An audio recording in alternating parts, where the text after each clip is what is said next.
happened? What happened under Biden with Nord Stream 2? You tell me. What do you think Biden did to the Nord Stream 2? So he approved it, right? Which gave Germany, it made them kind of suckling off the teat of Russia, right? And then he bombs it. Okay, can you prove that we bombed it? Well, I for months leading up to it, they said if it happens, it's us. The day after it happens, they said, "Oh, no idea." It was also bombed miles underneath the sea. I think that's a little bit instigating. That's both allowing the thing to happen and then creating an action that causes a response. Okay, you know what's really bad? Invading a sovereign nation and like raping their women and children and executing them and kicking them into ditches. That's pretty bad. Russia knows a lot about that. Yeah, they've had that happen to them for a long time. Ukraine. That's what happened to Ukraine. No, I'm saying Russia has gone through that shit too. It's not From exclusive. Who are they? Who'd they go through that with? The Germans? Okay, but we're talking about right now. We're talking about current day history. We're talking about what's not good in 2024. These conflicts stem from World War II. The Cold War, it honestly should have never been happening. So you don't want us to look like a tough nation. You don't want us to look like we hold our ground, that people have to pay the price for attacking sovereign nations. You want us to be isolationist? I think if we make a promise to a country like we did with Berlin and Russia and the USSR, and we told them we're not going to expand NATO, and then for the last 40 years we've been kind of fucking on that idea. We didn't have an agreement to not expand NATO. Verbally, it was 100% a verbal agreement. What about the written agreement called the Budapest Memorandum? Have you heard of that? No, hit me with it. You've never? Oh God. So, in 1994, we convinced Ukraine to give up their nuclear arms. Ukraine used to be the capital of Russia. Kiev used to be the capital of USSR. So we had a bunch of nukes. We said, hey, you give those up, bub. You don't need those. You're a brand new country. So they gave them up. I think they gave them to Belarus. And we said, in return, we'll protect you if anyone tries to invade you. What's happening right now? After years of prodding along Russia, it's not like this is out of nowhere, and it's a fucked up world, but you got to take responsibility for that shit happening. We do. We're taking responsibility, and we're holding our end of the agreement, and we're defending Ukraine. We are now 76 days out from a new president, and they're allowing long-range missiles to be fired from Ukraine into Russia. God forbid. You know that Trump increased drone strikes by 450%. He pulled us out of the Turkish-Kurdish war, caused 80,000 people to die. Moved the embassy from Tel Aviv to Jerusalem and Israel, caused tensions between Palestine and Israel, wrote the Abraham Accords. Escalated. The Abraham Accords were pretty much brought peace to the nations around How's there. that going for them right now? You have no idea. I honestly, can I just say something? Because you have, as someone with a history degree, specifically focused on Western civilization, you have no idea what you're talking about. I mean that respectfully. All right, hit me with it. You don't even know. You don't know what the Budapest Memorandum is, but truly, we have been at war with Russia, right? Like there are KGB agents. I was just on a live Monday morning with Vaxel Matter where the topic was the rise of Russian propaganda on the right. Like it's very obvious to me you haven't heard this because you are spewing Russian propaganda, right? And you think this started with World. Hold on. You think this started with World War II? That is an unintelligent thing to say. Even Putin himself, when Putin spews propaganda, goes back to the 1600s. So this is just something you heard somewhere, which is not true, right? There's been territory. It goes back. Well, no, I'm not done. I'm not done talking. You're interrupting me. No, the words you said were he just called me a bitch. Yeah, you can't put words in my mouth. Don't be. He's literally just called me a bitch.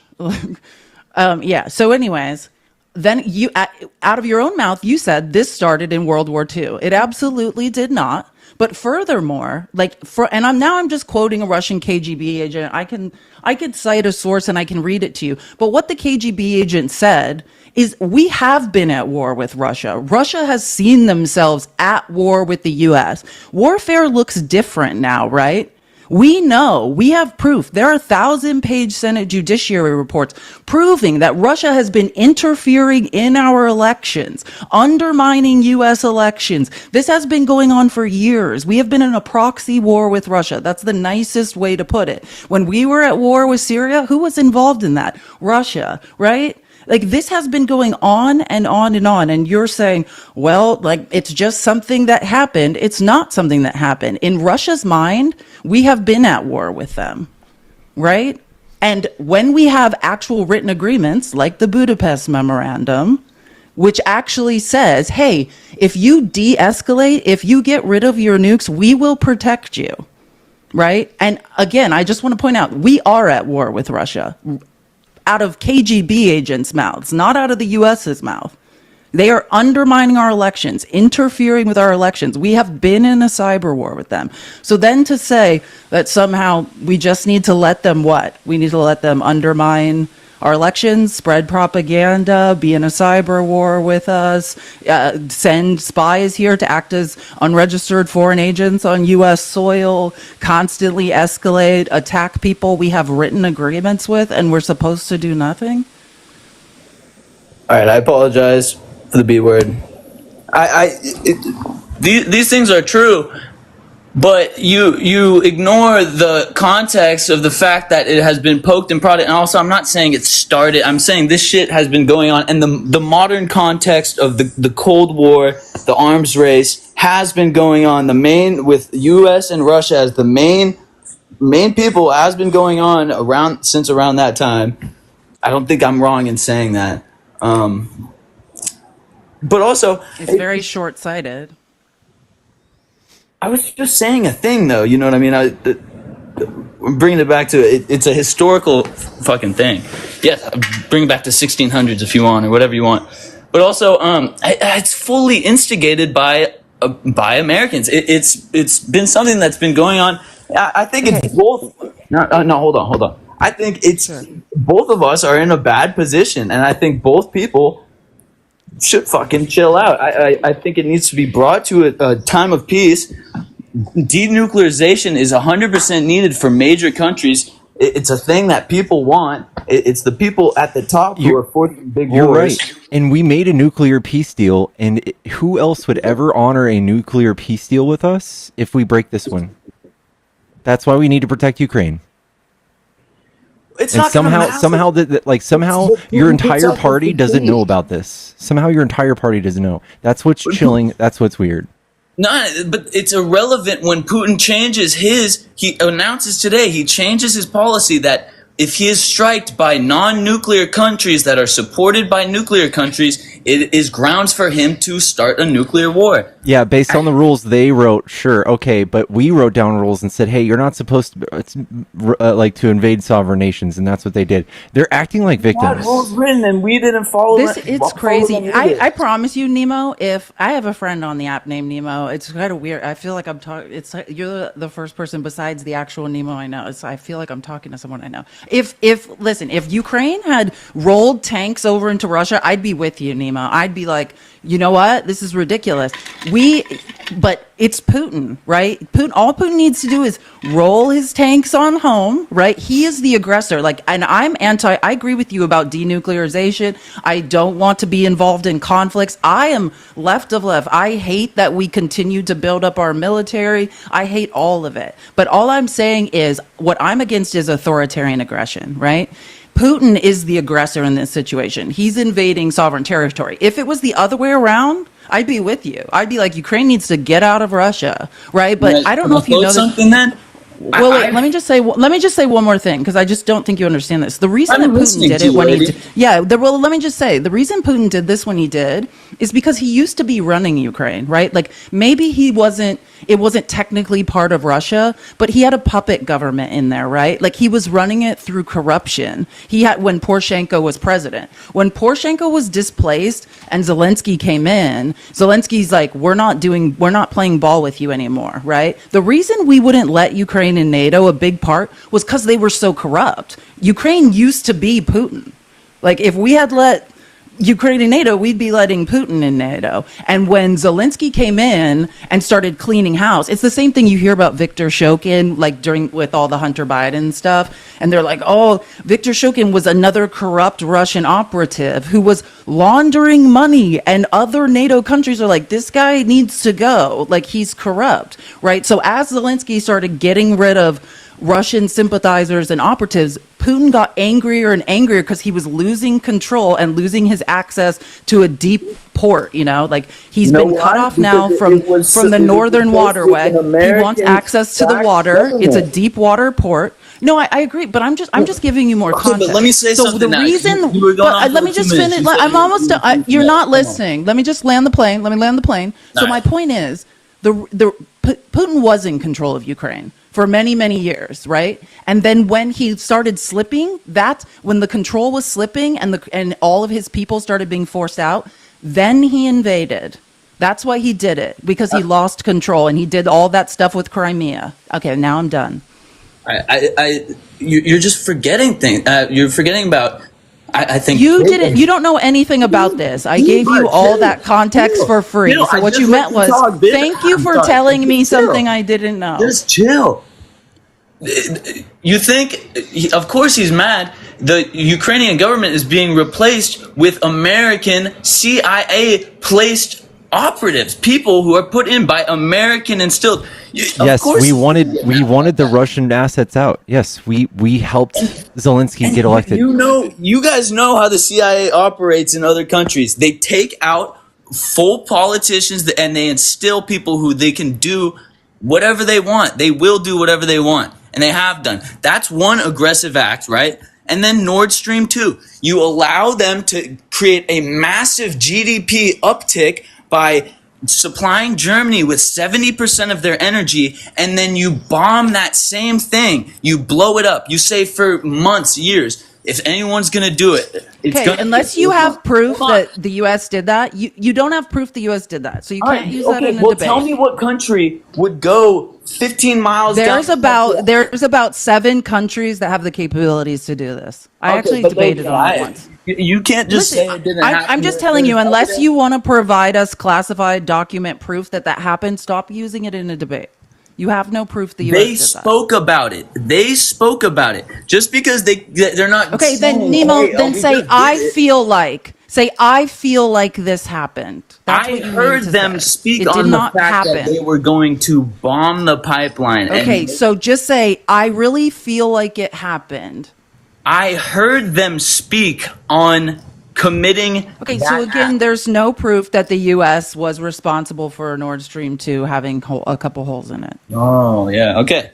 Well, there you go. That's your aggressive act. Who else would do it in this time? It leads to massive, massive money going to Ukraine. Money that 10% of it sees the front lines at this point. You don't know way to substantiate that. I can't pull them out of my ass. Just saying things. Well, let me tell you, Putin invaded. Listen, again, my problem is authoritarian aggression. I totally am in agreement with you. We need to demilitarize. We need to not be an aggressor. I don't approve of the United States being an authoritarian aggressor. But what has happened now, Putin entered sovereign territory of another country. Now he went and got troops from another country. He shipped North Korean troops to the front lines who are now involved in combat. Every time he now has involved another country. He's involved another continent in this war. And you're like, oh, we're firing long-range missiles. They're firing them at North Korean troops who have entered the fray. We have 2 continents now involved in a war. And you're saying, hey, how dare Ukraine defend themselves?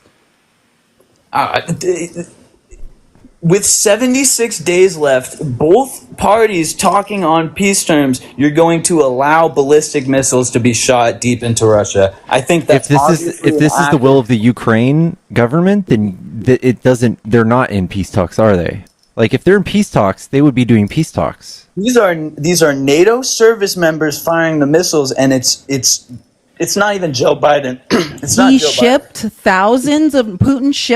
He went and got another fighting force. He involved another country in this war. He brought troops from another country, from another enemy of the U.S. Yeah, to they're running out the of people. front lines to unalive Ukrainians. No, but I'm answering your point in the debate. Your claim was they're in peace talks. If I'm in peace talks, do I ship thousands of soldiers? Do I bring another country into war to the front lines to unalive Ukrainians? That's not peace talks. But I'm just explaining to you. So that is not true. So again, that is not true. Well, you're just seeing the point wrong. That was before the election happened. Trump has clearly talked on this issue. He's the only one out of the two candidates who would talk on wanting to end the war. What's his quote? He said, "I want people to stop dying. I want to end the war." He does not care. That about is people so dying. delusional. Yeah. Okay, where's your evidence on that? You asked me for evidence on my. No, Trump rolled back. Kamala has talked on the war. Yeah, Trump has rolled back regulations that gave transparency in the U.S. government and how many civilian casualties are involved in things like drone strikes. Because Trump increased drone strikes so much, by 500% almost, that he was killing so many civilians that he didn't want the public to know. So he rolled back the regulation so that we can't see how many civilians he killed. You don't care. We have these numbers. You don't have these numbers on civilian deaths. No. Okay, so where's this 500% increase coming from? Do you want me to cite a source? Yeah. You can look this up. This has something to do with the CIA, right? It has to do with intel, like drone strikes that happen. Look. Under Donald Trump, drone strikes far exceed Obama's. Drone strikes growing. Trump has pushed ahead of drone strikes, putting U.S. Why Pakistanis are terrified Trump will be drone strikes. Trump's drone surge. Headlines. Trump increased Here, I drone got it. strikes. Here, I got it. Okay. Trump revokes Obama rule. Here we go. Trump revokes Obama rule on reporting drone strike deaths. President Trump has revoked a policy set by his predecessor requiring U.S. intelligence officials. And this is like the CIA. You're trying to say like Trump somehow is not using the CIA to do awful things. That required U.S. intelligence officials to publish the number of civilians killed in drone strikes outside of war zones. He also pulled out of the Turkish-Kurdish conflict, which 80,000 people died. Like, he is notoriously careless. What website He also carpet bombed Syria, which you like no new wars guy. Like I once saw an interview during the Syrian war of a child being like, "Look, mom, it's cloudy," and they ask her like, "Why is your kid excited it's cloudy?" And she goes, "Oh, because when it's cloudy, the drones can't see to unalive people, so my kid can go outside and play." How is the global climate today compared to 4 years ago? We'll go 5 years ago. People were dying thousands a day. Like, do you understand? Can you count? Do you understand? The 4 years ago, we were in 4 years ago. That's 4 years. 4 years ago, horrific things were happening. Nemo. Yeah, we had a 9/11 every day. All right. In terms of global politics and global wars going on, how were we during his term compared to today? Pretty much the same. Are you aware of the things that happened during Trump's presidency? Or are we going to have to teach you that too? Are you aware of shit happening during this presidency? Yes, bro? it's the same, just about. It's worse. Okay, why? Why do you say that? Because a massive global conflict involving 13 countries and NATO-backed countries, NATO countries, and then you have Palestine, Israel, you have Iran.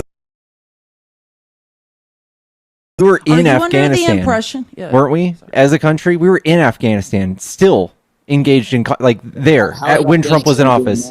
We also had the Donbass region getting cleaned up by Putin while Trump was in office. We also we had all sorts of stuff happening that you just don't know about, and that's okay. Because Trump is running on politics. He's running on geopolitics, so you guys know like 5% of what's going on, just enough to be mad. Do you know what's going on in Africa when Trump was president? You cannot tell me that Afghanistan is on this. Afghanistan 4 years ago during Trump's presidency is at the same level of turmoil. Oh, he has no idea. Okay, Nemo, God. How many people died in the? Let's teach. Well, let's address it, Nemo, because this way you won't embarrass yourself on the next slide. Hey, let me help you, Nemo. How many U.S. soldiers died when Biden was president in Afghanistan? What's Do you the know? age of consent in Afghanistan? How many and how many died under Trump? Let me help you out, Nemo. More died under Trump. Many more. About 4 times or 5 times more. How many Yeah. people have died in wars globally? Okay, so if you're asking about Afghanistan, you're not gonna. That's not the line of logic you want to go down. What line of logic? I don't see your point.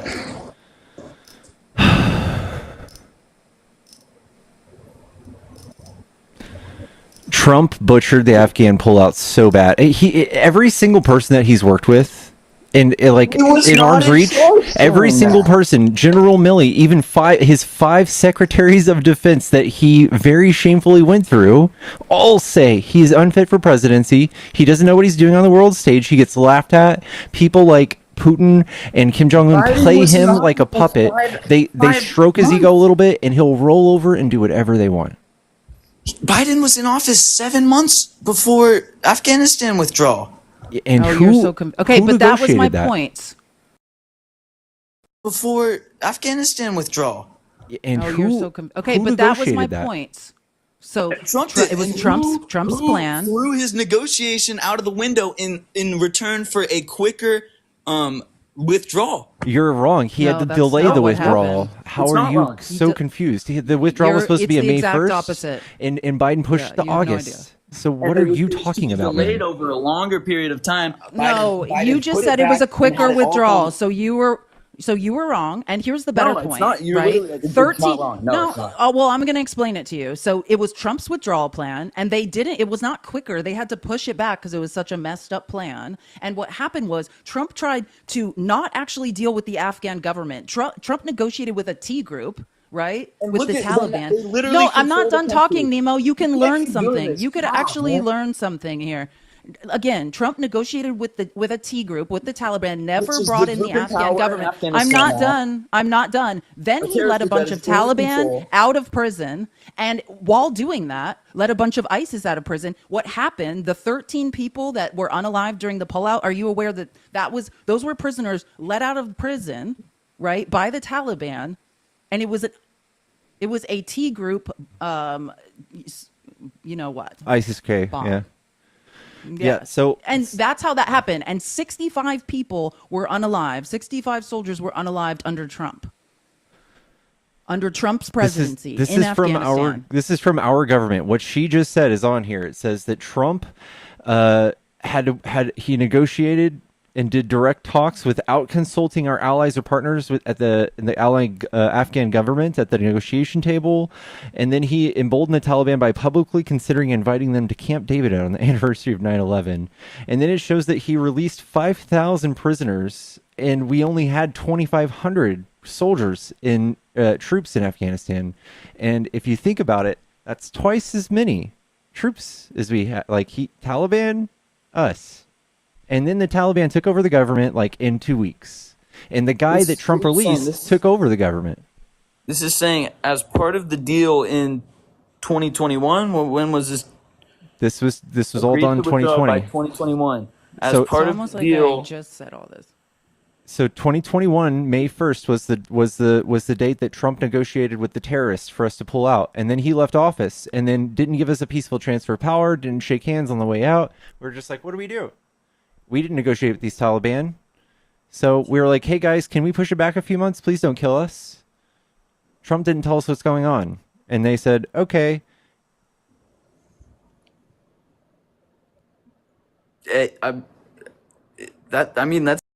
Earlier than the day he had picked out.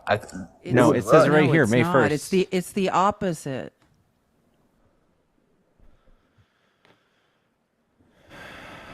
May 2021. The United States agreed to withdraw all U.S. forces. That was Trump's agreement. We withdrew in August. In August of 2021. Yeah. It was still butchered. It was botched. It was changed up. Okay, was so you Trump's were wrong. deal. But most importantly, you were wrong. So The you're talks just with, pivoting. But the talks with the Taliban never did happen and led to what the Taliban controlling the country fully. May I make a request? Could we move the white so I could see the comments just for a while? I Yeah, feel sorry. like I just no, I'm just asking because we read it. So okay, sorry. I So like is it seeing the bad to comments. speak to the Taliban when that shit happens? Is that what happens when you don't You're speak to supposed them? to imagine withdrawing from a country and ignoring the government of the country and just talking to the Taliban, who you're releasing from prison. Okay, where is that government now? Are they in They're control of the they're country? gone because of what Trump did. He was not in office. It cannot Yes, be he because was. of him. No, he You wasn't. you I can't believe how little you know about this and how you What are you not continue to say Yeah, saying I here? these don't things. feel how you We've feel so corrected you on confident. everything you've said. This is It's this is another what example. happened. Like that, what happened with the Afghan government is the same thing you're wrong about with the Abraham Accords. Trump did not bring the Palestinians, the people that would have to be part of actual peace talks, never brought them to the table. He negotiates with everyone but the people who are actually involved. And And that's what the Abraham Accords were. look Did he where it talk got to the them. Look what it got Palestinians? It Afghanistan. got them. It got them nowhere. Same way in Oh, it got Afghanistan. them He just worse. What's meets the age of with some consent random in group of Afghanistan people who now? weren't in control of the government. Someone's saying check Nemo's page. Nemo, is there a bunch of weird stuff on your TikTok page? Shut the fuck up. God damn. Well, that's what someone in the comments said. I'm just reading the I would comments. probably think it's And yours. please I am stop, a please stop, 20-year-old please stop kid. swearing. Please stop swearing at me. Don't Like first you insinuate called that I'm me a a pedo or bitch, something. and now you told me to shut. I'm no. Someone said check Nemo's page. That's what it said in the comment, and I Chat's just got it. asked. Okay. I don't know. I fully see how Biden handled that shit in leading to Afghanistan running the country, or Taliban running Afghanistan, leading to age of consent being lowered to 9, women not being allowed to talk to each other. It's is there not a disconnect there for you guys? Do you, like is that not So we're supposed to just hate them valid so point much in that India? that we don't care because they're culturally different. That's one of the biggest fallacies. This is I'm that's one saying of the that's one speaking of to the, them yeah, is a good misogyny. thing. Oh no, that's Speaking to- exactly. By the way, that's the same false logic they use with Palestinians. Well, they're Muslims, and Muslims don't treat women well, so we should be able to unalive them. Whoa, No, what are you it's talking about. What are you talking about? No, Yes, that's this the is not what logic I'm you saying. just used. That's No. ridiculous. I'm saying we should have had talks with the Taliban. We should have not let them grip power of fucking Afghanistan. We were there for 20 years, and now the age of consent is lower than when we were there. What is that? You're telling me Dang. that's a success? That's completely It's random, almost but like- we can almost say that Trump Yeah. is responsible for that because he You released can't. 5,000 Taliban He's prisoners the who one took over that- the government. Nima, he's the one that negotiated with the people you're now complaining And that then they created that stopped. age of consent. So, Nemo, And then if they you care stopped. about women, Nemo, if you care about women and you care about the age of consent being lower, then you should say, wow, Trump should not have negotiated with a T group that wasn't in power. That would Yeah. be the response. Well, That's we a complete cut- line we of cut logic. The negotiations, right? Biden cut the negotiations, and then what did it lead to? You have Is no that idea better? what you're saying. Is it better? He cut negotiations. Is that what you No, said? he didn't. You have no idea what you're talking about. I do know what I'm talking about. These things happen. You don't. can't just You say really it didn't don't. Listen, happen. we've had you for 30 minutes. You have one more thing you want to say before I switch you out?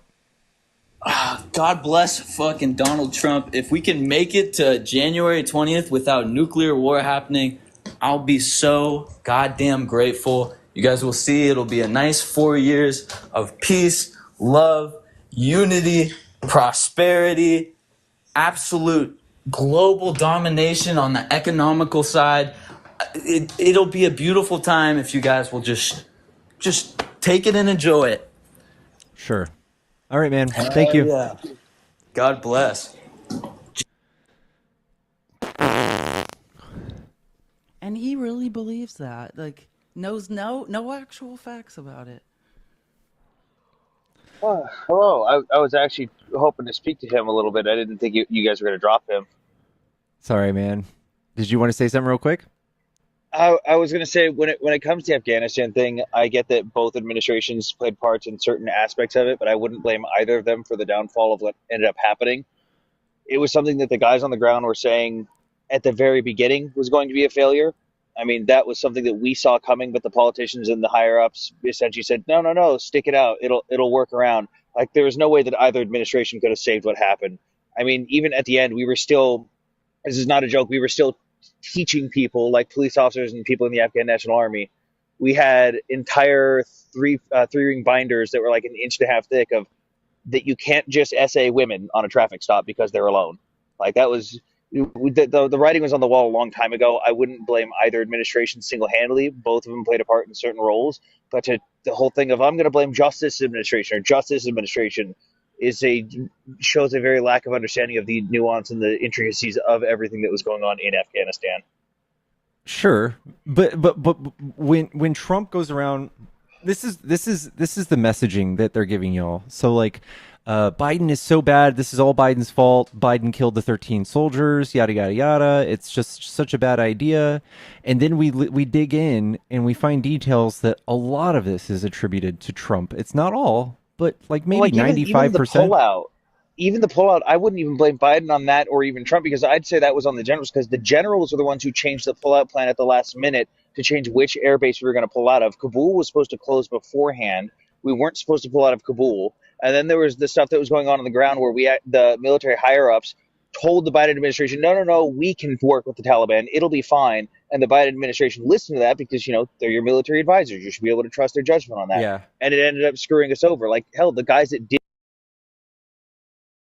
their judgment on that. Yeah. And it ended up screwing us over. Like, hell, the guys that did the bombing, there was Marine scouts who were on the watchtowers who spotted those guys 3 days prior and had multiple times requested permission to take those exact guys out and were denied because they were told, no, we got to show faith. We don't think they're going to do anything. And like there was so many failures all the way around with literally everything that happened, especially for the last few years. That makes sense to me. That part makes sense. Yeah.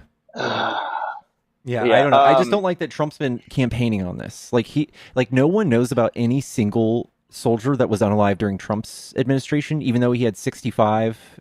And Trump 65. Trump focuses on the 13 that died under Biden's administration, and he didn't even he didn't receive our dead soldiers when they came home after the first time.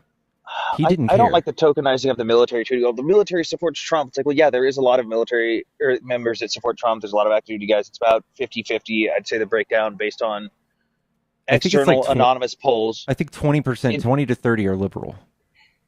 Yeah, so there's like 20 to 30% usually on the officer side that are more liberal, but the support doesn't necessarily break down and match up with the who's liberal and who's conservative.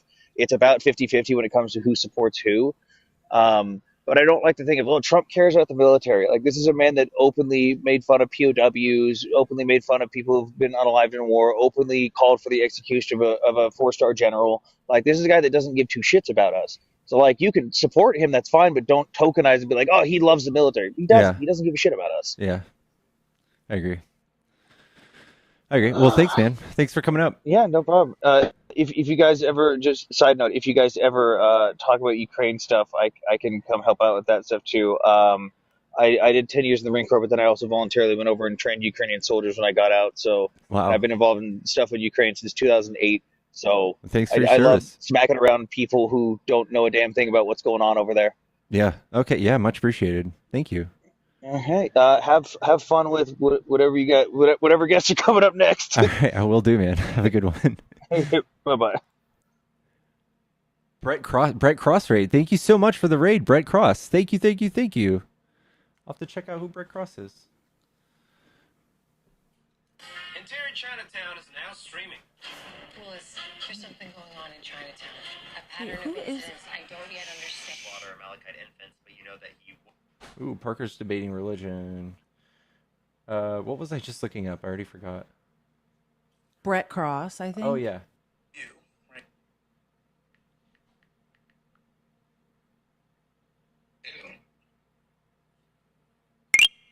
Dope. Following him back. Nice. Brett Cross. Thank you. Who's Brett Cross? Yeah, I'm sorry. I gave you a follow. Thank you so much, Brett. Chat, if you're a Trump supporter, hop in the box. Let's debate. We'll go to the next guest real quick, guys. Hello?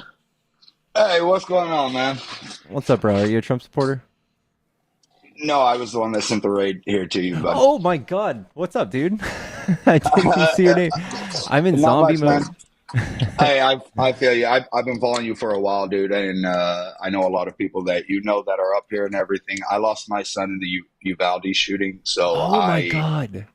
I've heard yeah, about you. I Yes. advocate, proper common sense firearm reform and everything like that. So, yeah, wanted to raid you, brother.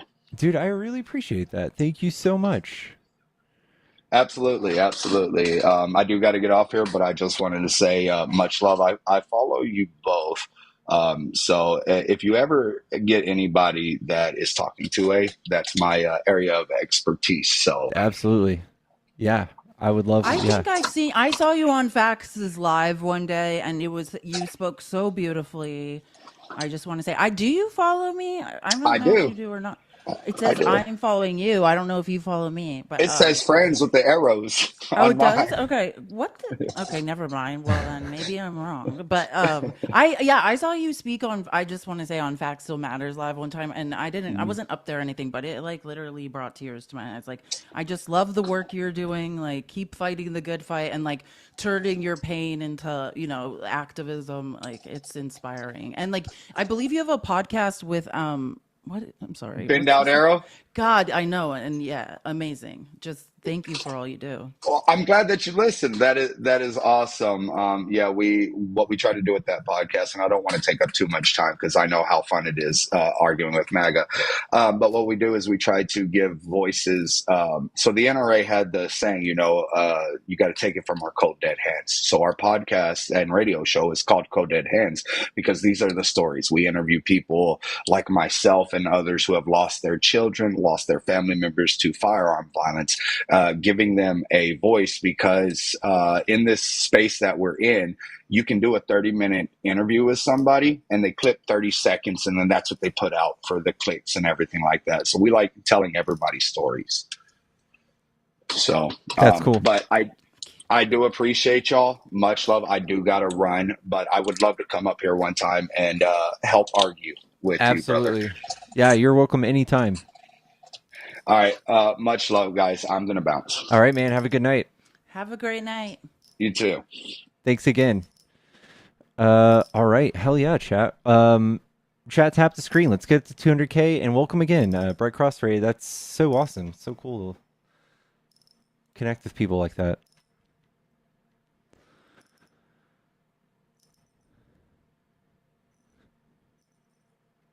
Do.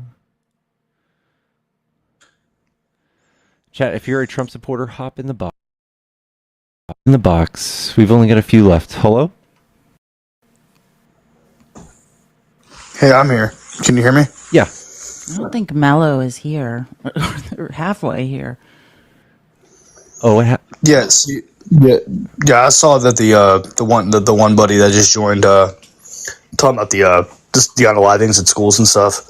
I just wanted that's what really wanted to come up and get your guys' perspective on. Like, what do you think we can do better to protect our children? What do you think? Well, I mean, listen, I think we can have a debate about 2A and stuff, but like, I'll say this.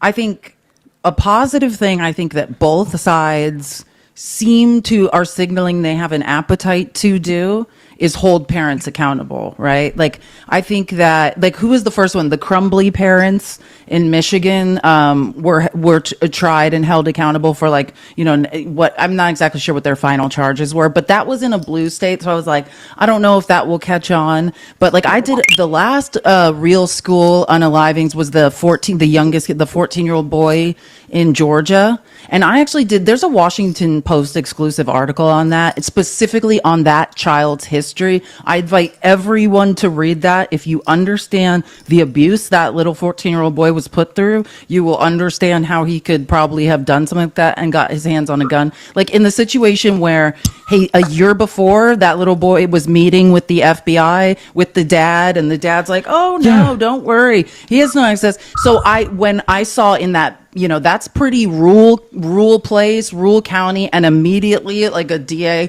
charged the father. I think that is something with 2A, there's always going to be debates and arguments, but I think that's the message we need to be sending, especially with these young children. If your guns aren't stored, if your child gets a hold of one and commits a heinous act, you will be held responsible. Okay, so in your opinion, that parents should need to be more responsible with their weaponry. Yeah. Okay, that's a fair point. I think we could all get behind things like safe storage laws, red flag laws, like universal background checks. Like these are things that the right is so scared to even push the needle in the tiniest bit, like our direction. And that's we need to figure out. Like we can't even talk about this with people getting triggered and having like fight or flight. They're like, nope, don't touch my guns. Like don't even try. Like that's infringement. Don't even, like, here in Texas, you can just roll into a store, no matter who you are, and grab one. And if you can't, you can go to a gun show and grab one with no matter who you are. Same day. Pickles, I'm with you. I'm with you. Yeah. So you said you're from Texas? Is that? Okay. So with the whole thing with me, I'm from West Virginia. I'm very red state as well. I could go. I tried to purchase one. My girlfriend talked me out of it. But I tried to purchase one. I had to go through the background, the background, the ID, all this, that, and the third. So yes, there are things that you have to go through. But yes, I do agree with you that it needs to be stronger. But it's like all states, not just the conservative states, like all states. So gun violence is higher in red states.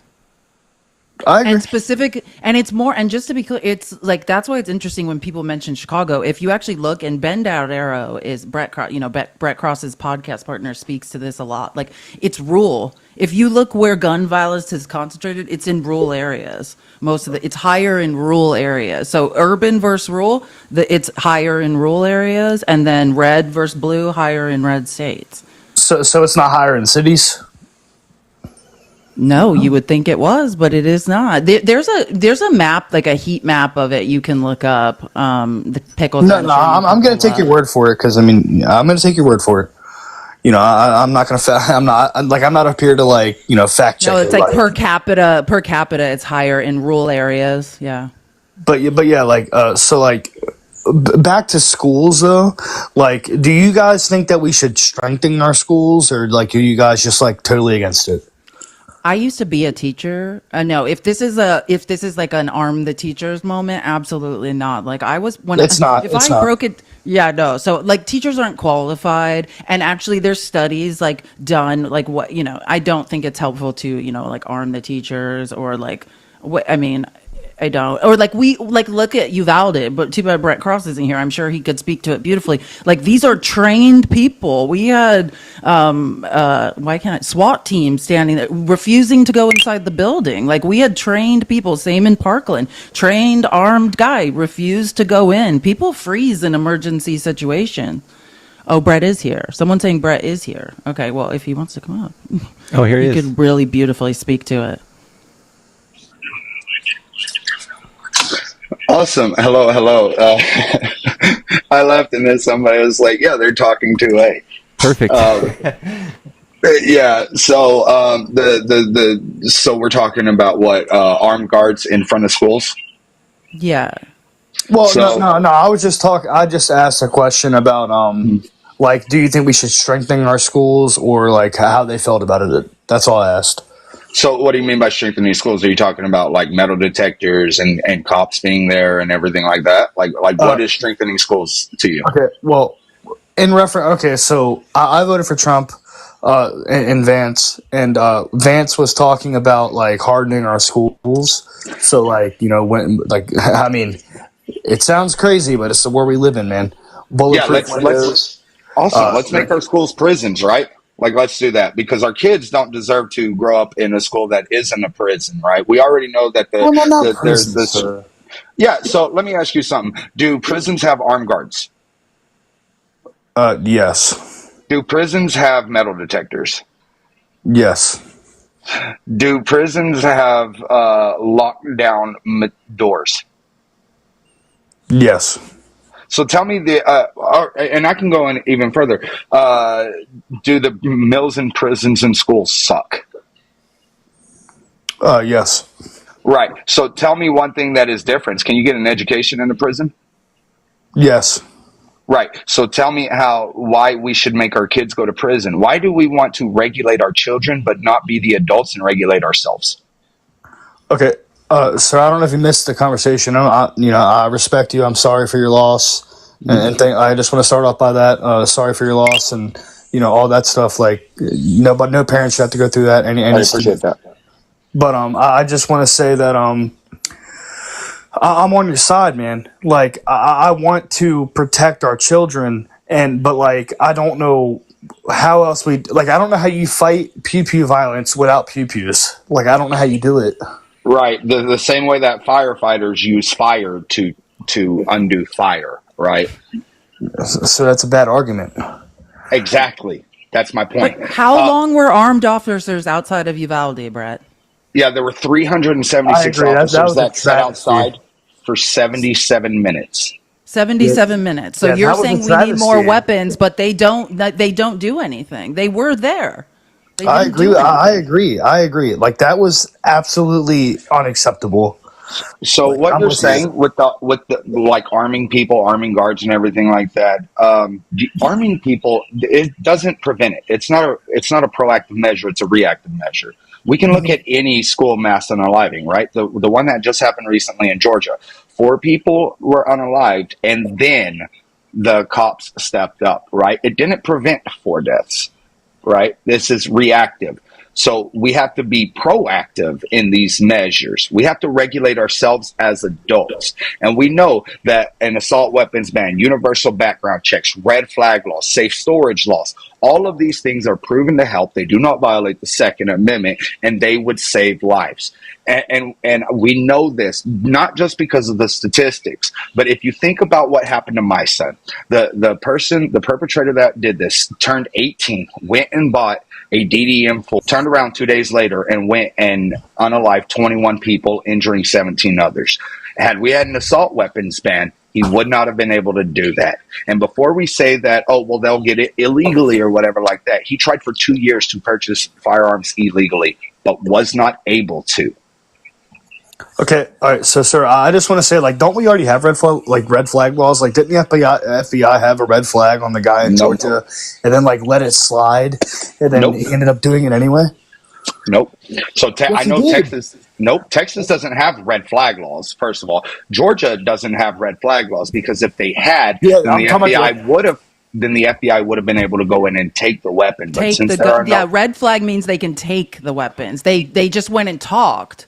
And and if you read into what happened in Georgia, it's even worse than that, because you could tell. I mean, you could tell Georgia's a place where they don't like red flag laws, because they played it off as a joke, like they were just like, "Oh, I don't really know why we're here," kind of thing, like just checking in. But Felice, like they had leads on this guy, and like they had like reasonable cause to like investigate. No, I could tell you all about it. It's not leads; it was their own family members, multiple times. No, and it's worse than you even think. This was a 14-year-old kid who a week before begged and begged, "Please get me help. I need help. I need to get out of this situation. Please let me go to this inpatient mental health place." This kid for years begged somebody for help, and no one listened. That was the absolute last resort. But a year prior, the FBI interviewed the child and the dad. And the dad's like, "Oh yeah, he doesn't have access to loaded ones." And they're just like, "Okay, just checking," and left. Red flag means you can confiscate. It was nonsense. Like, they didn't even do anything really. Like, awesome. Yes, so you advocate for red flag laws. Right, so we should have red flag laws so they could have taken the fire. Yes. Okay, we should have red flag laws. Yeah, we should increase them. We already have red flag laws, but we should make them better. And across all the states. Yes, I agree with you. I agree with you. Yes, but like when it comes to the schools and stuff, man, it's the world we live in, man. Like, that's just where we're at. And it's sad. The country, not the world. It's the country we live in. Yeah, the country. Yes. This is only happening here. This does not happen anywhere else. Yeah, I used it as a poor choice of words on my end. Yeah, I meant to say, just the United States. Because But isn't yeah. that telling that this is a just here problem? In the developed world, this is happening nowhere else. Yes. So, and not just that, right? Um, so you're saying that, oh, this is just the country that we live in and everything like that. So what are we supposed to do? Just throw our hands up and say, oh, criminals are going to criminal, so let's not do No, nothing. no. That's not what I'm saying, sir. If I was Criminals are going to criminal, so let's not do nothing. no. That's not what I'm saying, sir. If I was able to finish, like it's the country we live in. Like we have to protect our schools. We have to do a better job, and like we can't just keep allowing people to Cool. walk right through the doors of our schools and Let me unalive our ask you children. something. Let me ask you something. Had the person who unalived my son, had he not had access to a firearm, would my son be here or no? Yes, I think he would Right. be. Right. So it is access problems. It is access to firearms. That is the problem. Yeah, Brett, where do you live at, sir? I'm sorry, I don't mean to get You, off topic. Where do you live at? Uvalde. Okay, so you live in Texas. Okay, Yeah. so yeah, Texas does have it's very it's probably like my state where you go in, because I relatively do agree with, uh, I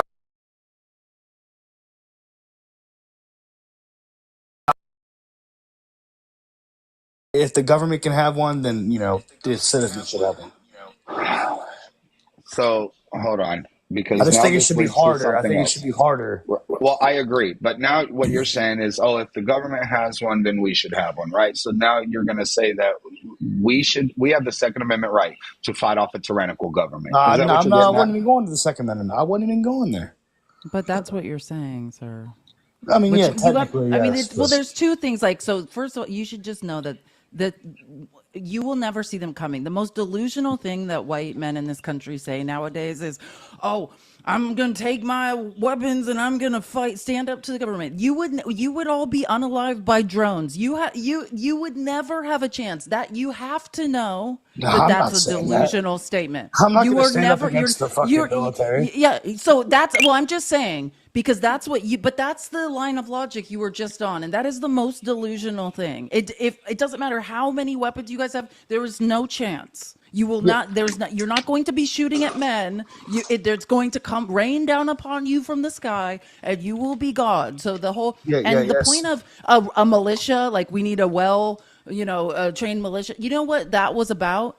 Those were slave patrols, right? That's what it was about. That's what 2A was about. It was the right of people in the South who wanted to go find their runaway slaves and shoot them in the leg. But yeah. But man, like, so when it So comes to the school, well-regulated militia, no, but well-regulated, they didn't have the weapons at their home, we keep right? They getting off had to topic. keep them somewhere else. Okay, so I'm just telling you where your argument is coming from. A well-regulated militia that was developed in the South during slavery, so they could chase down runaway slaves and unalive them. Okay, you're accurate. But I'm just saying that when it comes to the schools, though, like you can't just allow just people to walk in here with, like, even if you get rid of the weapon, like, you don't support it at all, or you make it, stronger regulations and stuff on stuff. Like people are still gonna like hate is hate. Right. Crime is crime. Right. So if crazy people are going to do these things, right? I want to know how many mass nunchuckings there are and how many fatalities there have been. So that's not fair. Well So said. Well said. Well, I'm saying because I've if long said if you hate someone and want to unalive them, we should all have to stab someone. Do you know what I'm saying? Because that's deeply personal. It takes a lot more. It's a I'm lot kinda on easier. your side It's a here, but lot you guys are, like, easier to attacking pull me. a trigger. It's a lot easier to pull a trigger than it is. You know what I'm saying? Or to unalive someone with nunchucks. That's a great example. Those are two different things, and it's the same thing with the difference between an AR Okay, or sir. something like it Okay, I and a got you. non-automatic. I got you, sir. So you want to say like mass nunchucking? So if we just outlawed nunchucks, like, do you think that people would go for the nunchucks like the outlawed nunchucks or the outlawed AR? Like, So here's the dynamic you're talking about. So in the UK last year there were 144 stabbings.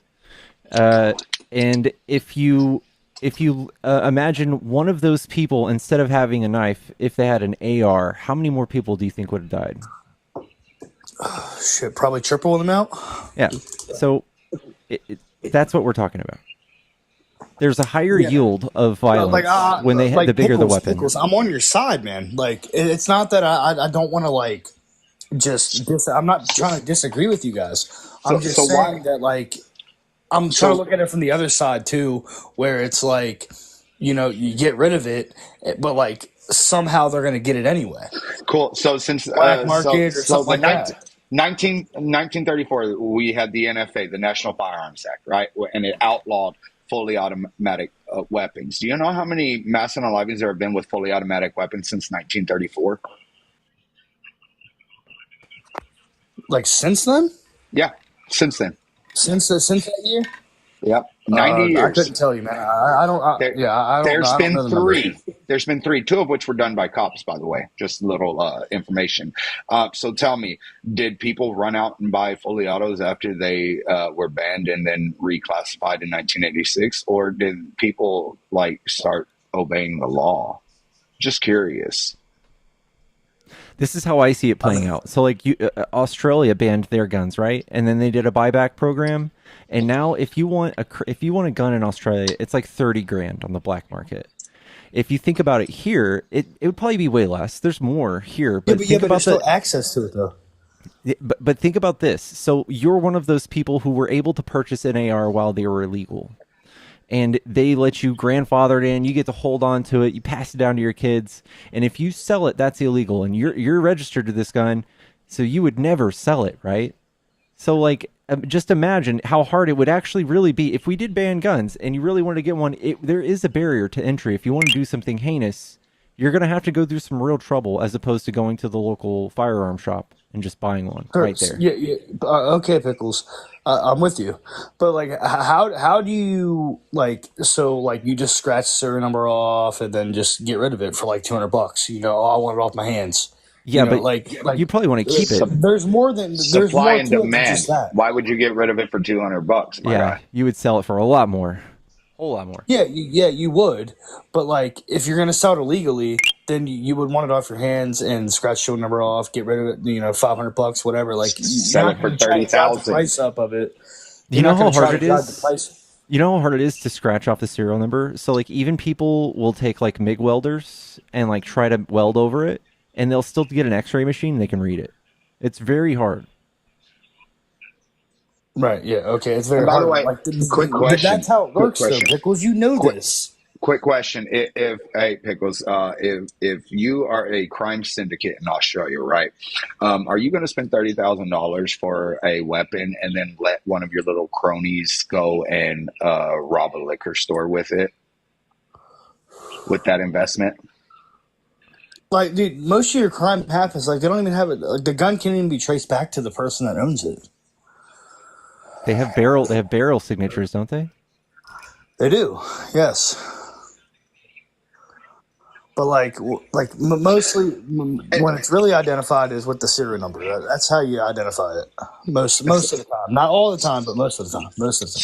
So I want to ask a general question. So you're against firearm violence, especially that in schools, right? Yes.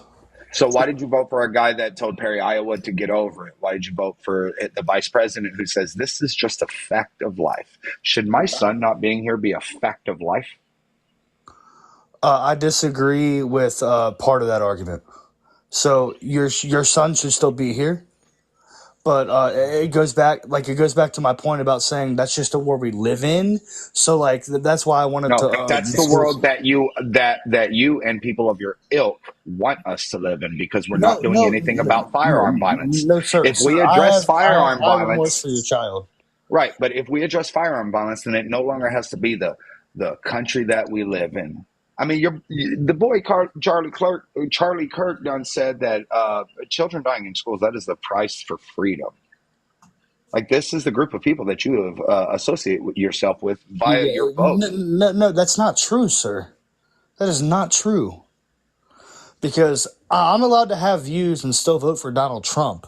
Like, I in my opinion, I voted for Donald Trump for school safety and JD Vance. Well, my God, you didn't study up on school safety.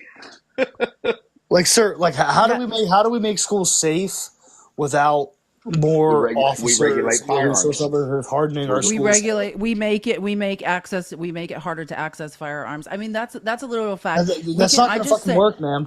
Yes, it does. It did work. We had look. I just sent Pickles this graph. This is, you can't see can you move it a little over outside of where Brett is, because you got to see the last part of it. Like, this is in the blue was when we actually did ban. Well, you can't see the last. You can't see it. You move other way. Keep going. Keep going. You can't see the last part. Hold on, let me Can you do move this. move it up? Yeah. Yeah. Yeah, deaths were way up. I saw it. I just saw it. Yeah, but we did briefly have an assault weapons ban. Now, it wasn't all encompassing. It didn't cover everything. Like, School shootings went up under Joe you got to Biden. make it smaller because the end. Yeah, there you go. There you go. That's good. Yeah, so you can see in the blue, right there, from 1984 to 1994, 125 Yes. deaths, assault weapons ban. They go down. Assault weapons ban ends 296. Now we've romanticized ARs at this point. There's been a huge spike in purchases of ARs, and it's gone up after that. This does not have to be our reality. And we're not talking about, let's say, people that, I don't know, quote unquote, deserve this. These are the most innocent people in our society. If not for children, Tyler, if you won't take a stand for innocent children who want to go to their elementary school, I've been who speaking will you on take a taking a stand stand for? for quite a while now. Stop saying I'm on your side. I hear you. You're not on our side. You're absolutely not on our side. Yes, I You've never am. been on our side. Yes, I am. But Tyler, listen, you're trying to do the friendly thing, but ultimately, let me just tell you, children are being unalived. If we won't do something for children, and let me just not speak about the actual unalivings, because I think we all know that's horrific. And if we can't take a stand for children, who are we in this world? But there are psychological studies. The psychological effect of these drills children are going through, of when trying to go to school and have a normal day, and then have to get under their desk and think, is this a drill or is this it? Is this it? Am I going to be unalive today? The psychological effect on children is unbelievably damaging. If you will not say, hey, I don't really care about adults. We're all fallible. We don't really deserve much. But for children, it's on you, Tyler. It's on everybody who will not say, let's change the laws. Don't put Well, that. you voted do for not put that on Trump. me. You voted for Trump, so I will put it on you. No, I'm that's just not saying. fair. At what point do we take responsibility and say enough's enough? Not the children. Not the children. Yeah. I've been saying it. So I'm saying I'm with you guys on the gun reform. I'm with you. I'm counteracting your argument by saying that I don't believe that it's gonna officially end it. I think it's still gonna happen. So Yes, nothing will end hold it. on.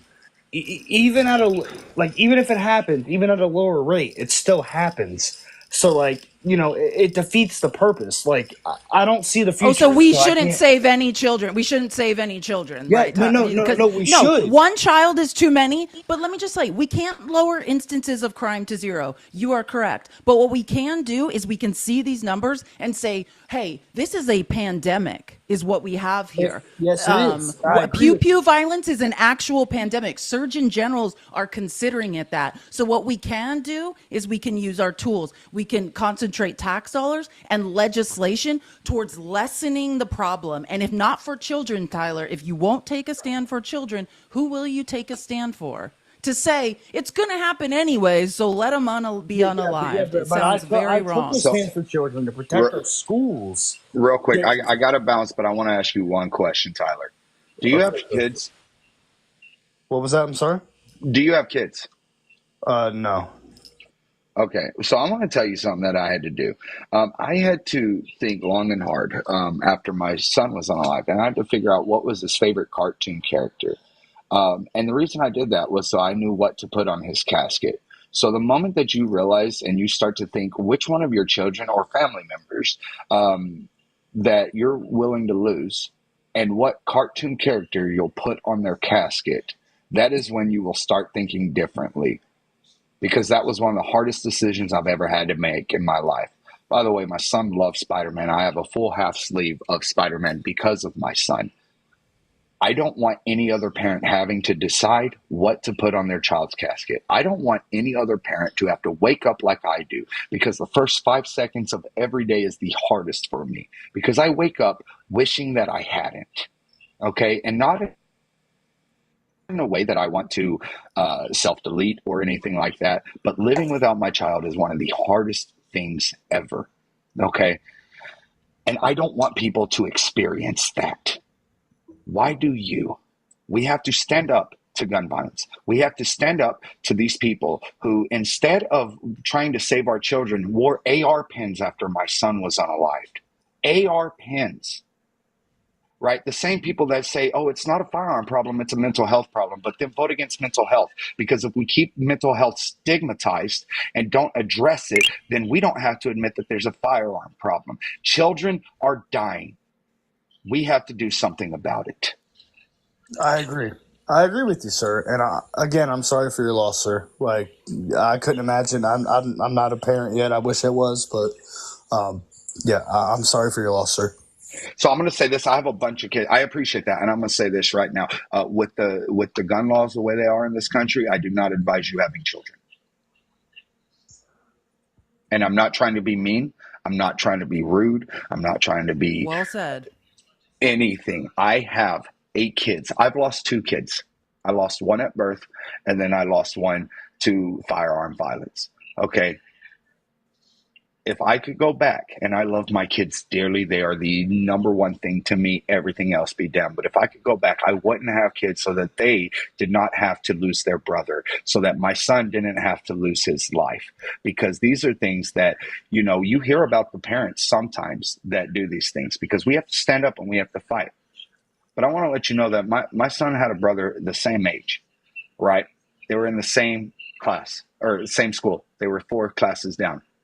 One son didn't go to school that day, and that is the only reason why he is still alive. So I could have lost 2, but 1 is more than enough. So let's fight firearm violence. Let's vote against people who think that we should just get over it, who think that it's just a fact of life. We got to vote against people. And I know this is too late, but I'm still irritated by it. Let's vote against people that are against the Constitution as well. Let's vote to actually make the U.S. great, because it never was great to begin with. But you voted to go back to taking everything to the states, to the Confederacy, to where gun laws and people's bodily autonomy is given back to the states. You voted for a guy who makes a Bible to put into schools because he cares about children, but he doesn't want to see them alive. He just wants to see them read the Bible. And the Bible that he is helping put in these schools only has the Bill of Rights, which takes away BIPOC rights and women's rights as well. This is who you voted for. You didn't vote for children. And I'm not saying that to disparage you. I'm saying that to hopefully make sure that you understand your actions, because every action has an equal and opposite reaction. And this is the equal and opposite reaction that you are getting now, is going against people's rights. And my son's right to life is not superseded by your right to own a firearm. And with that, I love y'all guys. I got to bounce, but much love. Yeah, much love, man. Thanks, Thank you. Brett. Thank you again. And yeah, you're welcome back anytime. Thank you so much for sharing everything. Got you. Much love. Yeah. Wow. Am I allowed to go? I mean, can I just say, I just want to send a prayer, to his family, him, everybody involved. Nobody deserves to go through that kind of thing. So, prayers, for his family and for him, and hopefully he can, find peace and feel peace, and that's all I'm going to say about that. Alrighty. Well, thanks for coming up, dude. I hope you have a good day. Yeah, thanks, Pickles. Thank you. Alrighty. Or good night. I just woke up, chat, so my day just started. Thank you, John. Every time I get on live, I want to say good morning, no matter Yeah. what time it is. Thank you, I don't John know how P, Brett for the can even do this. Thank you, John P, for the $50. Thank you so much. Same thing. Really? Thanks, John. Jeez, Yeah, John, thanks, thank John. I was gonna say that. Thank you, John. Yeah, I You're didn't my want to say it hero. in the middle of Literally. that conversation, but yeah. Thank you, guys. Thank you for all the support. That was heavy AF. Like, oh my god. Brett Well, is a strong man. And like that's all I'm saying. If we won't do it for innocence, the most innocent among us, our only hope, right? Like we're the birth rate is going down. It's more children are unaliving like in childbirth, more women are, right? And then we're basically setting these kids up to go to school and possibly be unalived. If we won't protect them, who will we protect? hello. Hey, what's up, guys? What's up? Are you a Trump supporter? Hey. Yes, I am. Alrighty. What do you like about I Trump? would like to continue that conversation that we were having about the guns. So what I would say is if you guys are all about banning guns, why don't we also ban cars? Considering 17 times as many children die every year from car. I love this argument. Okay. Because basically they're driving a giant missile. I mean, a car is a deadly weapon. Yeah. You hit someone with your car, it's assault with a deadly weapon. So therefore, if it's a deadly weapon, why, and you know, the AR specifically only amounts to 3% of gun deaths per year. At the same time, there's 3 to 5 million defensive uses of firearms. So I would argue they actually let's save ban more cars. lives. I'm fine with that. I'm fine with banning cars. Do you know why we don't ban cars? Do you have any idea? Do you have any idea how the automotive lobby works? Do you know most countries there are way fewer cars on the road. People don't have cars. I've lived all over the world. People don't have cars. That's a very rare thing. It's actually because of the automotive lobby, right? We have plan after plan for a high-speed light rail system, right? You know what else we should be banning? Planes. It's super inefficient. We should have a high-speed light rail system, and that's how we should be getting around the U.S. It is much safer and much more cost-effective. But because we allow money, right, big money, lobbies, right, into politics, that's why we can't get a high-speed light rail system approved. I agree. I don't like cars either, but that's an asinine argument because transportation is actually a public necessity. I would like to see it be a high-speed light rail system like other sane developed countries use. It's much safer, much more efficient, much more cost-effective, but that's money in politics. Well, I didn't come here to talk about infrastructure, which is what that would be. Okay, well, I'm answering your question. Why not? You asked me. You wanted to ask some ridiculous logic. Well, there you go. No, that's not why. ridiculous. Do you think you do anything to save the lives of children, and that's 17. No, I answered your question, and you don't like death. that I had an answer. You brought it up. It's not a very good answer. So are you actually it was the perfect answer, and you're talking upset about gun violence here. So again, I answered your question. I want you to realize that this is a compromise. If we ban ARs, this is us getting rid of the dynamic that you saw outside of Uvalde, right? So like 300 officers, one kid. We want to get rid of that dynamic. That's hard to police. It's hard for a society to handle those things. On the other end, you're saying that 3% is not enough for us to take action, for us to bring this to one of the. Okay. Yes. Okay. So 3% of deaths. You're saying this is a non-issue. I want to talk about how you feel about migrants and how many deaths they cause, because last year they caused 29 deaths out of the 17,000 murders. But this is all you guys care about. Pause. Stay on topic here. We're talking specifically you're minimizing. about guns. I know. We're talking about death counts. Talking about death rates, right? We're not talking about migrants. We are talking specifically about gun rights. No, you can't just say I'm following a line of logic. You can't just negate my argument. Change the topic mid-argument. This isn't the topic. You're talking about 3%. You're talking about death rates, 3%, and I'm saying if we follow your logic, you wouldn't care about the border. Of gun deaths, 3% are long guns. So that includes snipers, hunting rifles, lever action rifles, shotguns. ARs makes up less than 3%. Okay? So looking at it from that perspective, you want to ban one gun, which that specific type of gun isn't used in that many. But it's very like, have you seen a police officer react to someone just holding an AR in public? Have you seen how that happens? I've open carried my AR in public. Okay, have you seen how it happens? Have you been approached by police? How embarrassing. No. They What didn't are you approach us. carrying Why? your Because AR we're for? law-abiding citizens. At This a is public embarrassing. protest, we're allowed to carry an AR. Okay. It's What's embarrassing is the nonsense you're spewing, okay? What's embarrassing is how I'm the only you guys one that wanna made a cogent point. You did not make a cogent Well, point. let You me try changed another the point with you. topic to Hey, more. infrastructure. Let me go again. Let's ban sugar. More people are being unalived by sugar.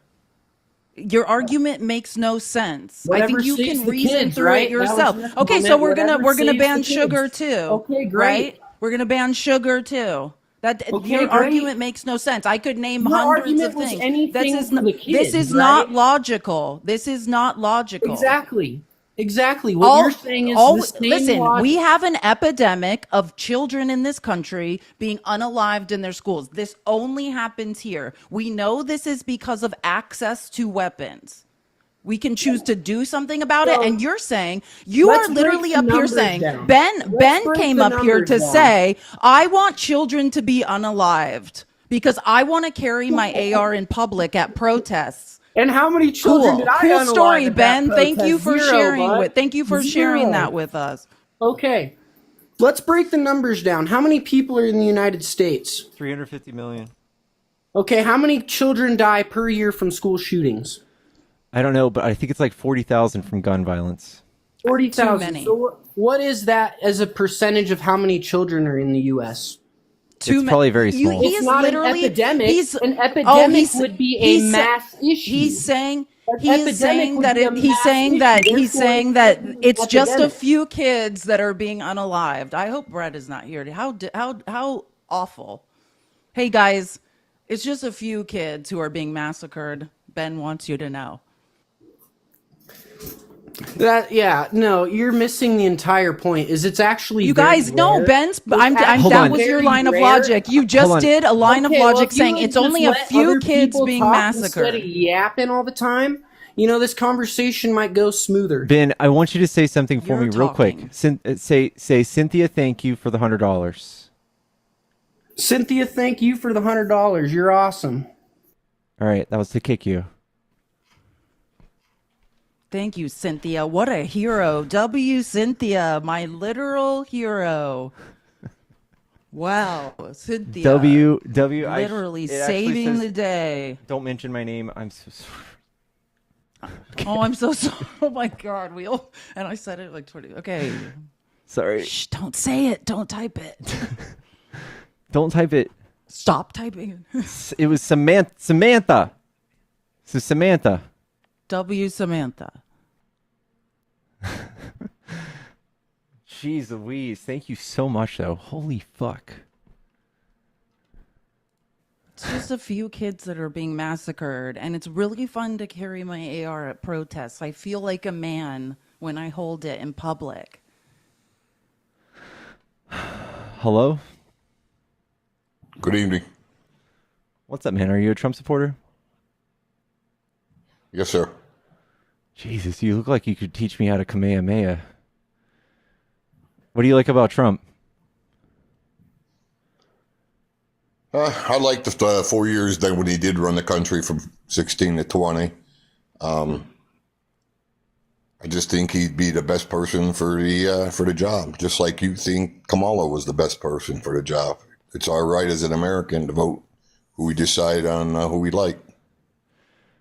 I get it.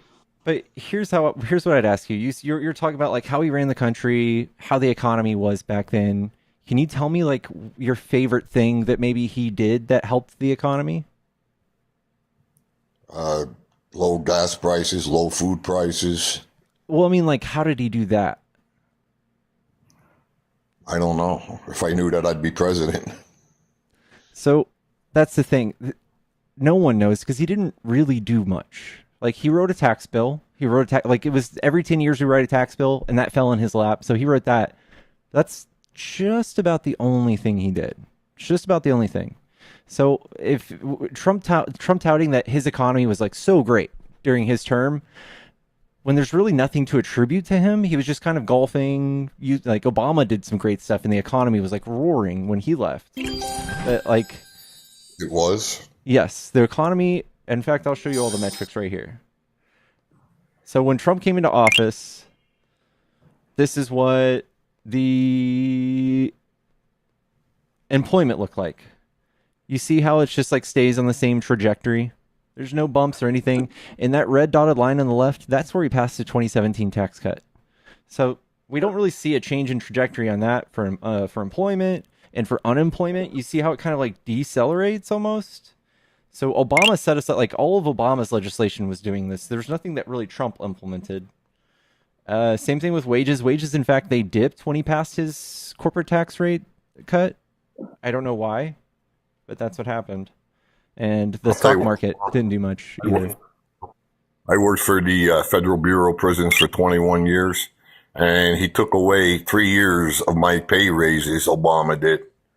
Obama did? I didn't have a pay raise in 3 years because of him. It's not because of him. Jesus Christ. John with He's $100. It was because of Jesus, thank you so much, John. W. John's in the comment. I'm sorry to cut you off, bro. Oh, that's all right. Oh my gosh, John! I think we might have to date after this. Thanks, John. John. Holy crap. I'm like almost gonna be able to pay my rent this month. This is the best moment of my life. I'm sorry, man, if we interrupted you. Go ahead. No, I really don't have much more to say other than I want to chime in on the issue of gun control also, because I am a pew pew owner of several, and ARs that I have because it's an enjoyment that we enjoy going out. And as far as unaliving children, why aren't the school districts doing something to protect our children more if this is an issue? And you do realize that 98%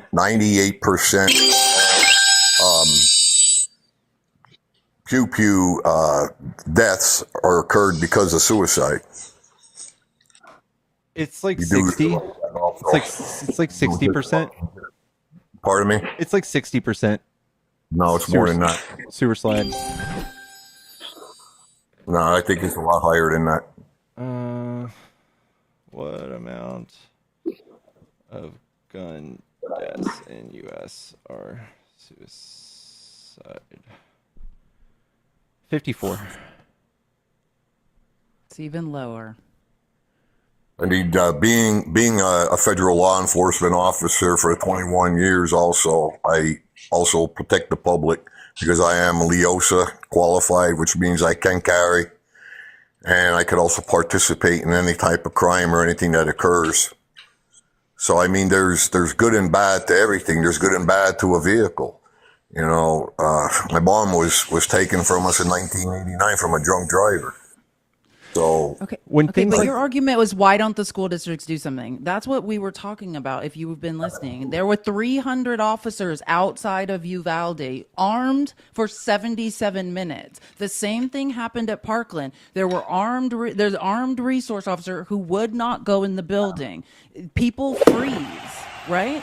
You can't force, they stood there while children were being massacred and did nothing. Ma'am, that happens. Timothy McVeigh and Terry Nick What? building with cow shit. All right, if they're gonna do something and they want to cause a catastrophe, they're gonna do it regardless. Isn't the Your pew- question was, why don't the school districts do something? And I told you there were over 300 officers standing outside with weapons. There were 300 officers. No, but but we're not talking about with Timothy McVeigh. Your thing was, why didn't the school districts do something? They did. They called the proper authorities. There were over 300 officers like yourself, armed and standing outside for 77 minutes. I don't believe that. Wait, if I showed you, would you? It's 300. It's 100% true. The school districts provide the protection. It's 100% true. It's 100% true. So again, for 77 minutes, oh my God, 370 officers stood outside and did nothing. That's not a resolution, though, to the problem. All right? You could resolve the problem by having armed police officers inside. They had them. Inside these schools. Inside, man. They had them. They have them. The same thing happened. There was a police officer at Parkland inside. He left and hid. And apparently he wasn't doing You do not job. know what you're talking about. You can't fight or flight. Hey, as someone who's been diagnosed with PTSD, you don't know how you respond in a crisis. You can't. We didn't know.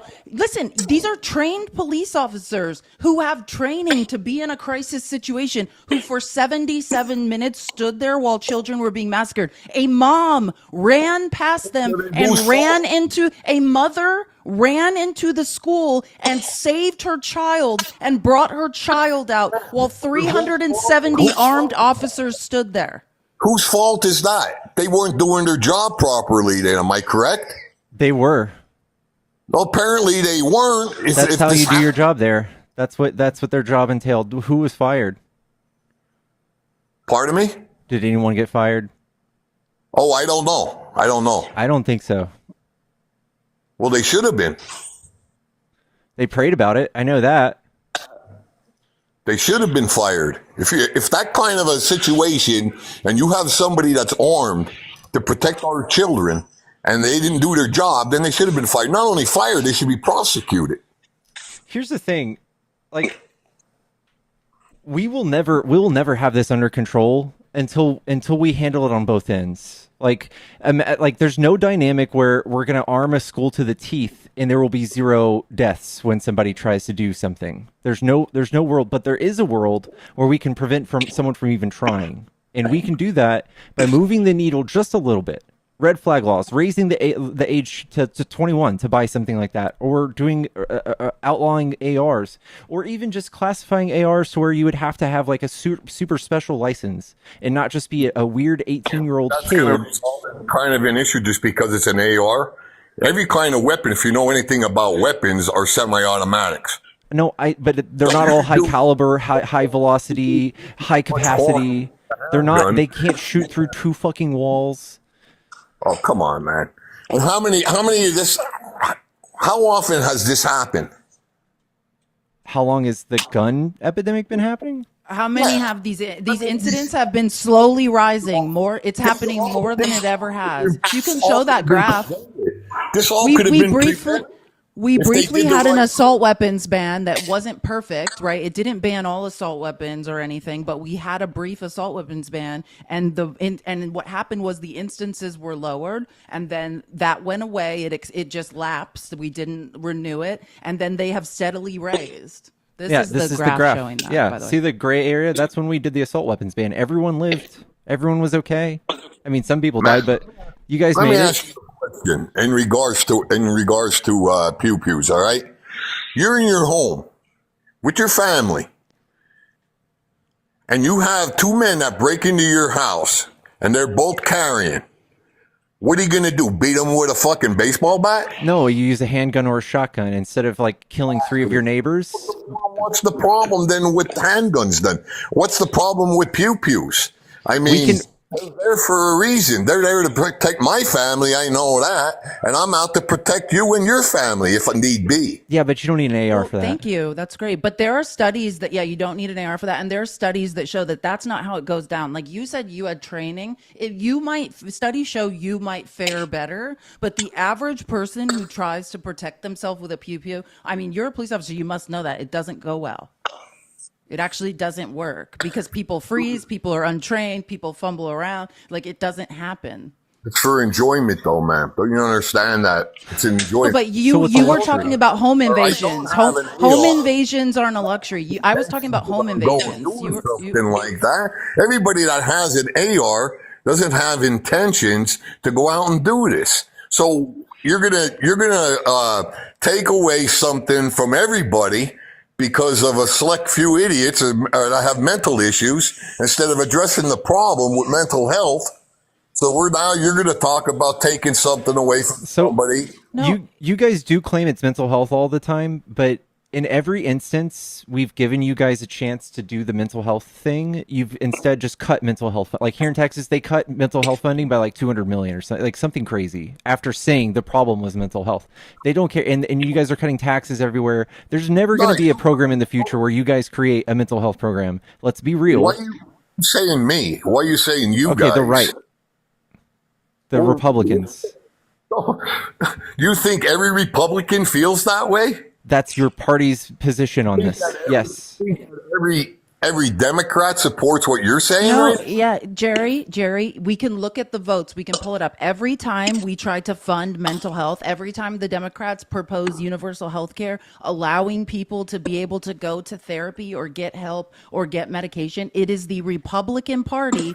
They say personal responsibility, not my problem. So the same party. No, Jerry, it's true though. So if you care about mental health, then you would vote, then you will vote Democratic. You will vote progressive. It is that is a progressive issue. Jerry, if you're saying I care about mental health, then you have to vote progressive. 12 out of 16 years, the Democrat ran the White House. What is it in 2020? This was such an issue and it was easily to be resolved. Why didn't they do it? You know, we've had it 12 out of the 20 years too, right? Like every single recession that we've been in the last 9 recessions have been under Republican rule. You guys crashed the economy. That's why you guys don't get in charge of it very often.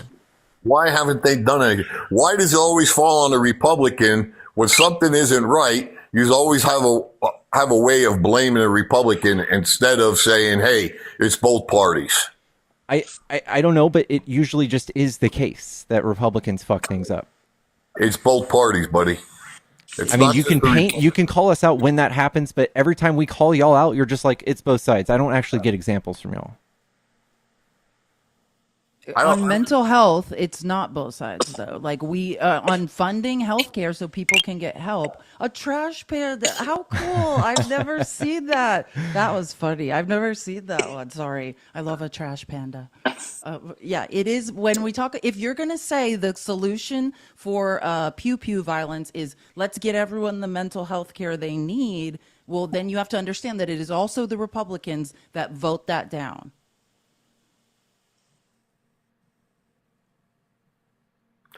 Wow. I think that is more of an issue than it can be resolved overnight. And all of us as Americans, like the Republicans and Democrats, need to address this situation. And I've brought it up with our school board. I know that I was one of the parents that attended the meeting to have proper protection for our children. And we never had an issue here in Pennsylvania because at least in the school districts that I know of anyhow, that have proper protection within them. When you enter into our schools, you can't even go into front doors until you're properly screened. And then when you do enter in, you better have a good reason to call ahead. And they have police officers within the office and then within the school protecting our children. So they have the same thing in Texas. They have the same thing all around. I used to be a teacher. If you're under the impression that Pennsylvania is the only place there are armed school resource officers, my high school had metal detectors. That's not true. Yeah, so did mine. That same thing you described is going on all around the country. I'm in Texas. We had metal detectors. We had school officers. It still happens. Listen, it's a problem. All right. I'm not disagreeing with you, but I'm just saying that you can't take an issue out on everybody and say, we'll take this away from everybody. That's just like saying, take the cars away from everyone. But the thing is, if the driver behind the wheel that goes out irresponsible and does harm to somebody, then you're not going to take it all out on. So there's utility for car, but for AR, you said it yourself, it's a luxury. It's not you. I mean, like hunting with it is a mess. You don't need to hunt with it, and like self-defense, it's like overkill. Like we've seen more bad come out of it than good. And if we can compromise, and maybe people who already have them can be grandfathered in or something. Sure. I think that would even work. And It'd still be I just looked as up effective. ceasefire. I looked up ceasefirepennsylvania.org. Pennsylvania's averaging a mass unaliving every 10 days. I'm sorry. What did you say? They what? You can look it up on ceasefirepa.org. They're averaging a mass unaliving every 10 days. Just maybe, I guess they've avoided schools. Okay, well, so I'm just saying it is happening where you are. Not in the schools. Okay, so as long as the children or people are unalived outside of schools, it's fine. Like, if I'm just telling you that it is a problem where you are as well. How about like synagogues are fine then? There's no other country on earth that has to deal with this. You do know what the Constitution also says about us being the main reason that we have the right to carry firearms is against a corrupt government also. So you take the pew-pews away from the American people. What do you have to go against your government? Now you're not full control. We don't stand a chance. Like, I think that's a pipe dream, right? Like, they would just drone strike you. Do you realize how many pew-pew owners there are in the United States? Yeah, there's 400 million guns. Yeah. But that doesn't matter. Like, they would just drone strike us. But it doesn't say in the Constitution that it's for a going up against the government. That's not in there. If you read it correctly, it talks about a militia. And we are the militia. We the people are the militia. So militia just for no reason was put in there, not instead of civilian.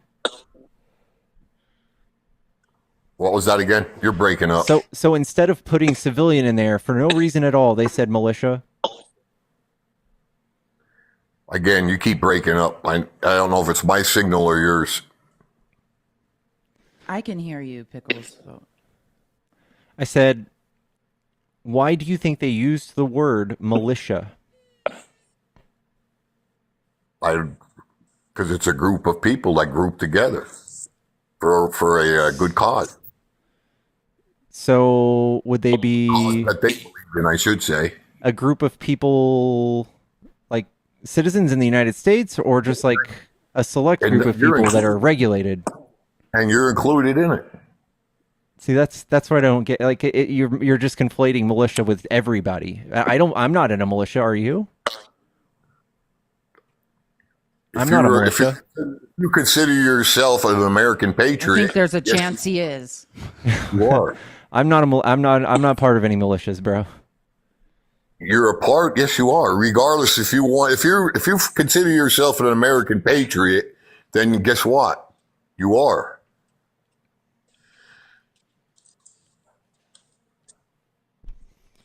A militia is a military force that is raised from civil population to supplement a regular army in an emergency. Do you have the amendments in front of you? Why don't you read them?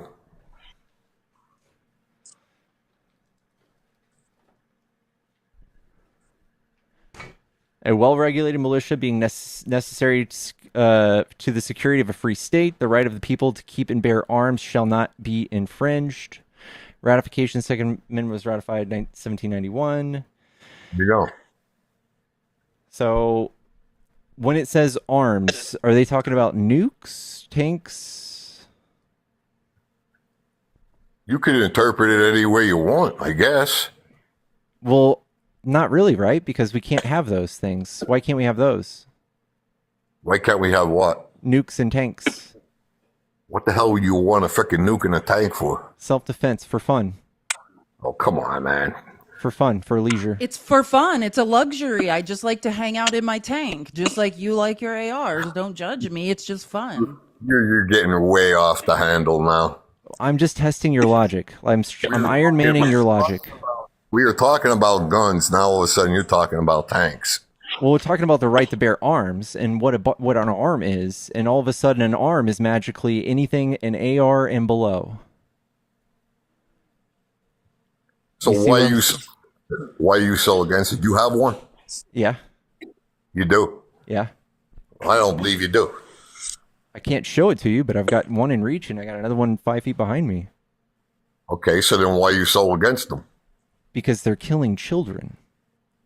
No, they're not killing children. It's the number one cause of child death in America. Do you know there's more black on black crimes in Chicago that occur weekly than what you're talking about as far as what's happening to children? You're acting like Chicago's number 21 on the list. They are not even the highest. Every red state beats Illinois just about. There's 8 states in the top 10, and for violence, for gun violence, 8 of them are red. You know, I came up here to try to talk sense to you people, but you don't want to listen. I think we're having a decent conversation. I think you have a mind of your own, and you're not going to listen anyhow. So, just to let you know, I have your back. If you ever need help or assistance, and I'm there, I'll be there to help you. Appreciate it. Have a good evening. Got my All right, 6. you too. Have a good evening, Jer Bear. Master Roshi. I got your Chat. 6 too, Pickles. Appreciate you. Facts in the house. Slowly. in the house. Oh, he was here and he's gone. He's not here anymore though. Did he leave? He was here. We were so close. He's like, you have a mind of your own. Are we not supposed to? Yellow. Oh, Yeah, there what's he going is. on, man? He's here. What's up, bro? Are you a Trump supporter? Nah, man, you know, I used to come up here and troll, man. I don't know if you remember me, man, but, man, I just wanted to say, man, you know, I just can't wait till, you know, they realize what they had voted for, man. Yeah. You know? Yeah. I hear you driving, can't Chris. wait. I appreciate you, bro. What you mean? I ain't driving.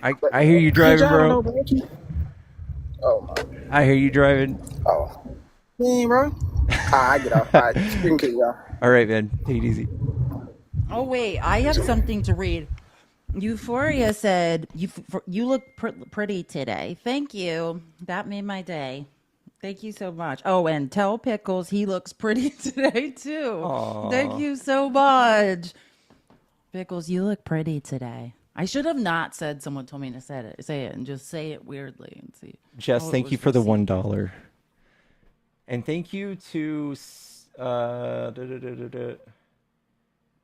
thank you to Jasmine for $3 and $7, and Stephanie, thank you for the $5. Thank you guys so much. Right.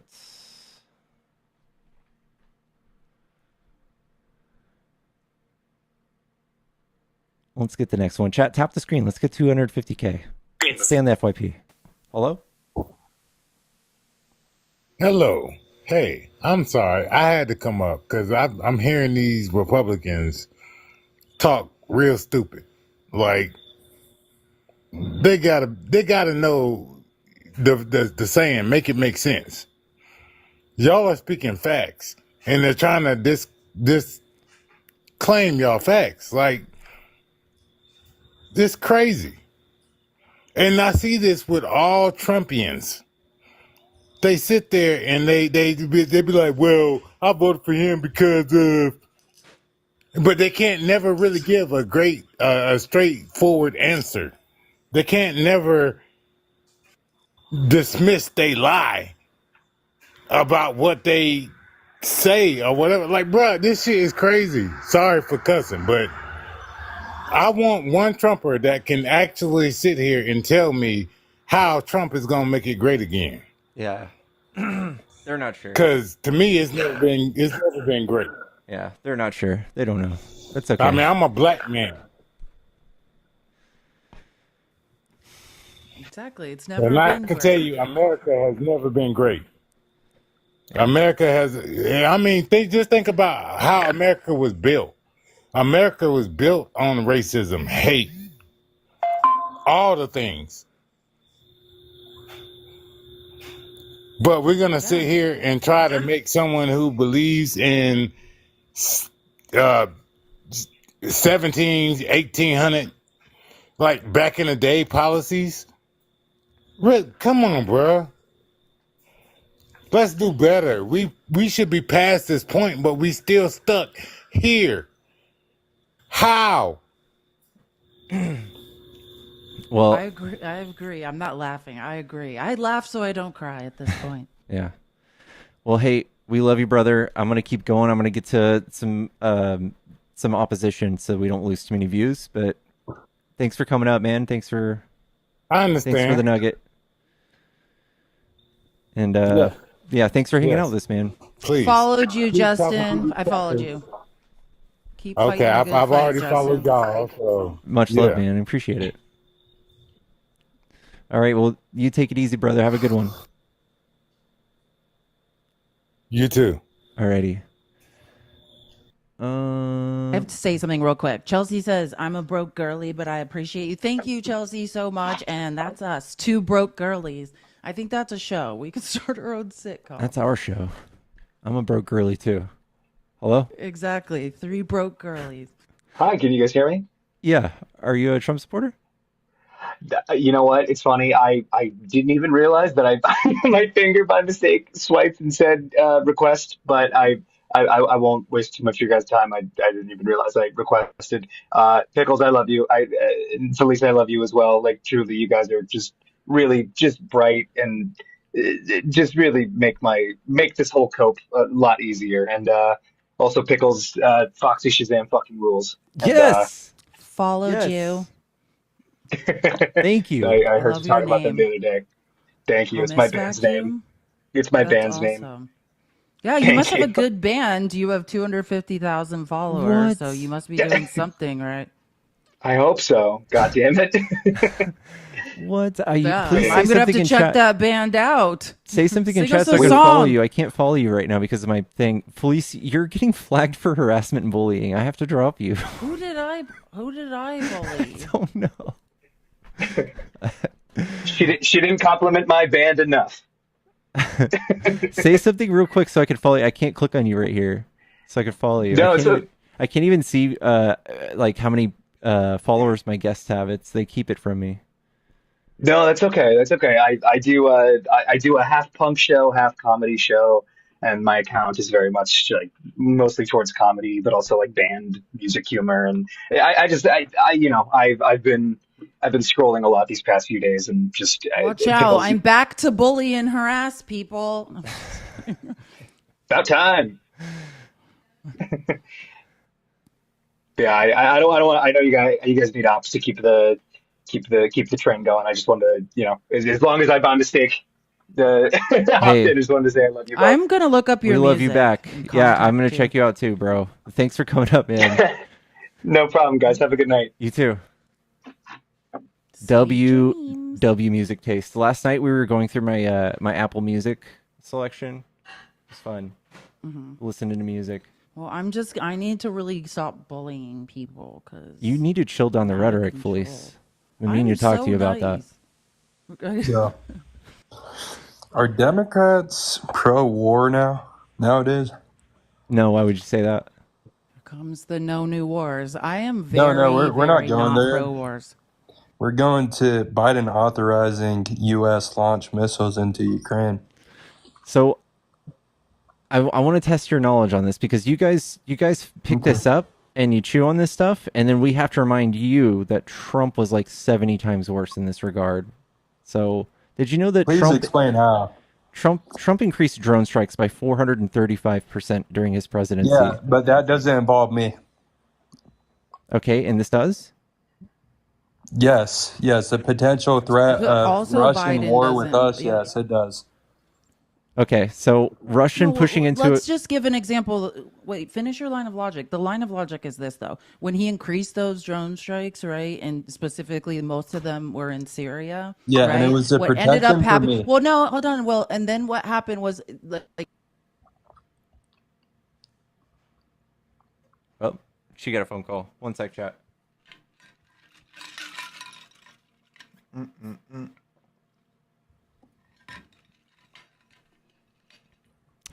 Give us a sec, chat. We're almost at 250K, guys. Tap the screen, tap the screen. Don't go anywhere, guys. Wait till she gets back. One sec. And guys, let's get Felice up to 10K coins. Let's give her all the love, guys. We're very lucky to have her on our panel. Oh, she must have dropped. So one thing I will say is, like, Trump was not a super peaceful president. He likes to tout things in a way that allude to that. He was peaceful for us, for United States. How many did more soldiers die under Trump or Biden? We're talking about the potential threat of World War III. Okay. Which soldiers are going to die either way, but it's about the civilians in the United States. So how many times has Putin threatened to use nukes now? I don't know. He just said, what, yesterday, that if we decide to launch our missiles, they are going to retaliate in that way? This is the fourth time. Okay. We don't care. So do you think it's an escalation of war or not? Not really. If Putin didn't want to lose people, he would back out. But he's like up to 500,000 casualties, and Ukraine's only had 70,000. He's really hurting. He keeps reminding us that he has a nuke, but that doesn't mean we should do everything he wants. Well, honestly, I hope you're right. But in all honesty, I feel like Russia, when we talk about the Budapest Memorandum and how we should be backing Ukraine, and I personally don't think we should, because Russia told Ukraine, if you inch 1 inch closer to NATO, we reserve the right to wage war on you, and that's what they did. And so why should we be protecting them when they broke their part of the deal? I think you're just listening to Putin tell his side, and I get it, but that's not true.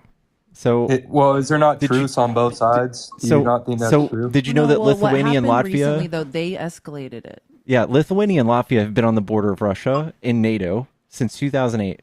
So this whole thing is BS. Like, and since Putin lost his pro-Russia puppet in the Ukraine government, and Zelensky got elected, that's why he pushed into Ukraine. He no longer had control of it. He wants Ukraine because it used to be the capital of the USSR, and it also has the only warm water port that Russia can use during the winter that doesn't freeze. They want it because they are dying. They are hurting real bad. They need it. This is just an excuse, and they're trying to get you guys to rally behind Trump to defund Ukraine so they can take it. This is part of their effort. They're not just fighting a war on the ground. They're fighting in the media. They're fighting it online. You and I here are fighting these battles right now. Well, and you're I don't want to fight with you guys. propaganda. I just want to ask these questions. So you don't think that Zelensky was pro-NATO, like wanted to inch closer to NATO? He definitely should be. He has every right to be. He should be. No, I mean, but can we not expect Russia to Poroshenko, the retaliate that president way? before, Poroshenko, the president before, that's what Pickles was saying. The president before Zelensky was literally in Putin's pocket, right? I'm aware. He was Russia, yeah. So Putin was controlling Ukraine, right? However, Zelensky. And how long was that for? How long has Ukraine been in Putin's pocket? Pretty much since the dissolution of of the USSR. So was that during the Budapest Memorandum? Let me just say my point really quick. So, anyways. And Putin started losing control because, for all intents and purposes, they had a puppet government in Ukraine, and Putin was in control. Right? There was so much corruption. His pockets were being lined. He had access to the waterway. He had all the things he wanted. When he lost control, Zelensky came in and stopped playing ball. They started ousting, the corrupt people that Putin liked to work with and could work with. That's when he invaded sovereign territory. But I just want to make the point really quick about the long-range missiles. There was a provocation for that. Like, understand that Putin engaged another country on another continent, right, in Asia, brought thousands of soldiers, not just entered Russian territory, to the front lines who are firing on Ukraine. And then Biden said, okay, you now have gotten another country engaged in warfare, right? You brought them to the front lines to fight. So now we are countering that. So I just want to make the point that there was a provocation. I He get your literally involved another country. okay. I get your point, but when we rewind it back to this point, the Budapest Memorandum was made during when Ukraine was in Russia's pocket. So obvious, right? Before 2014, right? Well, no, Okay. and the point of the Budapest Memorandum was try to calm things, right? Okay. During the dissolution, after the dissolution of So the let's- USSR, right? Let me finish this 2 point, and then I kind of want to hear what you think of it, because this is the other side of what you're saying right now. So the Budapest Memorandum was made when Ukraine was in Russia's pocket. Everything completely changed. They said before 2014, they said if you guys inch closer to NATO, we reserve the right to war. They get a brand new political government with Zelensky in there. They start inching closer to NATO. Ukraine made that decision, and now Ukraine, it's like your little brother on the playground, and it's not even our little brother, picks a fight with a bully who's way bigger than him, and now expects us to get in there and fight for him. And now the whole world is going to end up in this situation because Ukraine decided to pick a fight with Russia when they really shouldn't have. Ukraine Okay, didn't. so again, if you, so I mean, I tell would me be what on your you page. I think would be so on off your about. Matei, I'd be on your side. I'd be like, yeah, that's right. If that would be dependent though on if Ukraine had invaded Russia. Ukraine did not pick a fight at all. Ukraine No. didn't even entertain getting involved in NATO until they were invaded, their sovereign land, right? Now, if Ukraine had invaded Russia, I'd be on board with you. I'd be like, they picked a fight with their like big brother and now this, right? But they didn't. Well, a couple of things. To my understanding, Ukraine, the whole reason Russia invaded Ukraine is because Ukraine was in talks with us about joining NATO. Dude, NATO is a defensive ally, bro. NATO is a defensive ally. If they don't want people to I join NATO, understand they that. need to stop invading countries, because since they invaded Ukraine, Finland and Sweden Sweden has joined NATO. Like, they are the biggest recruiter of NATO themselves. They need to stop. I get that. So Sweden joined NATO. Russia didn't have a problem with Sweden joining NATO. They only had a problem with one country, and that was Ukraine. Yes, they did have a problem. Yes, they They've did. threatened you. See, Well, this what'd is they you do? just don't What'd they have do a with working knowledge. Sweden? Hey, for Did they attack years, Sweden? They're not on Russia the has border of threatened Sweden. both Finland and Sweden out of joining NATO. Finland is on the border of Russia. You need a map. Finland have is to on go the border of through NATO. Russia. And did they attack Finland? They're on the border of Yeah, Russia. and they fucked around and found out, and but Finland fucked them but up. you're asking for. Yeah, that's true. That's where the phrase Molotov cocktail comes from. Look it up. Turns out Finns can fight. Okay, it sounds like Finland didn't need our help, so they had the right to pick a fight with Russia. But Ukraine, No. the whole reason No, we're you in this said predicament no. Wait, hold is on. But because they're I just using want our to correct that missiles. you said something incorrect. Yes, Putin has been threatening both Finland and Sweden for years and years and years to not. But they're in join NATO You now. said, oh, he didn't They're care if they protected by joined. No, NATO. you made the claim. Your claim was, oh, Putin had no problem with Sweden and Finland joining NATO. Yes, he did. He's been Well, they threatening can't do them anything for about it years now. and They're in years and NATO. years as well. Okay, so just to be clear, that's not the case. What isn't the case? And I just want to bring up this point. They brought North Korea in because we're funding this war. They're fighting us. They're fighting with our money that we're providing to Ukraine. Ukraine would have no shot in hell without us. They literally signed the Budapest Memorandum too. They knew this was our due diligence if they were to invade. And they can't be They were clutching their part pearls of and be the like, "How agreement." dare you?" When they knew on paper we were committing to doing this. Yeah, and we knew on paper if Ukraine inches inch towards NATO that Russia That's not would on do paper this. anywhere. No, that's not on paper. God, what? How do you figure it's not on paper? Tell me what paper because it's it on. is That's not not. an agreement we've made ever. I'll get it up right now. We're going to talk about the Minsk agreement. I'll pull it up now. Mm-hmm.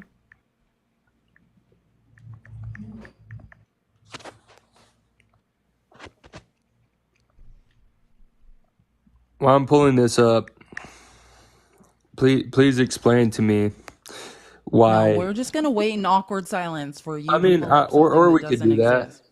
No, that's fine. I love awkwardness. That's awesome. Let's do it. Chat. Tap the screen if you're also a big fan of these Haribo frogs. This is my dinner Yeah, tonight. tap the screen, guys. Those are good. This is my dinner. These are the best. Guys, let's get pickles to 300K while we wait. Tap, tap, tap. Sorry, I'm a loud chewer. Stop. You never tried these? Dude, they're so good. And I also got these. Chat, if you want a cat-like figure like me, this is what I eat. This is freeze-dried Skittles. It's good. They're good for you. 21 grams of sugar for each 27 Skittles.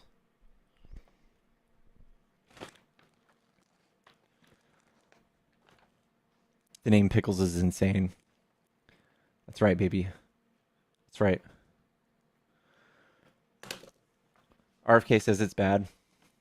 I'm on no sugar November. I could do no shave November and since the election, I'm gonna have to go on a no sugar Okay. December. Yeah, I don't think sugar is good for us. All right. The earliest significant date when Russia openly opposed Ukraine's alignment with NATO can be tracked all the way back to 2008 during the NATO Bucharest summit. At this summit, NATO members declared that Ukraine and Georgia would eventually become NATO members. Russian President Vladimir Putin strongly opposed this declaration, citing that such a move was a direct threat to Russian security and geopolitical interests. This opposition was a key moment in Russia's longstanding policy of preventing Ukraine's NATO membership.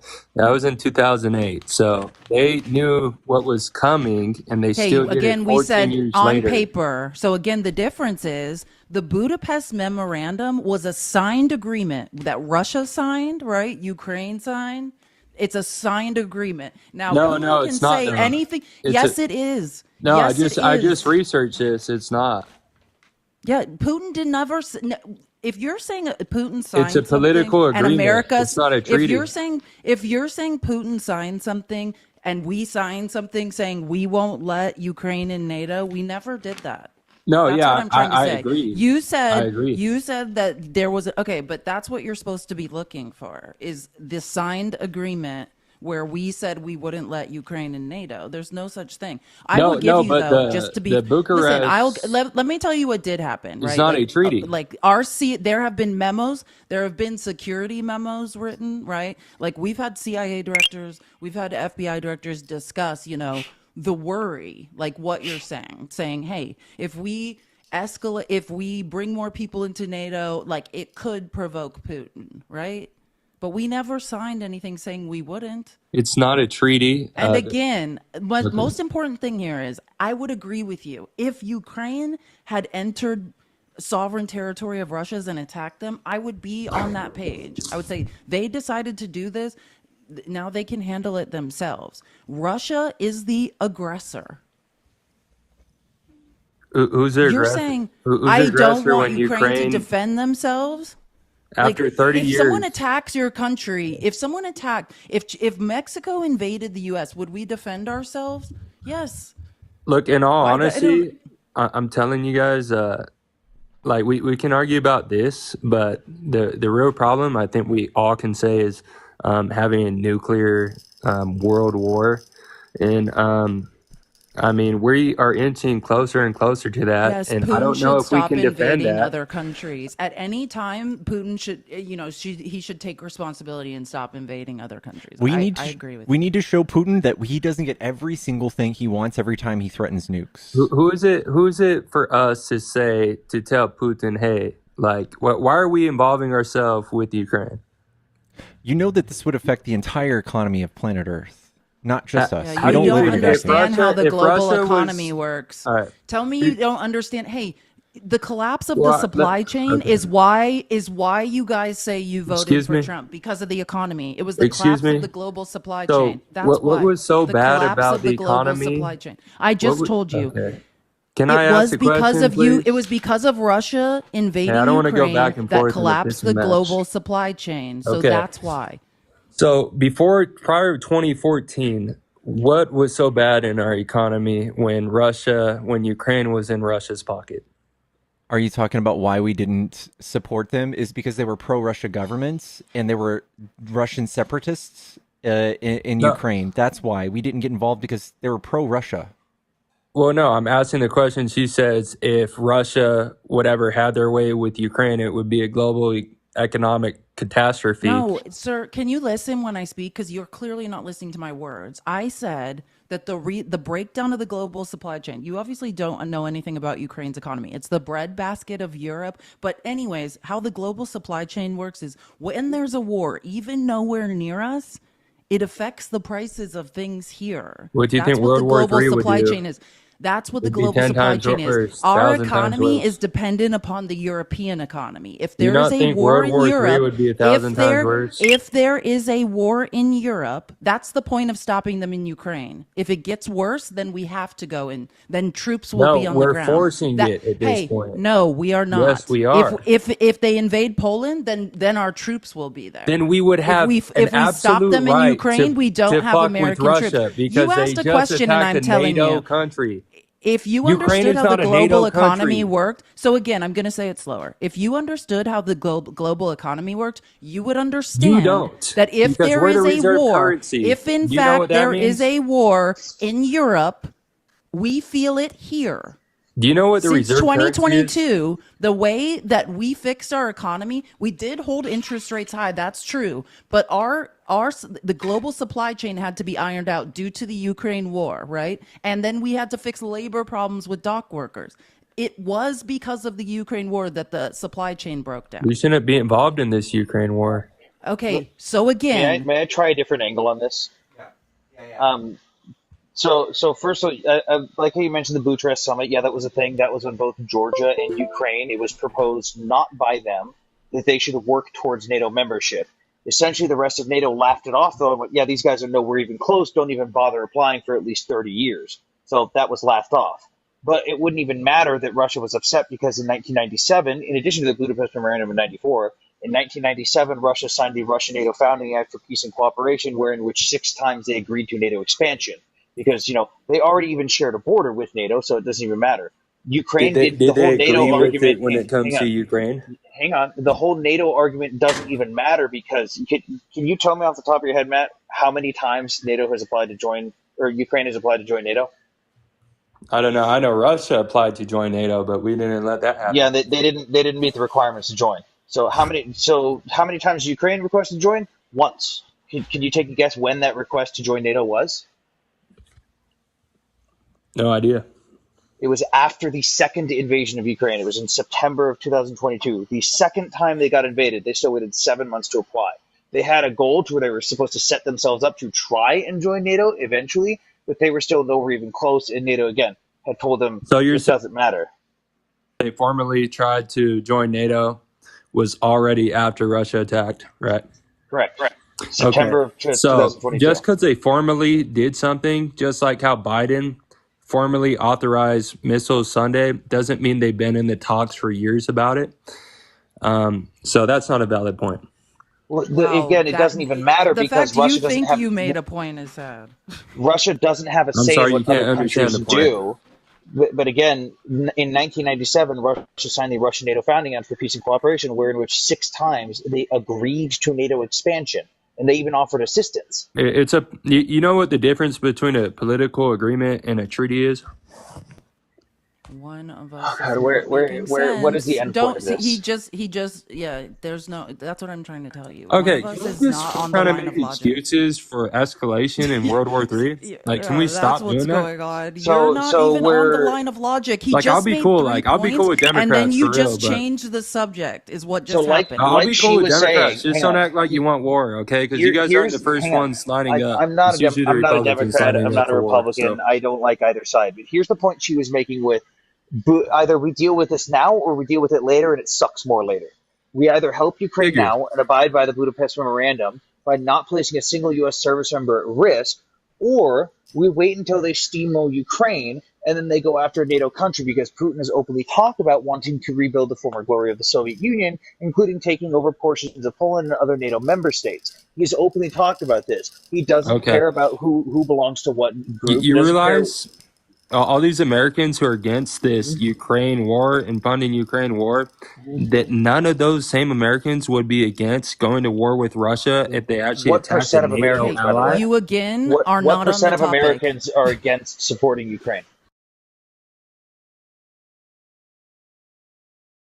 Against supporting Ukraine. Against supporting Ukraine.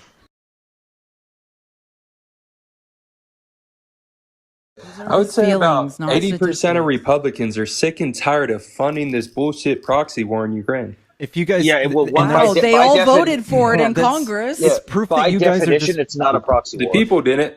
you guys are by definition just propagandized. So if I show you what the actual effect on the U.S. of the Ukraine funding, you would be like, oh, because this is our budget, Yeah, but Pickles, $1.14 trillion dollars. I'm not.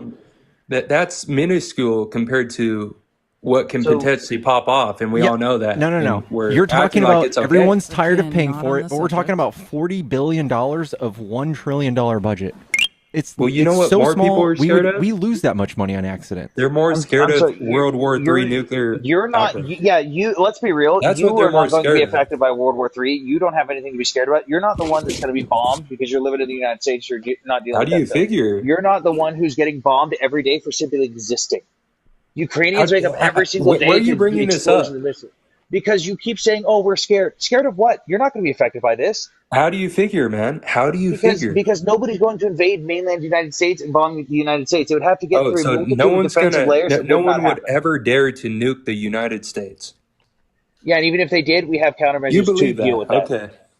I think you're gonna be in for a rude awakening if we Well, continue on the path we're going here's where to. I get my basis No, I from. I've think got that's over the 10 years biggest in thing. geopolitics and foreign affairs, and over 7 of my 10 years in the Marine Corps as a doctor Very development expert. good. So this is literally my field of expertise. And again, nothing you have said is substantiated by anything. The most recent Were polls you ever in by the special most recent operations? Harris Cap polls. The most recent Harris Cap polls show that over Were you ever 65% in of special Americans. operations? Dude, Doesn't he's matter. not listening I'm to going you, on. Sam. Don't waste your breath. He doesn't listen when people talk. He just Well, says no, something because his asinine off opinion is topic different from immediately other after. people's, and he wants me to take it as fact, and it's just not No, going to I'm happen. I'm presenting you. sorry. I am not a source. I am relaying information from factual sources. You can fact check me on. By all means, Okay, don't and believe a I'm thing I asking you, say. have you ever Fact worked in check me. special forces, Sam? I literally developed doctrine to send Marines to war. Okay, have you ever worked in special forces? Have you ever been to the Why? highest prestige in the military? Have you? Now, the reason I So bring why does this it up matter? is because my best friend is in the Oh fucking Delta God, Force, So and not he an has a completely anecdotal different random opinion story than you. that's completely off He has topic. a So complete What? different opinion bring than your you, friend Sam. up. Bring your friend up, and I'll talk to him instead then, because I don't care about your anecdotal story. No, we're Six, not over doing 65. I would love to anecdotal bring him up, random but right now he's stories. fucking doing Matt more Over just important things. said, 65% I of know a Americans support guy He's who doing Ukraine. more was in important special things, my friend. forces. Over 65% of Americans support continuing the funding to Ukraine because they understand the ramifications of what could happen if Russia is allowed to take Ukraine. Okay, okay. Let's talk about the point where you say, "Oh, they won't stop it, Ukraine. Mm-hmm. They'll continue." So he That's pivots fine. and does Let not me stay say on the this: line of if they logic yet continue, again. and they actually attack a NATO ally, then everyone will be in support of that. Okay. So if they did I highly continue, doubt that. are you kidding me, dude? Do you not see the difference between Russia attacking So a why? non-NATO So hang on. ally and Russia attacking a NATO ally? So why Are are we you this supporting far one? Hang apart? on. Why are you supporting one ally but not the other? What makes It's one more not our important than fucking the other? ally. They're not in You NATO. just agreed they're a non-NATO ally. You They're just not said it in yourself. NATO. It doesn't matter. We have plenty of allies outside of NATO. Is South It's not our Korea an only ally to the ally. United? Hang We're on. not It's not only responsible treaty. for them. Is South Korea an ally to the United States? We're not responsible for South No, Korea. I would hate to we fund a are. war We actually with are. South Korea. We have agreement. We have a mutual defense pact with That's South not Korea. Is smart. Japan? Save your breath. We've got Japan. We've got Japan, South Korea, the Philippines, Australia. All these countries that are outside of NATO that are our allies that we have an obligation to help them. Like, just because they're not a NATO doesn't mean they're not an ally. Fuck, even in the Iraq War, when we called upon everyone in the world to help us, you know who sent the second highest Okay, I contingency think a of lot troops of under people zero are tired obligation? of It was that. Ukraine. I think a lot of people are tired of the handouts. And what has Ukraine ever done for us? It's not a Again, handout. changing I the just told It's a subject. pretty easy Never common on the sense. line of I don't logic. think I'm a bad person for saying never this. This is just how people feel. successfully stayed on the line of logic one time this entire No, time. dude, you guys are Never defending. once. You asked You a have been question I was wrong. You've actively been giving you an fact answer checked to. literally Can about we 50 stop with the times. left and right, and People can we make just get salient. down to People the bottom make of this? salient points, and then you mumble off topic. That's what I'm we've just saying, been there's doing no now way for you 25 actually minutes. support what Biden's doing right now. There's no way. Allowing an ally to defend themselves is an awful thing. Mumbling off It's not our topic ally, yet man. again. Did anyone Except notice that that? they are an our ally. ally. Okay, but just 7 years ago, they were Russia's asset, were they not? So just No, because not they went against necessarily. No, they were Russia, still an ally. The like, reason we weren't I don't know abiding by what the you're Budapest saying. Memorandum is because we didn't need to help them because they hadn't been invaded yet. What has In Ukraine ever done for 2014, us? in the Iraq War, they set the second highest contingency of troops under zero obligation because we asked them to. You said They went on Ukraine helped multiple. us out in the Iraq War? There was an American that was taken hostage by Iraqi soldiers. Ukrainian service members helped us on that mission to rescue them. That's nice. So that sounds answers your like question, they're right? our So ally. does that earn them the free pass to create a World War III scenario? Yeah, they're yes, being invaded is their Yes? fault. Totally. No. So you know again, that by the way, also we're getting a No one massive has boost the to right. the We don't economy. even have the right to start Do this, you but do you you guys realize? are defending it. Do you understand how the breakdown of aid works by any chance? Like I know Pickles was showing you that just the overall budget, but do you know how the breakdown of aid works? I do. Like, do you think it's just like a giant pallets of cash like back in Iraq? I think we need to get to something real simple, and I don't think we should be saying it's okay I think you should to answer the Mumbling question. and changing the to topic. escalate the war. You gotta I don't stay on think top- we should like, ever say it's okay to escalate the war. No, we're not That's escalating all I'm anything. saying. We're meeting them with it's not force. escalation. They Okay. escalated. They had like Ukraine needs to do something don't matter. tactical. It's because it was escalating. escalated It's by escalating. Russia. Because it was escalated It's by Russia. escalating though. By Russia. That's what So it's escalating. it's escalating because we're allowing them to do what they should have been allowed to do from day one by defending themselves. But Russia's not escalating by repeatedly launching munitions at civilian cities every single day. Why are we funding? Why are we doing this? Why are we forcing ourselves into a predicament that we can't get out of? And you're okay with it. You guys are You're just okay you with guys it. have this weird magical version of this where Trump is the only person who knows how to do diplomacy with Putin, even Well, though that's he's what like it the seemed hardest like from person to like on 2016 to earth. 2020. He's the most That's what controversial it looked person. like. He's not going to be able to do this. He said he was going to end it in 24 hours, didn't he? And it's not happening. You know what's funny is, Matt, you said that they didn't invade under Trump's presidency. What do you know what was going on between Ukraine and Russia during Trump's presidency? No, he absolutely does not. No, and you know why? Because it didn't involve the American people. It wasn't on Associated Press. Actually, it No did one because my talked fellow about it. service members So were over there why would training I Ukrainian care? soldiers. Why No, would I did. care? It did The involve only us. reason we're No, talking about Matt, it now it is because did. the You're news wrong. is talking about it, and it's obviously No, Matt, escalated you're 1,000%. It's obviously escalated to the point where the news has to inform us move every on? fucking day about it. I thought it was So the who's fake the liar? news. Matt, my fellow service members CNN were is over covering in it. Ukraine. Hang on. MSNBC, ABC, Matt, they're all covering following this. the 2014 invasion, my fellow service members have been in Ukraine training Ukrainian soldiers and providing them with munitions for the Budapest Memorandum. So it did affect Americans. I had friends who were over there training Ukrainian soldiers. It did affect us. And during Trump's presidency, Well, when Russia let me repeatedly say bombed this. Ukrainian Let me bases say and took this over common Ukrainian sense cities, statement. he didn't do shit about it. Let me say this common sense statement. Nothing you've said is common sense. Okay. Well, this one's gonna be real common Thanks, sense. Mark. If you sign up for the Bye. military and you go into war and it affects you, I thank you for your service. But at the end of the day, people service the military to protect the citizens. So and our allies. We were not affected during Trump's administration. Okay? The Associated Press, Fox, ABC, NBC, all these people, they obviously felt that it escalated so much that they had to let us know in 2020. So I don't when get we what had you're to arguing. provide African countries with more aid every year from the U.S. aid fund because Russia took over part of the grain industry, that didn't affect the U.S. economy? Maybe to a small certain that didn't affect the U.S. economy?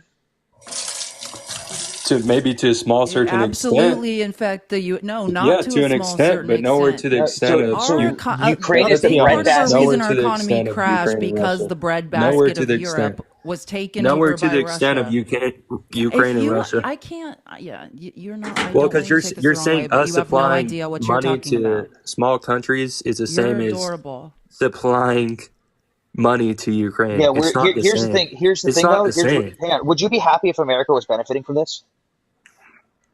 Fuck no, because at the end of the day, if we go into nuclear war, no one wins. No one. Yeah, it's not gonna be nuclear war. Think you're all hot, it's not gonna be nuclear war. Just go sign up for the military again. Why don't you? Yeah, if we actually put boots on the ground, I will gladly re-enlist. Next time Putin wants something, we'll just let him know to threaten us with nukes so we can give it to him. Yeah, Matt, if we actually go boots on the ground in Ukraine, I will gladly re-enlist to go over there because the last time I went over there, Matt, the last time I went over there, I went over there on my own dime, you can send 1 million troops to a nuclear bomb and they will all die. They will all die. Matt has not listened to a one word anyone said. Matt, you are painfully uninformed. I literally have a migraine because you know so little information about the topics you choose to speak on. I think you are. Let me cover all you've said. You're terrified of Putin and nuclear war. No, escalation. Obviously, I think you are too. But you just your knees must really hurt, Matt. You've been on them for a long time. I suggest you stand up. I suggest you stand up and get off your knees. Nuclear holocaust and just get off your knees, Matt. It must hurt. That's what your problem is. Matt, I get it. You're terrified, and get off your knees, okay? Yeah, get off my knees. Mm-hmm. $16.99 on Amazon. I'm not even gonna go there with you. $16.99. Wink, wink. I don't understand how you can be mad at something where no U.S. troops are at risk. We don't have to do anything. We're depleting one of our biggest enemies who opened. You're saying that now. Would you let me finish, Matt? Let me finish. Just stand on business when shit pops off. Stand on your business. Yeah, you know what? I stood on business, Matt. I stood on business when I took big dog. Matt, I stood on business when I took vacation time from work to voluntarily go to Ukraine unpaid and train Ukrainian soldiers on the front lines. Yeah, well, keep doing that. Keep doing that. Stand on business, brother. You too, Felice. I mean, you sound like a warmonger yourself. For you should go sign up for the front rows, ma'am. I am left of left. I'm basically a stone's throw. No, you're not. We are on the front lines. You're talking. We are literally on the front lines right now, fighting Russian propaganda. Fighting off Russian propaganda. You are a literal Russian propagandist. This is the front line I'm talking about is Ukraine border. You have no idea what's going on. You should literally. That's what we're doing right now. We're doing our part. You act all tough now, but when it's in your backyard, I don't want to hear it. You like boosting in the economy, right? You like when our economy does. Matt, you like when our economy does better, right? You said what? You like when the American economy does better, right? Of course. Okay, cool. So with the aid to Ukraine, we are giving them 20-plus-year-old equipment that was already paid off and charging them full sticker value in a Lend-Lease program. You're bragging about us making money.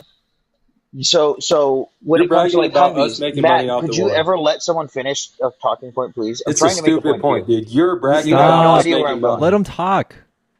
So, Matt, like, for example, with a Humvee right now, you can go buy a fully functioning Humvee for $10,000 from a U.S. government website and just drive it off the lot.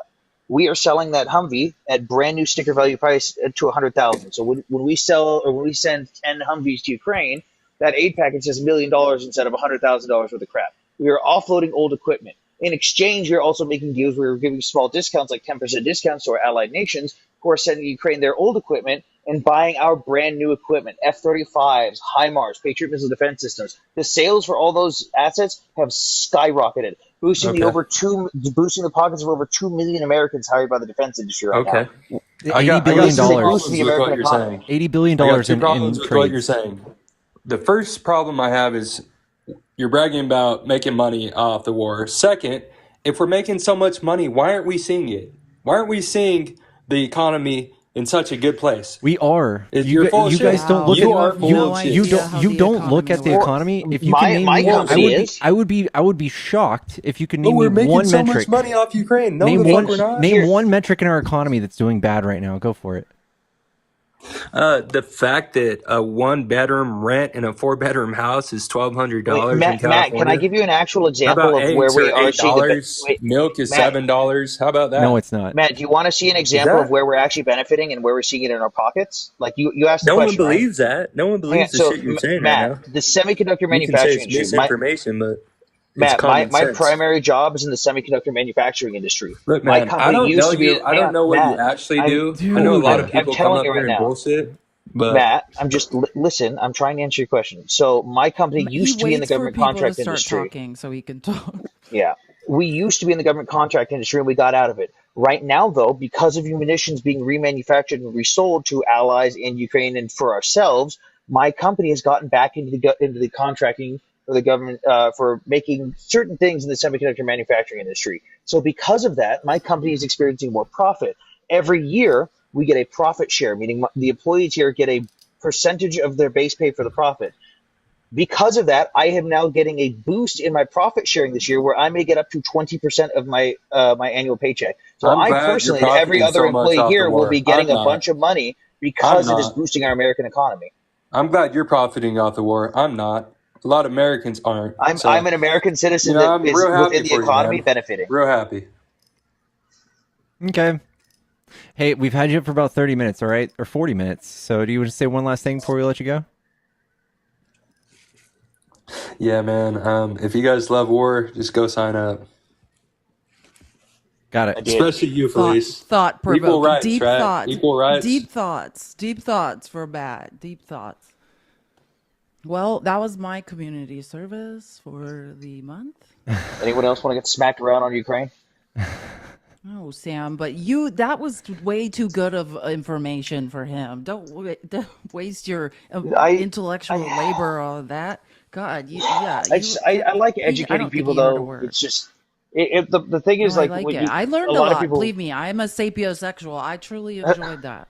a lot of people, it's like you're not going to convince the people on the panel 99% of the time, but there's what is it, like 15% of commenters on lives actually, or people in lives actually comment. So you've got 70+% of your people that are sitting there just listening. So at least you get a chance to educate some of the people there that don't know anything. Like I've had like 3 people now just from this chat DM me wanting to learn more. I have a pinned video on my profile that is literally just the basics of the war in Ukraine. It's from Ukrainian freedom up until now. It's like 7 minutes, but it gets you caught up. It gets you the information, the basics, and then you can go on and do the research yourself from there. Because if you're not willing to learn on this stuff and you're going to try and formulate an opinion on something you don't know about, you're doing a disservice to yourself and everyone you try to talk to the topic about. Exactly. I concur. Yeah. Well, yeah, we appreciate you, man. Yeah, we'll definitely tag you back up if someone else comes up, though, for sure. Thank you. I'm gonna go back to. I literally walked outside for a smoke break to come do this. Nice. All right. So I'm gonna get back to work now. All right. Have a good night at work, man. Thanks Don't for be a having me. stranger, Sam. All righty. I just have to say, Chelsea, thank you for the personalized note. I won't tell anyone what it says. It's our secret. But again, thanks for the personalized note. Super personal. Who we got next? What I was trying to say was like, that was such good information on Ukraine. I wish it was like more of a debate. You know what I mean? I wish he was talking to someone like who was debating in good faith, because yeah, like he would be great, like actually having a really good conversation. Yeah. Hello? Hello, CMB? Call me back. I feel like it's more painfully obvious here on a debate. I guess I don't know. I feel like we're able to dig into conversations more because we stay decent and civil, but it's more obvious when people are being, disingenuous because it's annoying. Hello? Top G? All right. Yeah. I mean, oh, well, there he was. You're welcome to try again, bro.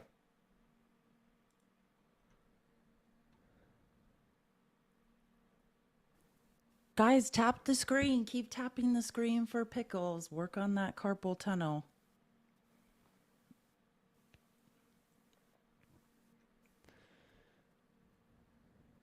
No, I do love when people have information. Sam has information on Ukraine I am not aware of. I love that. So Yeah. that was actually a treat. Hello? Hello? Vex? Bunch of AFKers, chat. Damn, I should probably eat. I'm like already tired for some reason.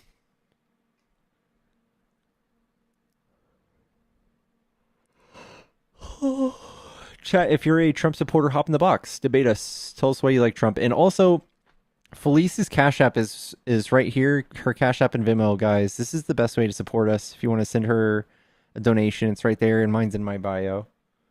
We appreciate you guys. Oh, I'll give you guys an update on Russia because, I started this show today, the broadcast. It's me and two really smart women, and they just sent me an article. So Putin is now outlawing, they're banning child-free propaganda to try to boost the birth rate. Right. So they call it propaganda, but any information available to women about not giving birth is now being banned to try to boost Russia's birth rate. Did you see what happened? I sent in my robots and I thought that was Z-Pack. You're they getting flagged better, Tanner. Felice. They flagged Felice. They did it. I was sitting on my couch and I called Elon. I said, Elon, can you send in the robots and can you flag Felice? Can you do that? It was Starlink. It was the satellites. I just was hearing a video. We had the results hours before and we knew we were going to get flagged. Starlink told me. I was on my I don't want to brag, but Sam just messaged me. I just thought, oh, nice. Well, I need to tell you, people, if you haven't joined the Discord, what are you doing? You need to join. It's a great Discord, a phenomenal Discord. And if you can't tell, I'm actually getting very tired, very tired. Every day I'm getting tired. I'm 78. Why couldn't we get somebody younger like Kamala? Why couldn't we do it? We'll never know. We will never ever know. I love when you do that because that's the important part. Kamala. Have you been eating McDonald's every day on your plane? Do you ever every day? I actually, actually, I can't afford it because of Joe's economy. You think about a quarter pounder, it looks more like a cheeseburger now. It's unaffordable. We can't afford our cheeseburgers. We can't. I want to try the chicken Big Mac. Ooh. And if you voted for me, I need you to come up and tell me why you voted for me. And if you do, I might send more robots towards Felice. We might do that. We might send them. What a beautiful population. 1.2 thousand people. Should be 1.2 trillion people, actually. Hi. Hello, are you a Trump supporter? Hi. Oh, so finally you can hear me. Sorry. Mm-hmm. Hello. Hi, are you a Trump supporter? Am I Trump support? I've just really enjoyed all your guys live. Well, thank you. And yeah, Phil. Love your accent. Yeah, thank you. And yeah, my whole point was because I find it really interesting. And I'm a British person, and obviously, and it's just a whole nother ball game over here. Yeah.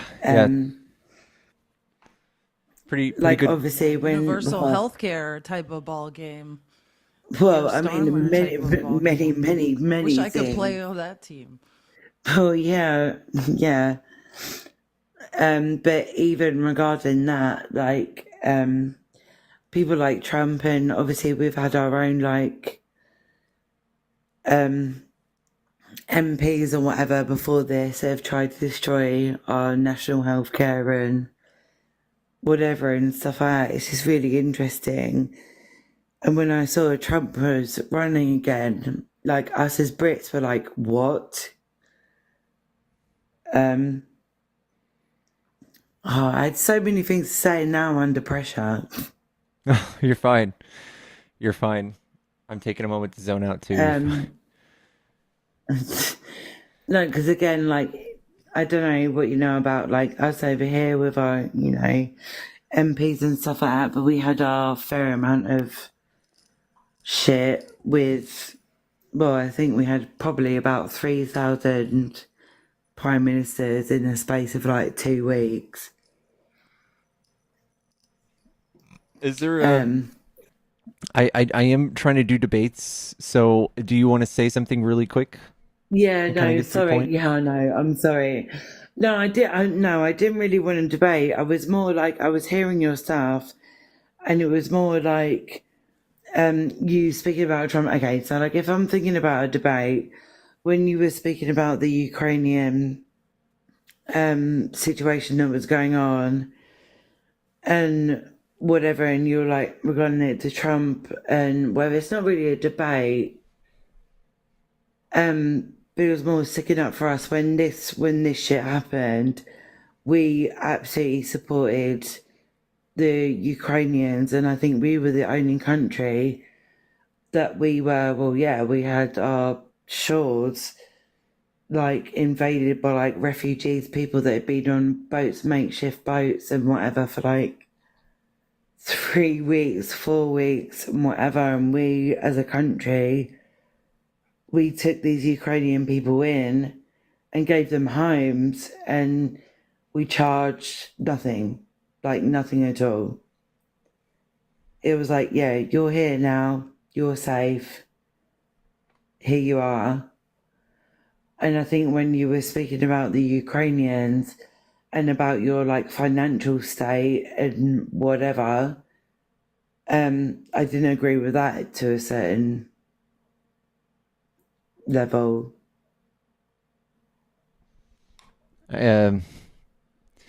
Well, hey, listen, I want to get on to more people, but I appreciate you coming up and sharing.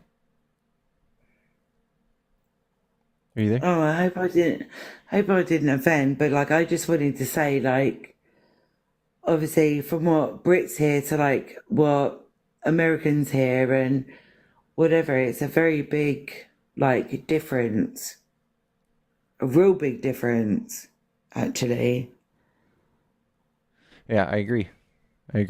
Of where, because I mean, we're in, I think, you're smart people, we are in a ridiculous like financial crisis at the moment.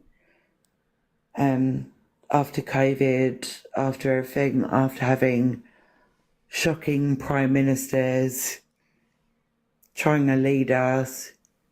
Yeah, Boris Johnson is like the Trump of. I feel like I was just Oh thinking, yeah, like, who is the Trump of the UK? It's yeah, Boris it's Johnson Boris. for Yeah, sure. it's Boris Johnson, and they're both like identical. They've not ever been, It's not attractive. they're people that have By been identical, like you mean not financial attractive. I agree. uprisers. They've never been,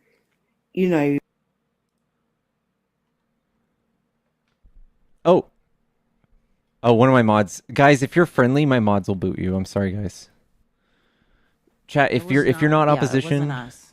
yeah, it's not us. It's if you're Have a if you're good not night. opposition, I'm yeah, an we love you. Anglophile. Love England. Don't change for anyone. Hello. I may need asylum. Yeah, Hello? Nigel Farage. Good one. Hello. How's it going? What's up, man? Are you a Trump supporter? No, I'm not. Absolutely not. I do not like the guy. I'm just wondering why everybody's voting for this guy if he's doing all this stuff to these women and taking advantage of people. Yeah, I agree. That's what we're here to talk about. I don't know, but yeah, we're only taking opposition, so I'm gonna boot you. But guys, debates only right now. Especially, we're kind of losing a little bit of traction with the algorithm.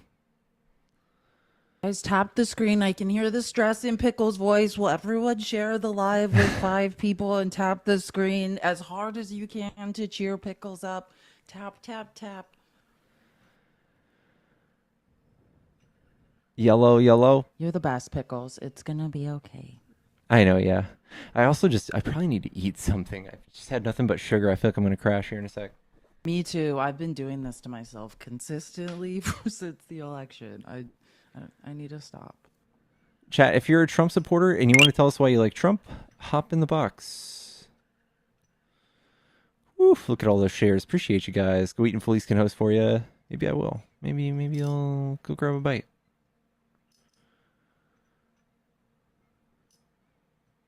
Feeling a bit peckish. Feeling a bit peckish.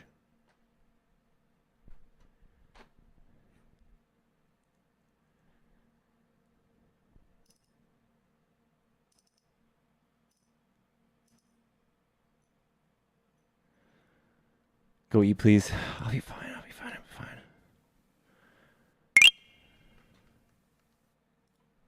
Here we go. Let's see. What is happening? Did anything happen today that I don't know about in the news? Hello? So, did you vote for Obama back in the day when he was president? I didn't even vote. No. Now, did you think Obama was a good president? Yeah, he was fantastic. So, you're saying that it's perfectly fine for a man to take millions of guns and dump them over on Mexican borders? Can you explain to me what happened? Yeah, it was his considered Watergate. You can look it up. It's called Fast and Furious.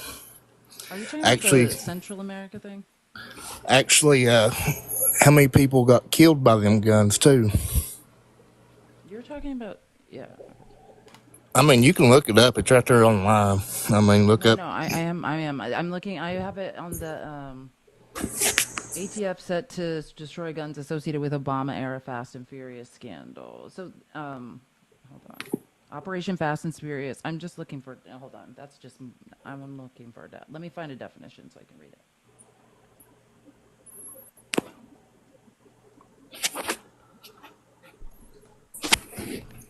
Okay. Obama's first scandal. Sorry, I'm just waiting for this to load. Okay. Obama administration scandals never resolved. They just vanished under new scandals. So it was one of the president's earliest embarrassments, Operation Fast and Furious, designed to help Bureau of Alcohol, Tobacco, and ATF and Explosives dismantle the drug cartels operating inside the United States and disrupt drug trafficking routes. Instead, it put into the hands of criminals south of the border some 2,000 weapons, which have been used to unalive hundreds of Mexicans and at least one American, U.S. Border Patrol agent Brian Terry. Now, Fast and the Furious is back in the news earlier this month. A raid on. Okay, well, I think that's what he's talking about. Where did he go? Yeah. Yeah, so I did know this, but like I have a larger issue with that. Like we do track these guns. That's how we know about Border Patrol Brian Terry.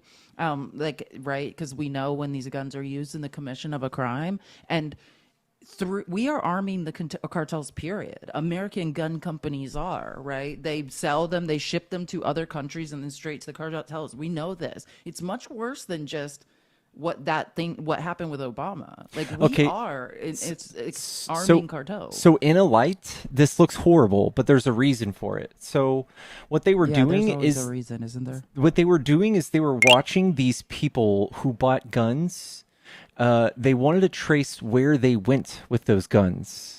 So at first glance, it's like we're arming people. But what we were doing is we were tracing them so that we could see where they went and we could track down more of the network of traffickers. So we were trying to build a large... ATF's field office in Phoenix, launched an operation in which guns bought by cartels, Yeah, it was a large, complex conspiracy case. They were trying to build a big case, not just pop people with gun purchasing charges. So I don't think... They were trying to... Yeah. I don't think this is the boogeyman you think it is. Yeah, they were going to track their guns as they made their way through the ranks of the cartel, like that. And this is something we do. Like we reverse try to find out how guns are ending up in the cartel's hands. Like this, Yeah, he ran away. I don't know. I just have a larger problem. I don't know where he went, but the larger problem I have is more that forget like what the ATF is up to for like sting operations. The larger problem is we are American gun companies are arming the cartels. That's capitalism, right? Like, I mean, should we stop that? Should we say to gun companies, hey, when if these guns are used, if all these serial numbers are ending up in cartels' hands and unaliving people, like, I mean, should there be a penalty? Or we can't because of the gun lobby. They call them the three wise men: the alcohol, tobacco, firearms, right? Like those are the strongest lobbies in Washington. If you want to change that, you'd have to go against the NRA.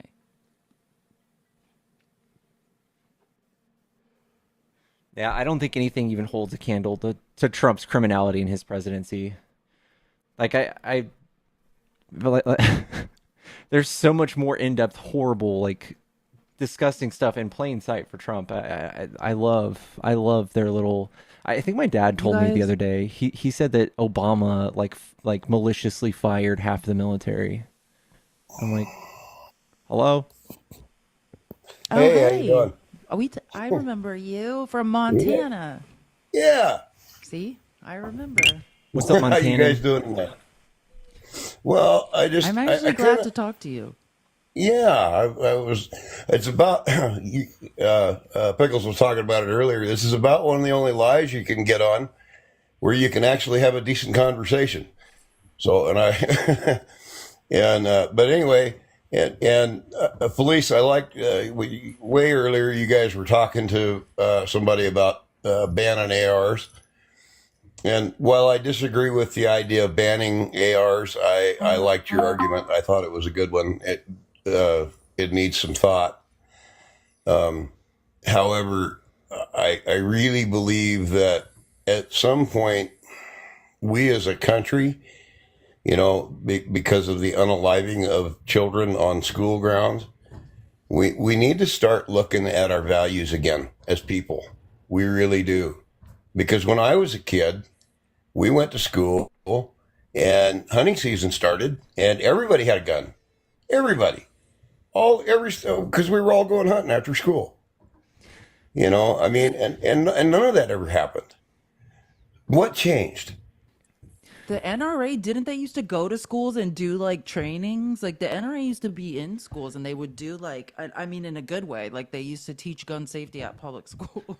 Yeah, I think gun culture got carried away. Like you just heard us literally talk to a grown man who, in short, said he enjoys the luxury of having his toys more than saving kids' lives. Like it's like kind of gross. I think it's a y'all thing. It's not like a society. We're just somehow more violent than every other nation. It's the tools we use to enact these things. It's the guns.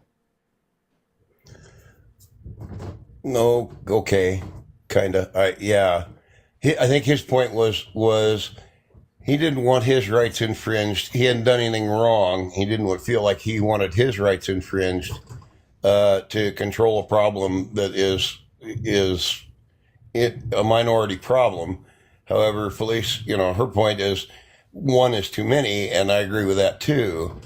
I think that. But we could debate 2A and like what a well-regulated militia is, right? Like it's not about personal pew ownership. A well-regulated militia. Well-regulated militias, they kept their weapons in an armory. Like I think it's a misinterpretation of 2A, which by the way, were slave patrols to go and bring back runaway slaves. But a well-regulated militia, that's fine, but that doesn't mean that's not everyone's right to have an AR. Well, at any rate, I appreciated your argument. The reason I came up with though is I wanted to ask Pickles and you about something else completely, something else entirely. And hold on, I gotta look at it again. I can't remember the name of it now.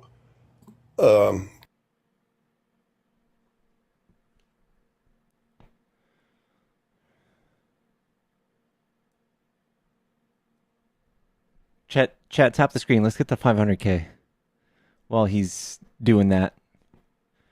Tap, chat. Investment and Jobs Act. And the reason I wanted to ask you about this, and I really want to know what you guys think, I have my own disagreements with it, is the goal to have half of the U.S. in EVs by 2030. That's not an actual. It's not an actual goal. I think it's like an idea, but we're not cutting people off from gas cars at that date. Okay, but well, yeah, it says 50% of vehicles by that date. I don't think we're enforcing that. I think it's a goal, but like you've seen like the rise of EVs, like they're everywhere now. Right, and I think it's to me it's part of it. I mean, it's the stated goal of a law that passed. There's California that kind of did something, but I think that's it. No, I got this right off the Department of Transportation's website. Okay, what's it say? What's it called? It's called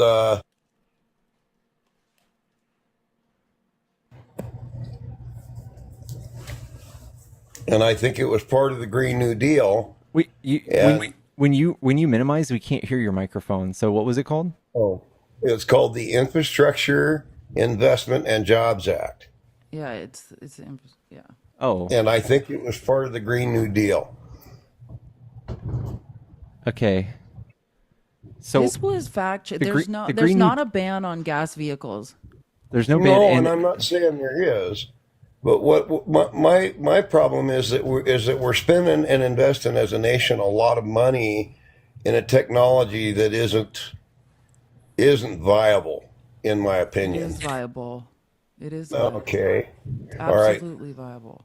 Really? Okay. Yes. We'll start with some of my favorite peeves then. What do we do with the old batteries, Felice? Recycle. There's currently no place that recycles them. Do you know what a battery weighs? Yeah, probably like 900 pounds. They weigh about 15,000 pounds. They're about half the weight of the car. Yeah, they're really heavy. The battery for a Tesla takes up the entire bottom of the car.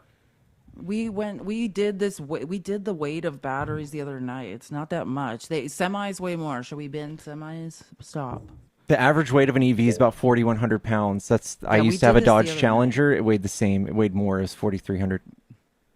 But it says yes, electric EV batteries are recycled. They do.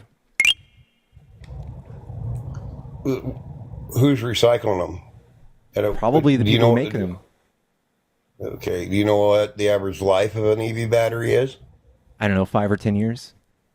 Between 5 and 10 years. Yeah. What's the replacement value? Probably $10K. $15,000 to $20,000 for it. And that's for the low end. So how much money do you pay in gas every year? It's about $3 or $4 grand, maybe 5. Multiply that by 10. That's 50 grand. It's way more than 10 or 15 for a battery. Okay. How much ground are we raping to get the material to make these batteries? Just as much as we need. Well, okay, but I mean, this is a group that's supposed to be green. This is a lot more it's not green.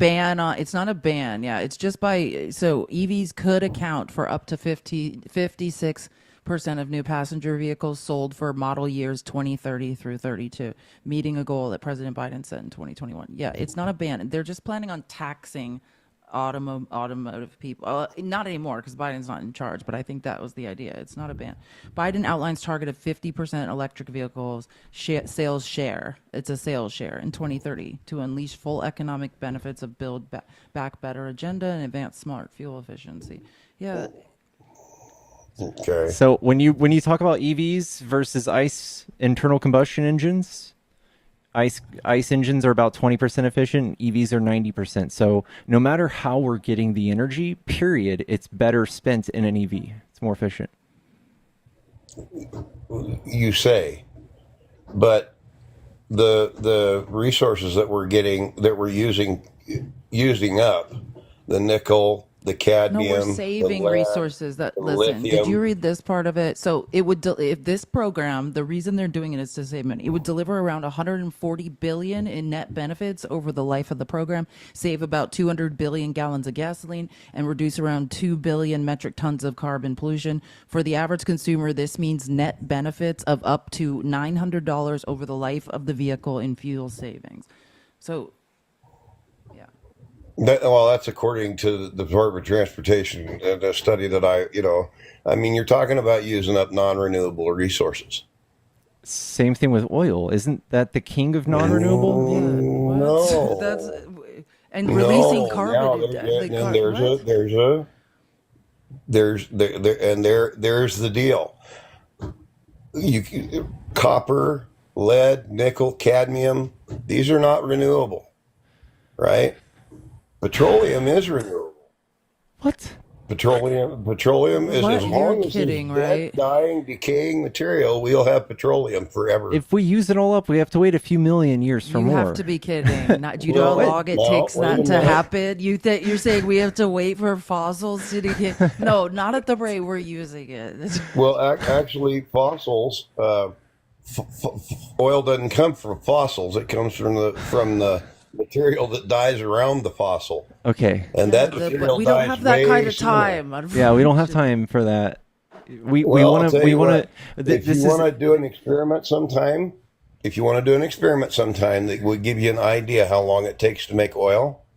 You got a tree around your house somewhere? We're gonna make Do you- oil. I love science projects. How do we do it? Okay. Do we have Well, to plant a dead animal in your trees? I'm what not- I would suggest you do is in the fall, take some dead and dying leaves and put them in a 5-gallon bucket of water, right? At the end of the season, later in the winter or in the spring when that thaws, look at the water on top. Look at the oil on top of that water. That decaying material is actually turning to oil that fast. all right, man. All right. Rockefeller. No one's If it was that easy, we'd be just making oil out of like our This is like our composting compost. oils. Yeah, like You ever heard this of is not a synthetic thing. oil? What we're talking about is things that will spread out the use of energy. So like alternative energies. So instead of just having like one main thing, oil, we have a bunch of things and we can diversify. So if oil gets really expensive, boom, we can lean on this. And if that gets expensive, we can lean on this. We can diversify. It makes us more viable. But you're using a whole lot of that oil to make something to make one battery. It takes. No, you're not. I'd have to look it up. I'd No. have to look up how much. The But you're output burning the output literally- is so much better. I don't think you are like you're talking about saying that every other country who's started investing in EVs haven't done the simple math that you're doing right now. And I just think it's silly.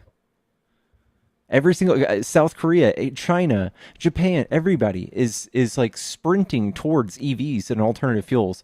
And you guys, the right wing, who've been shilled by big oil, have people like Trump being like, windmills are bad, they're killing whales and they're giving people cancer. Like what? Well, windmills now that's a whole nother topic. Windmills are one of the biggest wastes that there is. Oh God. Look, first of all, do you know how much oil you have to put in a gearbox to run a windmill? Heavens to bed. It's like 100 gallons We of have gear to oil. diversify our Or you have energy. I am a huge fan of nuclear. We're going to do nuclear because that's the most efficient. We're going to do some wind, and we're going to do some solar. We're going to do electric vehicles because we've got to diversify that portfolio. And you're still going to be able to get a gas. Don't worry, gas isn't going to die either. It's going to be okay. You're always going to be able to go to a gas pump in your lifetime. I promise you. It's going to be okay. Well, I don't think. Okay, my thing is with that bill is this is one of the reasons I disagreed and voted against Harris and Biden is because I don't think it's economically feasible for the U.S. government to be invested in it that way. I think it's It's spent a best lot of for us to taxpayer money invest that in should be done. alternative energy and new That should technologies. That's what we do. that should be done in private industry. Okay, if Do you we know how don't the if we internet was don't created? push, I don't think you're aware how much we invest in things. yeah, like we do this, and it's very like the fact that we pushed out the Chips and Science Act to manufacture like microchips. If we would have just left it alone and just hoped and prayed that someday maybe someone would do that, we'd be waiting forever. But we did that, and that like made it to where we'll eventually be doing things like this. We'll be self-sustaining, and we won't have to worry about China invading Taiwan. We'll be like, fuck that, we have our own chips. But until then, we have to. Yeah. Okay. Okay. That's another discussion. I can't. Well, let me hit you with this though. Okay. It's because of the automotive lobby, right? And it's because of the oil lobby, right? It's because of ExxonMobil, it's because of BP, it's because also of Elon Musk and his interest in Tesla. I'm gonna say it again. Everyone check out the high-speed railway plan. Every other developed country in the world that is civilized travels by high-speed rail. We should get rid of the planes. We don't need as many cars. We should all be traveling by high-speed rail. This is the future. But the aviation lobby, the Tesla, the automotive lobby, these people keep us involved in this BS. We should be traveling by high-speed rail. Okay. Well, all right. And we should be traveling by high speed rail. We should diversify. Except that it seems like when the Democrats and the Democratic Party get a hold of something like this, we want to do it to everything. We got people wanting us farmers out here to drive electric tractors. Do you know how unfeasible that is? I mean, you can't. I want you to keep your tractor, JD. I won't pry it out of your cold. You keep that. We'll bury you with that in your tractor. I promise. You get to keep your tractor. Well, we need tractors, What is that? It's my little roulette wheel. I think I bored Pickles, and he went to gamble, and he's playing roulette. Is that what that is? I was like, what is happening? Oh, we got black. We got 12 It's black. like Whoever had 12 black wins 36. 30. What is it? 32x. Anyway, are we really gambling? I did bore him. Anyway, but this is my thinking is that I don't think the U.S. government should be. I agree that make a law that says our industry needs to go this way or whatever, but we shouldn't be investing tax money in it. I don't think. It's like the best. It's the best way to use our tax dollars. It's so. Didn't I show you that map last time of all the things that Biden started? Did I show you? No, I don't think you did. White House. Is it build? It's either build or invest. So this is the 56,000 projects that we started. That was good. That helped the economy. That's a lot of jobs. I mean, you can't say these things are bad. Like, if we would be waiting forever, if we thought, like, hey, maybe some private company should come out of the kindness of their heart, build a park or a new train rail. Like, no one's going to do that. It's better when we can work in tandem with the government to get these things done. But here's a map of all the manufacturing jobs that Biden created, and this is from subsidiaries. This works so much better than what Trump did. Was like just wrote everyone a free check for coupon on their taxes, and it's like, hey, making jobs, right? And they're like, yeah, sure, and then they just like invest in stocks and real estate. Okay, yeah, and I in that respect, what I will say is as a conservative is that I can see the need to go that way. Because, again, we need to re-examine our thinking as a nation. We need to go back to traditional capitalism and not modern capitalism. Modern capitalism doesn't work. It's not the way it's going. We're literally doing the best at it, and it's hurting the you're fighting for the left wing talking points while standing on the right side, like Well, on the wrong side. It's very my idea of weird. modern capitalism, and here's what I I see agree. We also. should go back to the capitalism of the 50s and 60s. Let's go back. Yeah. 60s, Because 70s. traditional capitalism said, if I work and I produce a product and my profit margin at the end of the year is between 6 and 12%, that's good. And I can take money and give it to charity and give it to people who need it and and create incentive programs because I'm a wealthy person. Modern capitalism says take everything you can get at a 30 to 40%, 50% profit margin and screw everybody else. And that really, to me, that's wrong. That's not how capitalism was meant to work. Yeah, like right now. I've heard someone else say this, but like right now, you could say capitalism is a meter, and it's like it goes one way, and like the super ultra rich get way too rich, and then we have to push it back to the middle again and even it out so that the middle class is healthy again. What you're doing is your needle is all the way over to the side of the rich people, and you're the party that pushes it there. And you're talking to people who want to push it this way, and you say, hey, we should push it this way. This is what you're telling me. Like, yes, welcome to the Democrat Party. Well, yeah, but I can't vote again, I can't vote for investment in things that I don't believe in. I can't vote for principles like women's bathrooms because they identify as a woman. I can't follow those things. Does that make sense? So these are I'm not a single issue voter, and I can't. So like these are things that you need to start looking out for. So the next time they bring up this trans in women's bathroom, I want you to see who started this. Did we come out and write legislation and said from now on, if you're a trans woman, you're in women's restrooms? Or has it just always been like this, and you guys have been fed these little tiny isolated incidents or whatever because they know that you'll listen, that gets clicks and views? But like, how prominent is that issue you just brought up? Have you ever even seen an article of that happening? Oh yeah. I mean, we've seen. Unfortunately, I live in a very small area, and we've had trouble with it here. People who have gender dysphoria, and they all of a sudden want to be the gender that they identify as, and want to have their rights respected above all others. When in fact you're a minimal percent of the population. I mean. So it becomes a huge problem.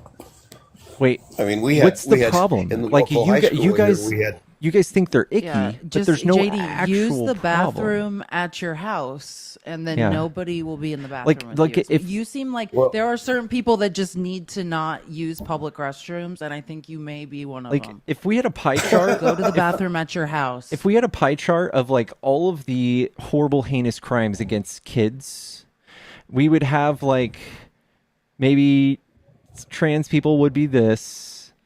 We would have straight white males here. We would have the clergy like of churches here, and then like the rest, who knows? But this is what you guys are focused on, and this is like the church people or something, which you guys totally ignore. You don't give a flying fuck. But this this bothers you. Well, the church people thing bothers me just as much. Believe me, it should bother you more because it's way more of a problem. The reason that small thing bothers me is because it occupies about 50 to 60% of everything that's reported on. I have to hear it all the time. Yeah, because they know that's what you'll listen to. It's not because it represents all of the that it is a representation of the smallest piece of the big picture, and and that's all you think about. That's a you problem. But it's an issue that's pushed by the Democratic Party. Wait, how are we pushing this? Well, we're pushing for trans rights, for For humans to have rights? Listen, do you for humans to have equal rights? Yes, yes. If you are who are human beings who have the right to self-actualize, just like JD, no one tells you who you are. Everyone has the right to self-actualize, which, by the way, is backed by science. Right. Well, So I don't want you listen, you are incorrect about this issue. Hey, You are completely incorrect. my kids how Right. to And self-actualize. human beings have the right to decide who they are. Period. Just like you did, JD. No one told you if you were a man or a woman, right? You decided. And but this is the point. You're allegedly for small government. Nobody needs to tell anybody how to live their life. Period. Which bathroom should this person use? You are trying to tell somebody else how to self-actualize. It is not any of your business, JD. Mind your own business. Which bathroom should this person use? I'm being told that I have to respect their right to do that in public places. You need to respect all human beings' right to self-actualize. They're just trying to piss and shit, dude. What bathroom does this person use? Do you know? Which bathroom should they go into? Well, if they're a man, they should go into the men's bathroom. But which bathroom should this person go into? The person that dresses like a woman that's got gear like a man? I don't know. They better go into the men's bathroom. I don't know. Are you checking out their genitals before they go to the restroom? Well, I'm not, but that's not the point. If you're a man, you need to go in the men's bathroom. If you're a woman, there are two genders. Okay. Men and women. Then you're saying, so would this person, what's his name?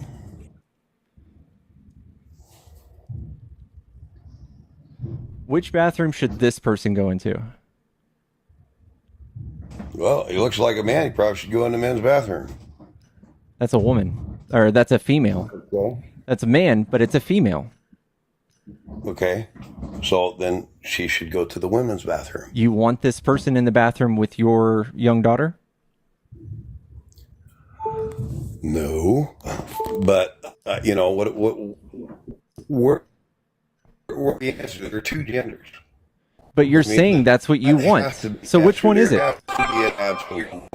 Which one is it? Do you want this person in the men's or the women's restroom? There must be an absolute somewhere. So if it's a woman, then she needs to go to the women's restroom. So this person, you want this person in the women's restroom. You want this person in the women's restroom. You think that wouldn't raise any eyebrows? Yep. Yeah, I'm sure it would. So you see how you haven't thought about this for more than 5 seconds? Self-actualized. Now wait a minute. This person, as Felice said, self-actualized and decided that this is how she wanted to be. So she gets to if she wants to be this way, she gets to experience life among people who don't agree with her. No, I'm sorry, but you're just going to have to accept that these people exist and that this is a part of life in reality, that this is a condition that you just can't help. And you don't even have a plan. When I ask you which bathroom this should go into, flagged for hate speech. Oh, God. Yeah, he was kicked. I could see why, but,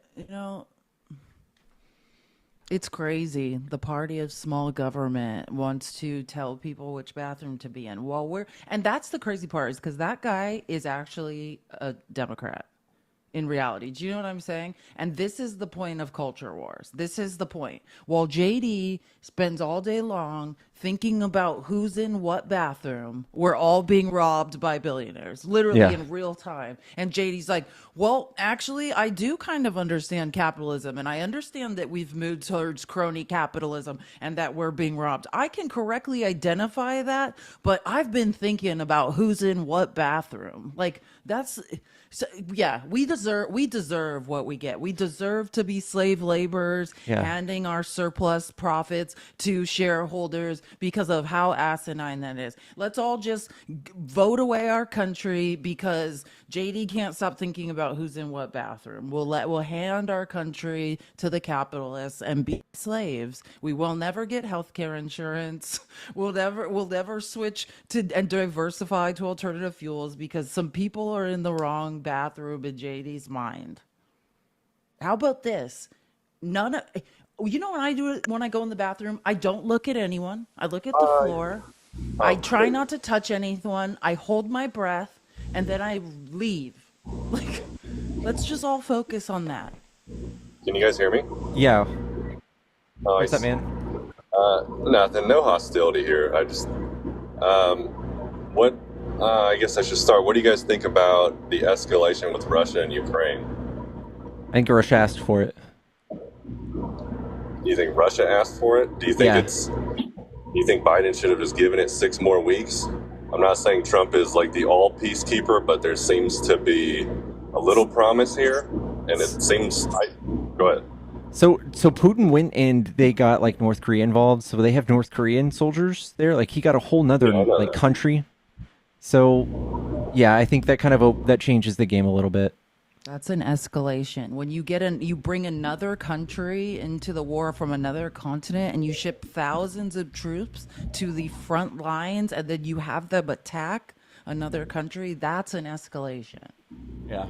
I mean, do you think it was maybe them getting it ready? If they popped off, I could see it, but it seemed It did like pop it was off getting unequivocally. ready. Look it up. They did that first. They involved another country in the war. They delivered troops, thousands and thousands of troops to the front lines. 12,000. They're using them on the front lines.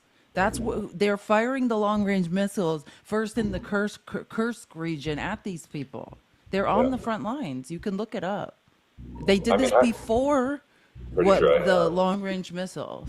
The long range missiles just happened. It's been like 2 days, but it seems. Yeah, I know. That's what. But I'm saying you're asking why it happened. It's like we're telling I'm not asking why it happened. There's more provocation. I don't need a Google search. I'm not asking why it happened. I was just asking your guys' opinion on it. If you see it as, do you think this? I wouldn't say going too far. Obviously, this already went too far. But I think after the election, look, I didn't vote Trump. I mean, I would have if I could have, but I'm in West Virginia, so I didn't really see that as an issue anyway. I think West Virginia was like the first called. I think if we want countries to be scared of us, like the right is always touting, like everyone's scared of Trump, they need to know that we're not scared to use force. Just because they have nukes doesn't mean we should bend to their every need. I think we should just say, hey, fuck around, find out. Like, no, we're not gonna play nice and patty cake. It's been 2 years.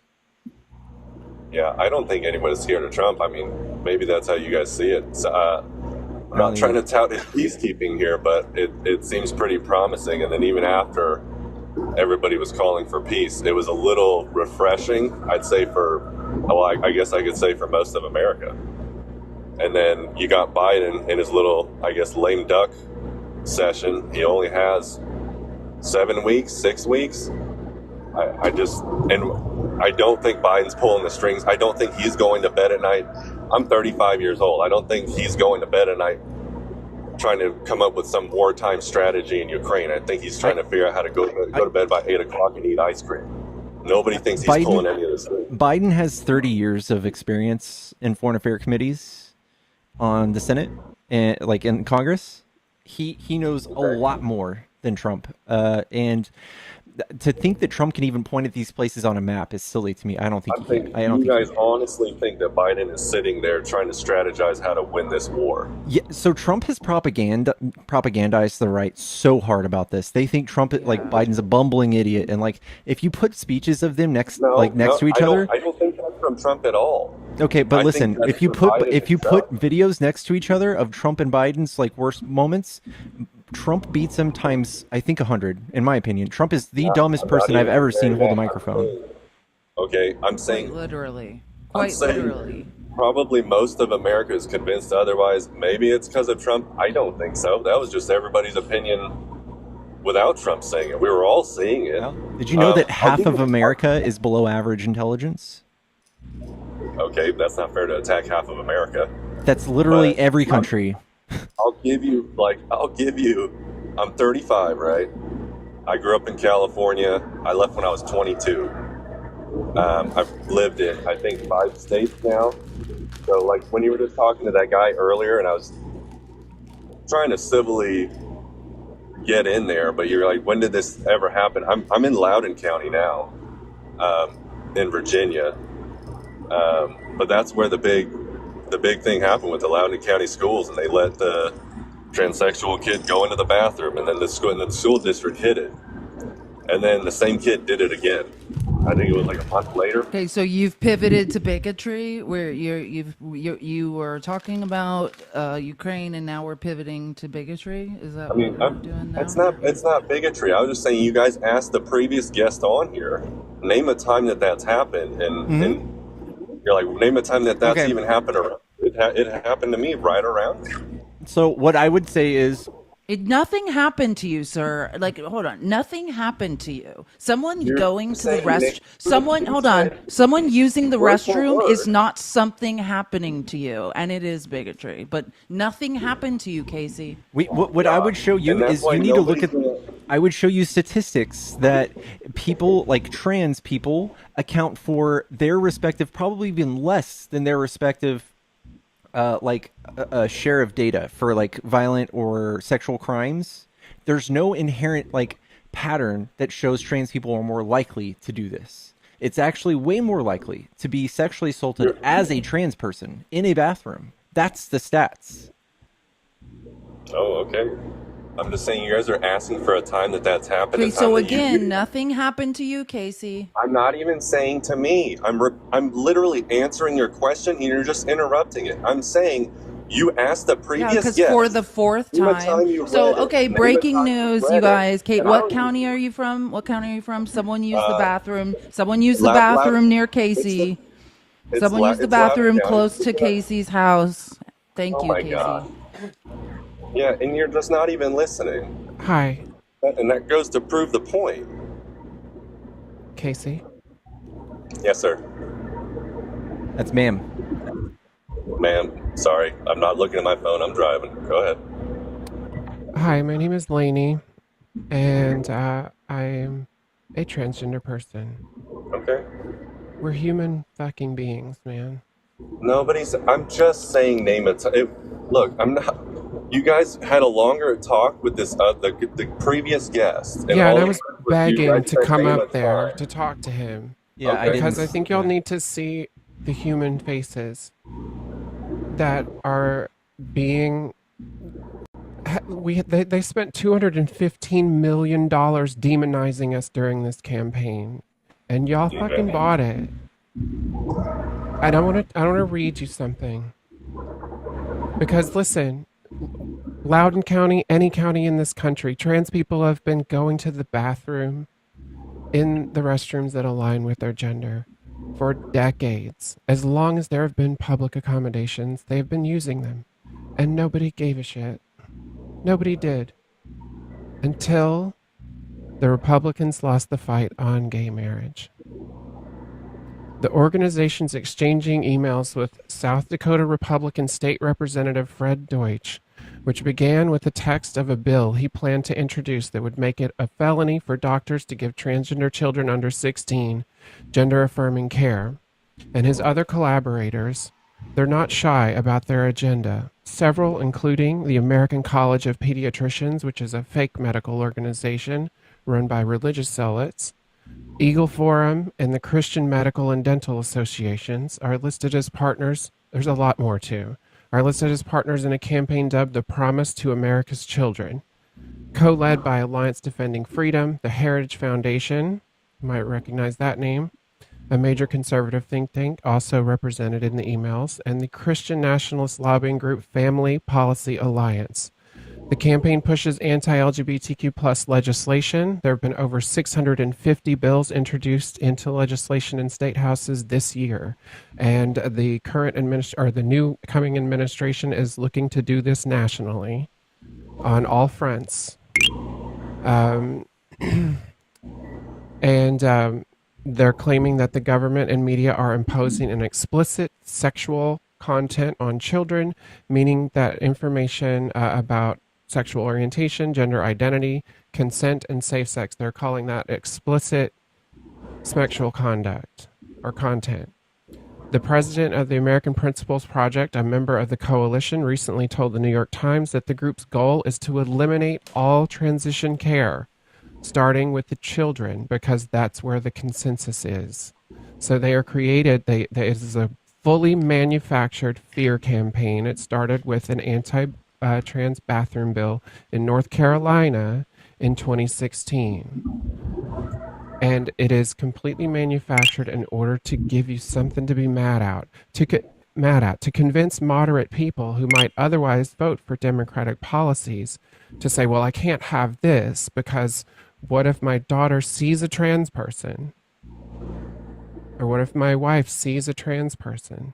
But there was a study done in Massachusetts where they compared towns that had laws protecting trans people to towns that didn't. And they found absolutely no difference in assaults in restrooms, changing rooms, and other private/public facilities. No difference. In fact, there was actually a slightly larger increase in the before and after the laws were in place in the areas that didn't have laws protecting trans people. You know why? Go ahead.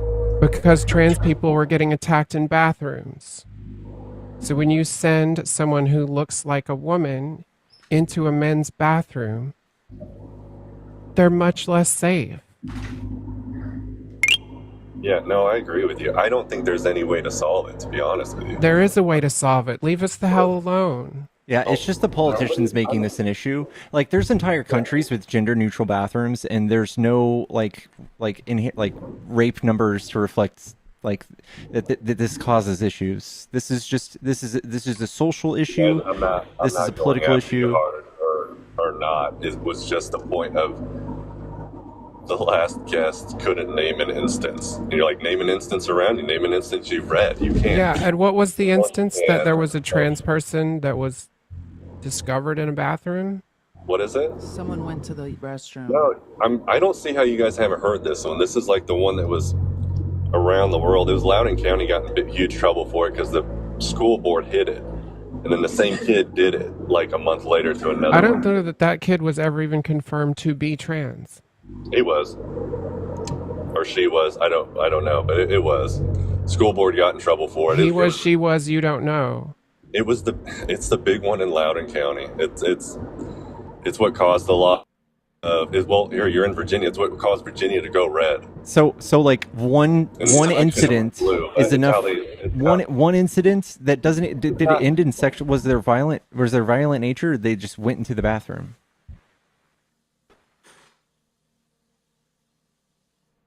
Oh, hello. It sounds like was traveling. So was it violent or anything, or did they just went into the restroom? Apparently they were found guilty of assault. But again, this is one single freaking instance in the entire country. Okay. One in the entire country. But you know what happened in Oklahoma, right?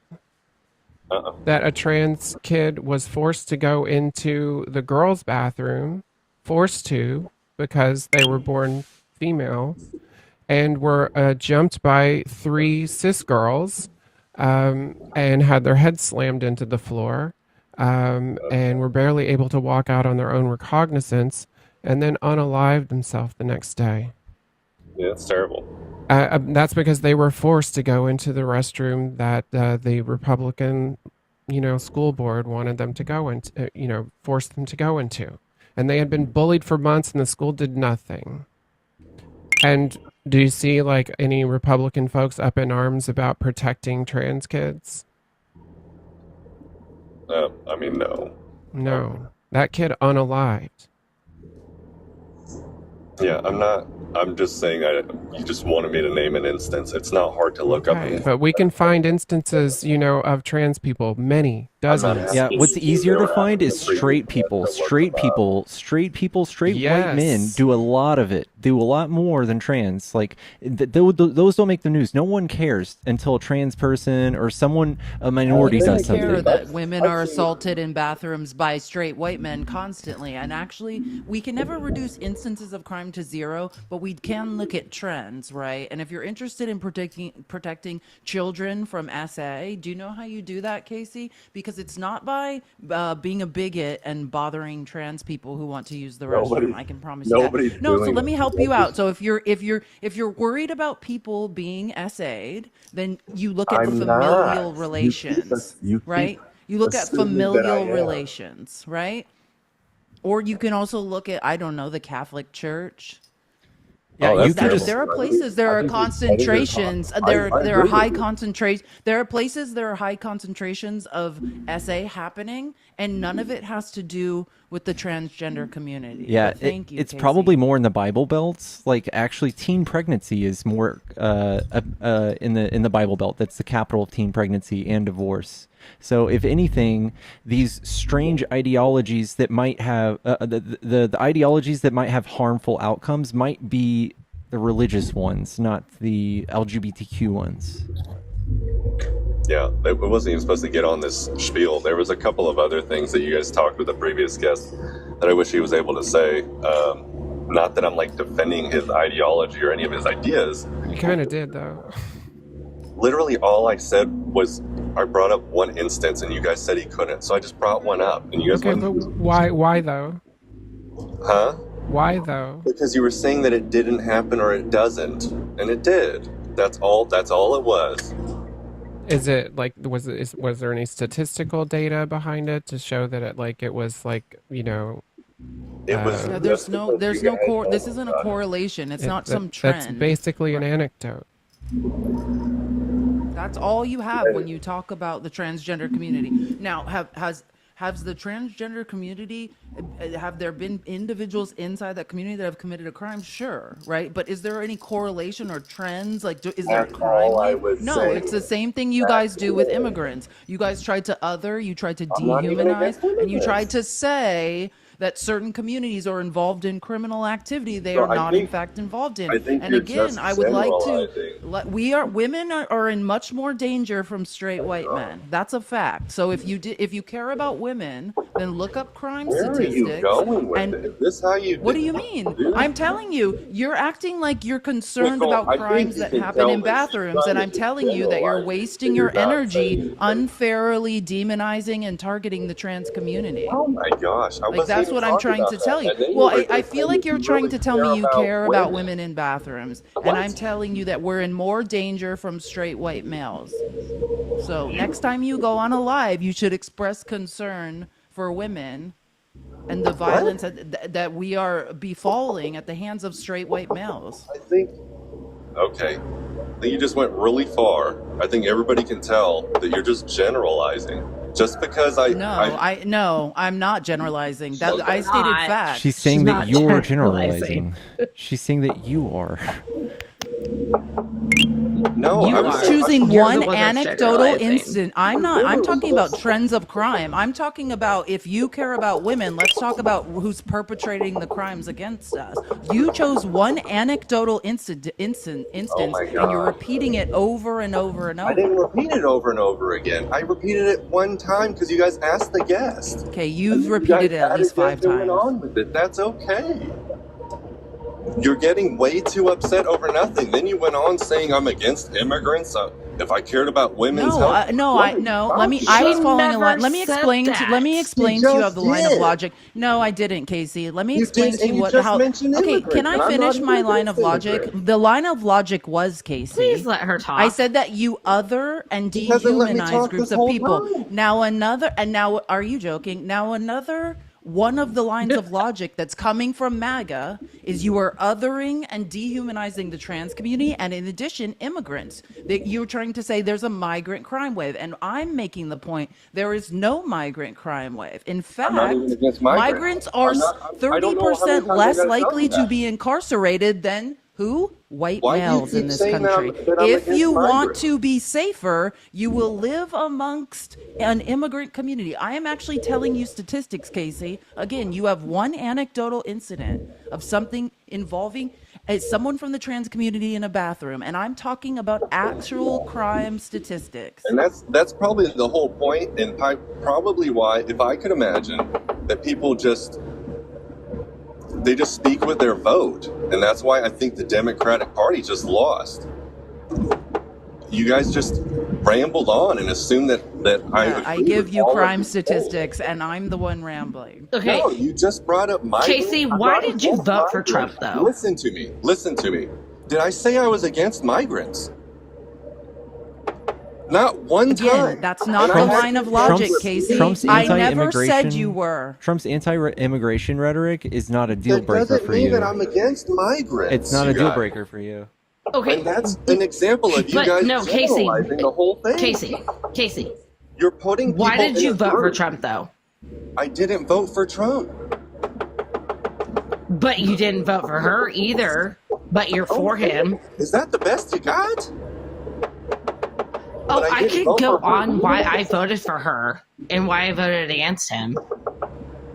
You guys, it's just kind of crazy how far this went, and it. So did you not vote at all, No, I didn't Casey? vote. Then why are you for him? Why am I for him? I'm not for him enough Yes. to get up and go vote, but if I had to pick between Kamala and Trump, I'd probably pick Trump. Kamala Why? just There you did- have it. Kamala, well, you say there Yeah. you have it. Kamala just. Well, okay, no, sorry. Why would if you didn't? So you didn't vote, but if you would have voted, why would you have voted for him? Why would I have? Yes. I mean, I know you guys are going to go on about economic policy and stuff like that. It just seemed like that we were more well under control under his administration versus this one. Are you chopping something? Did you? Huh? Are you chopping something? Did you? No, it's a part of. I'm driving. Somebody's chuck-a-lucking along. You can't. You gotta say traveling. Like you can't say. Yep. Yeah. Driving on a full flat? Oh shit! No. Chopping a zucchini on the dashboard. It's the wind. It's the wind. But yeah. Yeah, the noise is real bad, bro. Casey. I listen Yeah, to you. that is I agree. bad. Listen, I listen to you guys. I agree with you guys on half the nights. Half the nights I don't. That's all. All right, Casey, please come back. Go straight. Okay. Yeah. Don't go to AutoZone. Don't tell him to go to AutoZone. The noise is bad, though. That's a bad thing Case, to do. thanks for coming up. But I know. Yeah. They'll Okay, diagnose that. You for can free. drop me in a minute. Yeah. Yeah, but they can't tell you. They can't tell you what's wrong with it, though. My husband is a mechanic. Felice, can I talk about her for a second? I did send you money, Felice, because I love you and you're amazing. Thank you so much. But I actually just saw this while he was going on about about his anecdotal statement. Does Okay. it say "can the love" really quick about school shootings? What does it mean? I don't know what it said. Sorry, go ahead. No, you tell me what it says. Can the love, or did you mean live? Yeah, I love your live type of thing. Oh, I didn't okay. want to get in on the school stuff, but I know Pickles, you're gonna drop me. Can I please just have Yeah, go ahead. I know you want your debates. I've been watching you guys all night. It was about the pew pew stuff. Yeah. That's pew pews. Yeah. I didn't want to say the word. Yeah.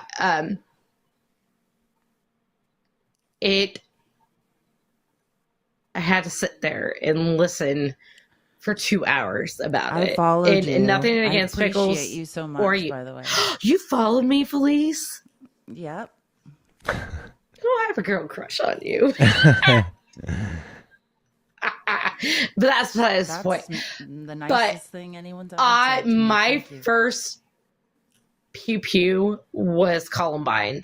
I was 15 in 1999. Yeah, 1990. Is it 1999 or is it 2000? 1999. I was in Inglewood Gosh, that that day. makes me sound. Yeah. That makes me sound super old, but that's besides the point. You calling me old? Uh, Because I was there too. I was in Inglewood. Like, I saw the ambulances go by. yeah. That I'm going to make my point and then I'll get off. That school shooting pretty much is why I fight so hard about the AR pew pew one. Nobody needs that gun. That pew pew, sorry. Pickles. The pew pew. We don't need that one because they did that. I agree. And I concur. I was 15 years old when that happened. I'm 41 now. And still to hear about it, it still makes me sick and disgusted. Pickles, go ahead, because I know you want to say something. You're fine. I'm just playing with my fidget toy. You're fine. What is your fidget toy, by the way? I need a fidget spin. It's a mini roulette wheel. I need a fidget spinner. It's What so is cool. that? It's a little. Where did you get that from? I won't Is tell that you. on Amazon? I won't tell you. Amazon? But it spins for days. Oh. But yeah, that was the first pew pew story that I had. And then when Sandy Hook happened, and yeah, there is no reason for that gun. I want it to go away. It needs to be banned.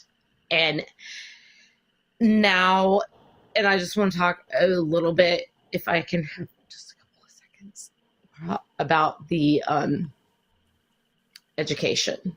One, I have a son that has ADHD, ODD. Same here. Pretty sure he's I'm by. Felice, did you just say that too? I have ADHD. I was diagnosed bipolar. I'm pretty sure I have ADHD though, not bipolar, but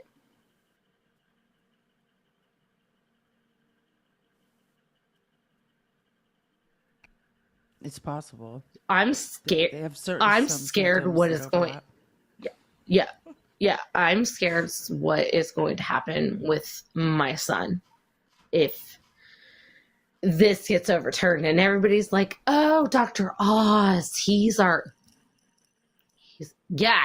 doctor, but he ain't a great doctor." I think are you talking, Dr. Oz has been put in charge of like Medicare, Medicaid, and so is that what you're talking about? Yeah, and I'm scared of that. It's concerning to me too. I just was reading that. Yeah, I was just reading that article.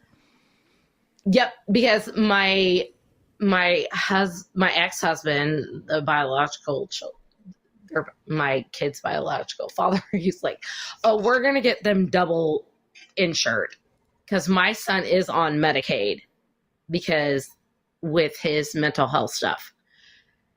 I also have a nephew who is bipolar and also is autistic, and he's 21. He has the mental capacity of a 6 or 7-year-old. And what's going to happen when his rights get taken away? Yeah. I'm scared. Yeah, it's scary. And I'm sorry. I will drop down, Pickles, because I know you want your debates. But Okay. thank you for letting me join. It was very nice to meet you, All right. and I share your feelings on that. I think we're all terrified with pre-existing conditions. Yeah. What happens if they change the laws around insuring people, especially if they, if we become uninsurable? Yeah. I mean, we're the only developed country in the world that doesn't have universal health care, and it should keep us up all at night. We should be ashamed. But thank you, Pickles, for letting me up. And Felice, I love you, girl. I love Pickles, though, too. But I love Pickles' girlfriend more. She's amazing on the Discord, by the way. She needs, like... Well, Daisy Dude, you got to get her a board. Because she's like, flashcard. It doesn't always work, though. But, yeah. I'm glad I found a safe space, though. Amen. Absolutely. Absolutely. Well, we love you back, and yeah, we'll let us know if you need anything else. Thank you, Ash. Thank you so much for the donation as well. Thank you for the support. You're awesome. You're welcome. I will be back down in the conversation. Alrighty. Catch you later. All right. Bye. W. Ashley chat. W. Ashley, Very you're generous. amazing. It was a pleasure to meet you. Yes.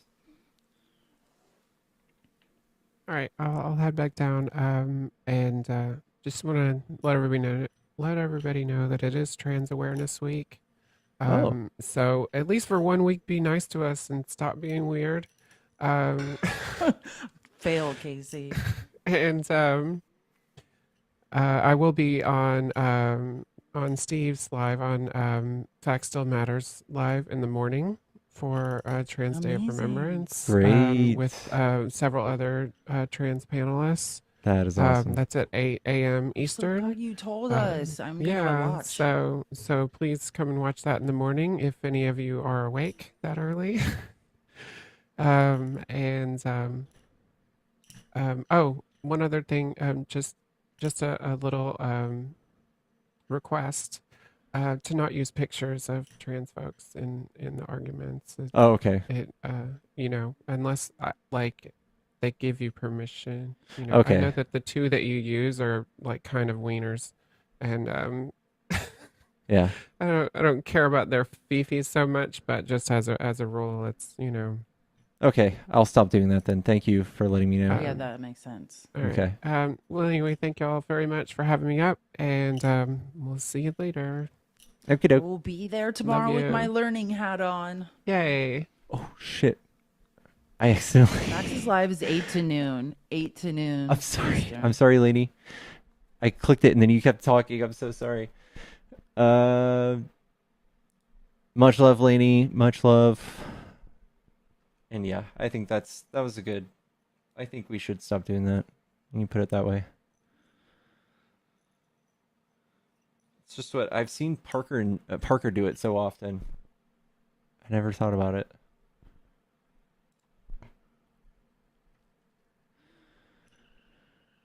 Eight to 12, which time zone? What did you say? Pacific? I might have another Cash App to read, actually. I think Jess says, how is everybody doing tonight? Hello. One sec. Okay. I'm not sure. It says, can we email? I don't know if I was supposed to read that out loud. I don't know how I'll give you my email address. I'll figure it out. What do you like about Trump, say? You talking to me? Mm-hmm.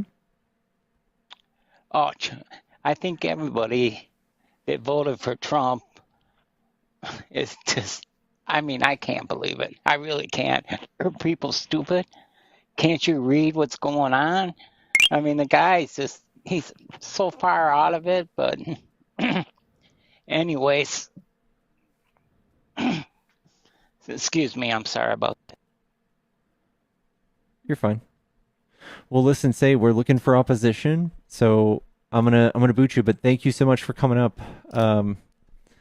We're trying to get back into the swing of the algorithm's good grace. We dropped a lot in views, so let's try to climb back up, guys. Steve is EST. Yeah, that's right. Yeah, so Steve is EST. It might have been 8 EST.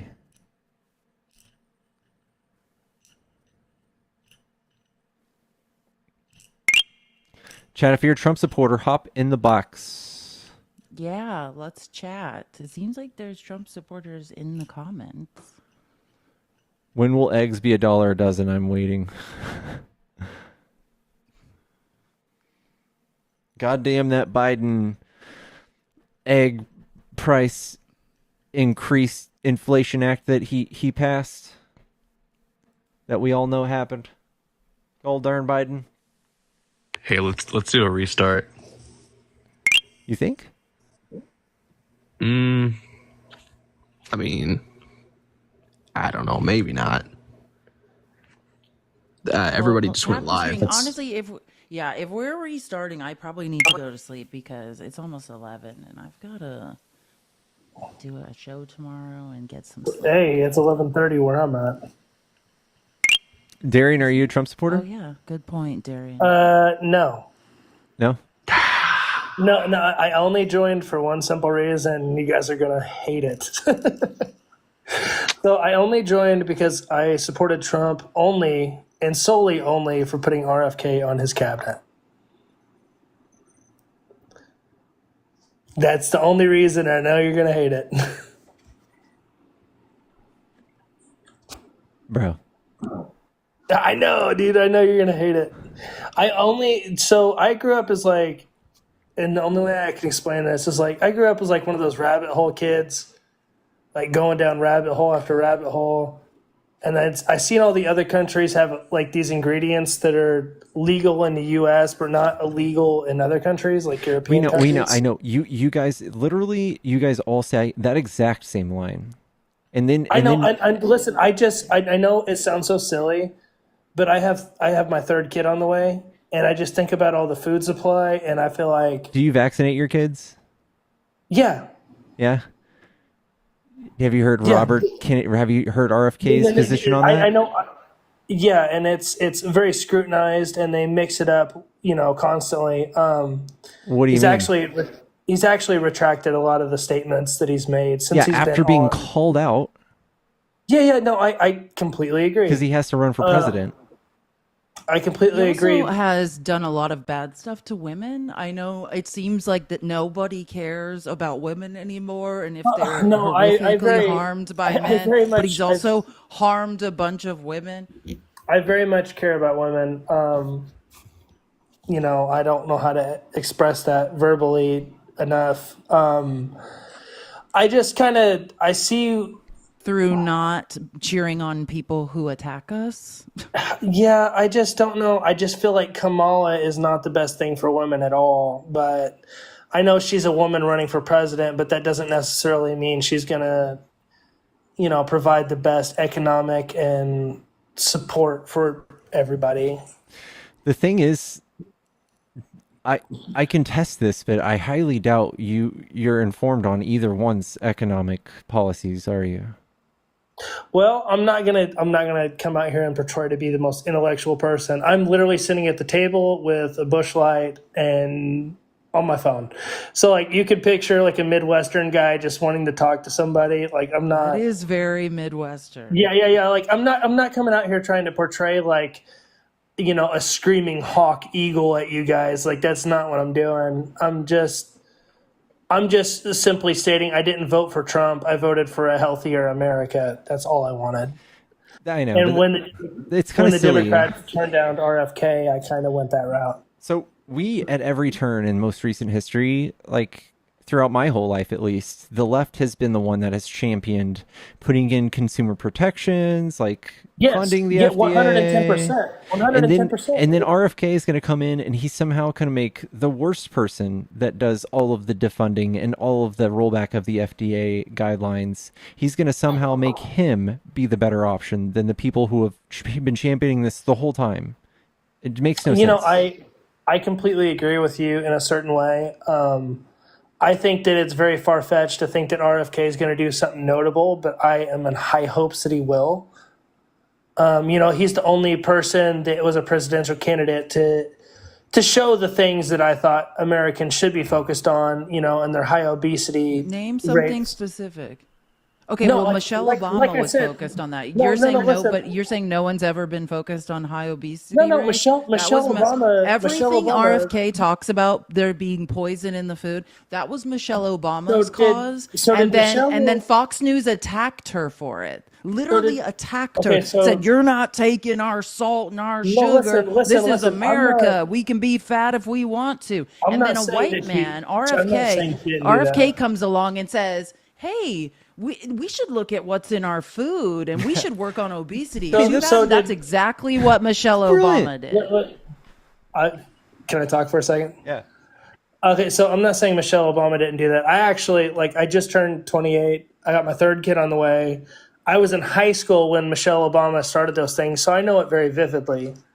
As somebody that got their Gatorade taken away from high school. Yeah, no, Michelle did fight for that, and I was completely for it. I lost 85 pounds my senior year, so I was a huge advocate for health, So I was very much on that page and rooting for Michelle Obama. So I struggle to find like the common balance to argue with you guys on that. Because I know that's what these live streams are for. Like you're looking for like the argument. I'm just saying, yeah. So like what I'm just gonna say again is like RFK is going in there with the same rhetoric we've been saying forever, and he's doing it with a stacked deck against him. That's what you're voting for, or like RFK is gonna somehow move past all of this red tape that Trump's gonna fucking tear down, and he's gonna put in even more. I didn't see the House and the Senate both going completely red at all. I didn't see that at all. I figured they would have at least went blue, and then the popular vote probably would have went red, is what I was picturing in my head. I was completely wrong on that.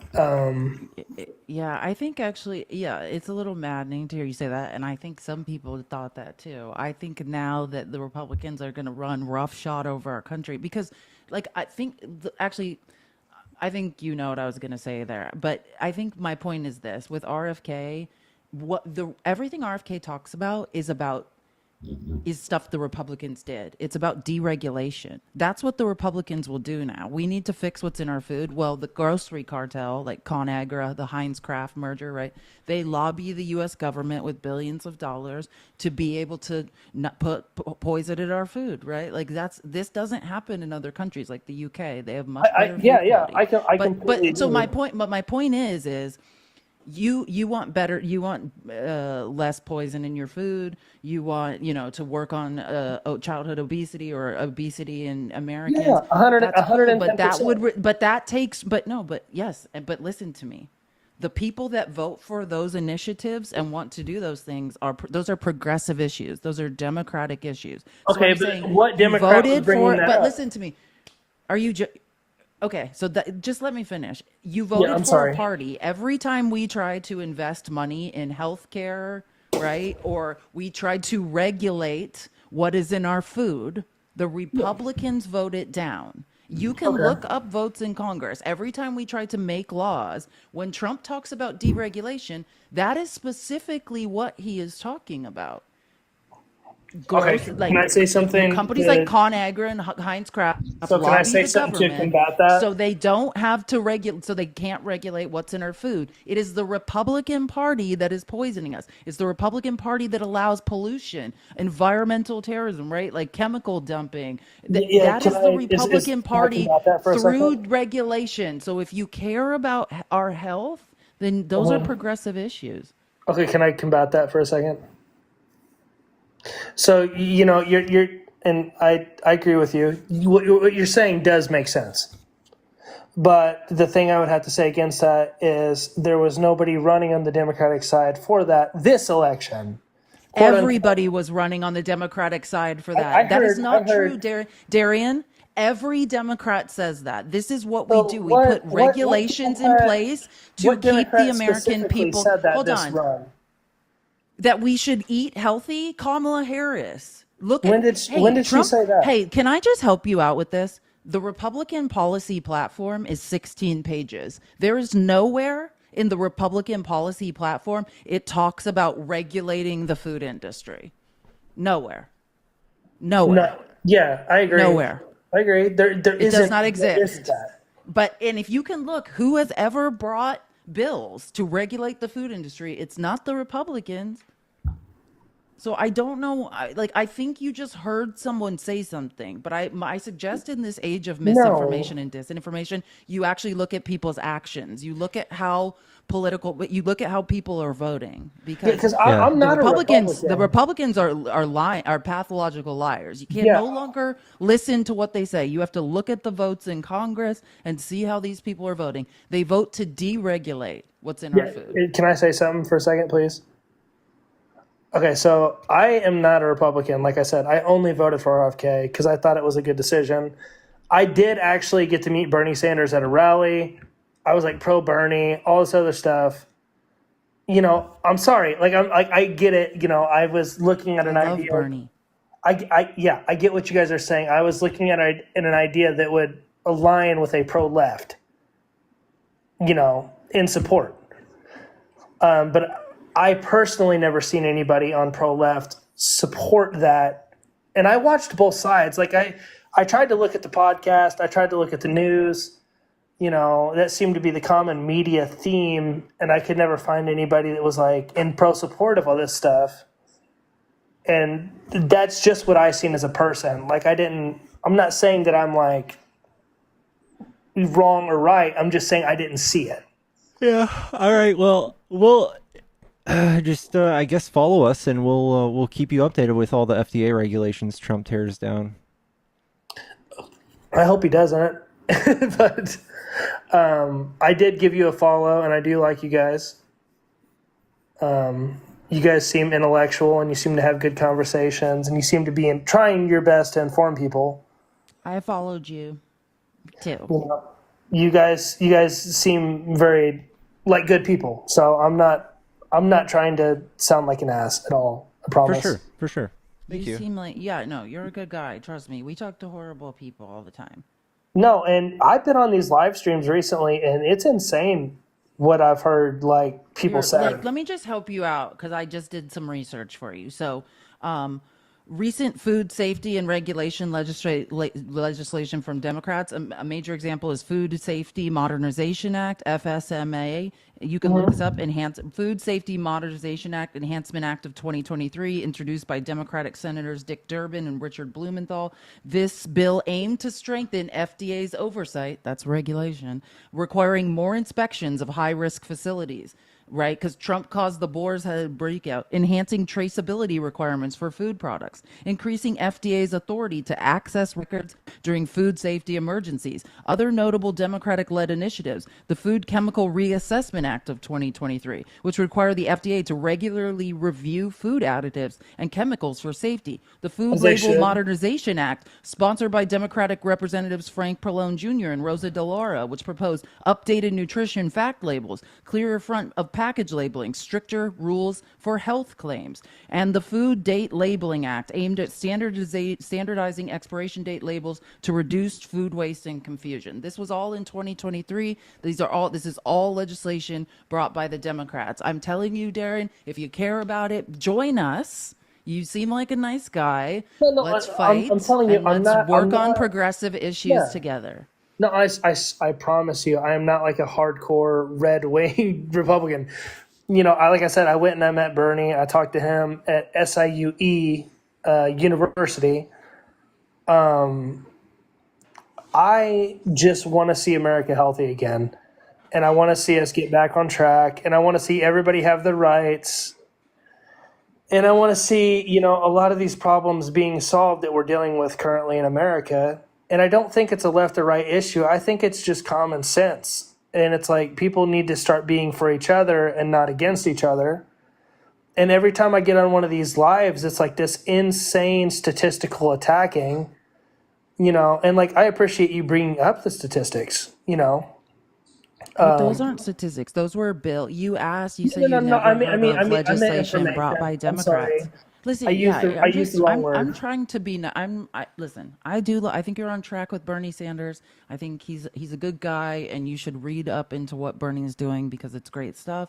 I think we're right. We all need to work together. The way forward is becoming a community and working together to change things. And I think these conversations are important. So it's what's so scary to me, and what I want to bring up before I leave, because I know you guys are probably tired of me. I want to bring up this fact that just because somebody has some right viewing things doesn't mean they're some crazy neo-Nazi. You know, it just means their environment probably is affected by right or left. You know, because I know a lot of people that are left that live in my community, and I live in a very rural community, you know, and they're great people, and I'm friends with them. And I know people that are very right that, you know, are farmers, and they're great people that aren't, you know, mean people or narcissistic or racist, you know. So I think that if everybody just kind of came together and agreed to be good people, we'd be a lot better off versus this whole left or right debate constantly. Okay, but yeah, so I agree with you. I don't think all Republicans are racist, but all racists are Republicans. So those are two different things. So yeah, I do agree with you. And Okay, it's see, not, and it's not, do you know what I'm saying? No, I agree. I'm agreeing with what you're saying. I don't think everybody on the right is a bigot yeah, or racist. I don't think so. But I think that all to the me bigots that's and the word. racists are voting right. But that's because, right? Like, this is because of conservatism. Like the word conserve, it means to save, they want to dig their heels in and stop progress. But progress is what gave women the right to vote. Progress is what gave black people the right to vote, Native Americans the right to vote, that got us recognized as people, right? So I agree. I agree. progressives is about progress. So it's not so much about like looking at people on the right and saying, "Oh, you're a bigot" or something. It's not that. It's the legislation that is being introduced by the Republican Party is Mhm. meant to take away people's rights. That's what it's about. See, but there's another part of me that goes, the left is now what the right used to be, and the right used to be the left. The left seems to be like pro-war now, and the right seems to be like no war. To me. So it seems like No, the script is I kind of am flipped. anti-war, and no, that's just a MAGA talking point that you believe. We are in Why is forever it okay? wars. So, but why is it in? Okay, Okay, listen are here. we in? Let me give you an example of that. Trump I told you should say I guys have no new friends. I have wars, no friends new that are out wars. of the country in the war zone. Trump appointed Marco Rubio as Secretary of State. You know what he said in the halls of Congress? A woman who's like, wants a ceasefire in Palestine caught him in the halls of Congress and was filming, and he goes, "Are you filming this? I hope you're filming this." And he said, "There will be no ceasefire. They're going to let Israel run roughshod over the Palestinians." He's like, "I hope you're filming this." And she's like, "But what about the civilians?" She's like, "Blame Hamas." He said, "Blame Hamas. It's Well, not our fault. I I hope don't they care see how many peace. people are unalived. It's not our fault. Blame Hamas." So my point is, stop listening to the words they say and watch what they do. So, am I supposed to Because stop I am listening to everybody though? anti-war. Because No, Biden just supported the use of the U.S. missiles being engaged into Russia. So it's like, how am I supposed to give anybody a fair opinion when the left side is like pro-war? If okay, you have no again. Well, context, I agree. then that works on you. Yes, if you know absolutely nothing, and this is all you heard, you'd be like, the left is so pro-left. I mean, it's so pro-war. But no, Russia just brought all their buddies from Korea over there, and it's time to let them escalate. We need Well, it I right. Like guess we want so. to be You scared want it on the to world escalate, stage, is what you're right? saying. You want us to look I'm tough on the world stage, right? You want us to look No, like I big do not. I do badasses? not want us to look tough. I want us to sit back and stop letting people die. No, this is not true because you don't care that Trump wants to give a blank check to Netanyahu to kill Palestinians. No, I don't want any war at all. Period.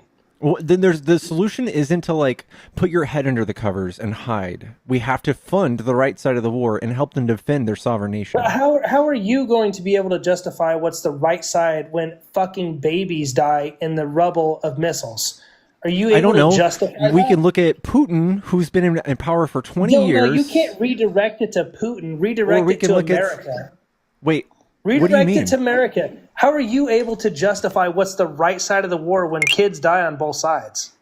There's no right side. The Yeah, May we'll war I just look at the answer that aggressor. genuinely? May I? Yeah. May I answer that? Yeah, can I answer that genuinely? Because I agree. I do agree with you. Like, I want you to know, like, I am so critical of the United States. I have a degree in history. A lot of it's in postmodern America. I do not agree with the American military complex. I don't like that we have forward military bases all over the world. We are aggressors. We are complicit. We have literally started and finished G-sides. Like, we have done horrible things. But like, my line on it is, right, because none of us, our votes, I don't even know if the American military complex anyone can do anything about it at this point.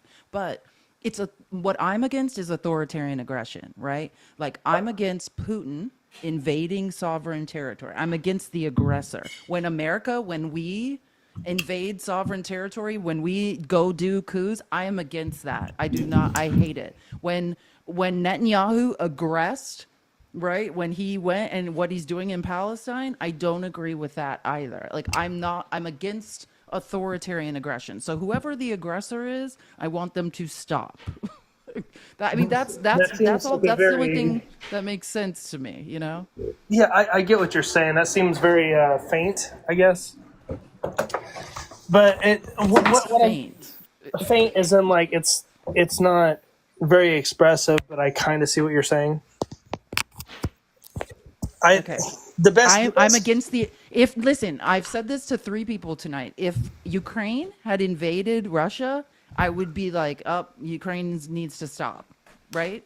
I'm not against authoritarian aggression. There we have sovereign territories for a reason, and we need to not go enter sovereign territories of other nations and occupy them and unalive people and leak nuclear waste into the I air love and that things we've of that become a nature. society that says unalive people, as is it No, as it's for TikTok. It's for TikTok. oh, It's it's for just TikTok. so crazy that we're at that. No, it's for the algorithm because Yeah, it so has. like all my friends, I mean, when I say all, I mean legitimately all. My friends have been in the military and family, and they all have experienced actual foreign, they've seen shit, the stuff they come back and tell me is just absurd, and I have friends right now that are still in Iraq, and when, Kamala was on, talking on TV and was like, nobody is in an active war zone. I know people. I know people that are over there right now. Well, listen, I That actually doesn't. agree with you. I don't like the way she said it. The words she used though were technically true, but I agree that like we have Yeah, to yeah, stop they're not. doing It's this not thing in technically America. like they're not in the Yeah. middle of a Oh no. gunfight. Yes. I'm just saying technically she said a true statement, but I agree. But Trump does that too. Trump's no Oh new yeah, wars thing. It's no, this. Trump Yeah. is It's the same awful thing, when it Darian. comes to it. Yeah. He carpet bombed Syria while saying we're not at war anywhere. So I No, agree. no, America no. needs to I'm stop. I'm I'm America not needs to disagreeing. stop being in proxy wars and unalive bombing. I don't think like when a drone, someone's house is droned, that they're like, well, I guess technically I'm not in an active war zone, so this is okay. Like I don't think No, anyone no, and cares. I I agree think with you there. I think that's a big issue that splits the left and the right is the way that warfare is done these days. Warfare isn't boots on the grounds anymore. It's a lot of AI drone warfare.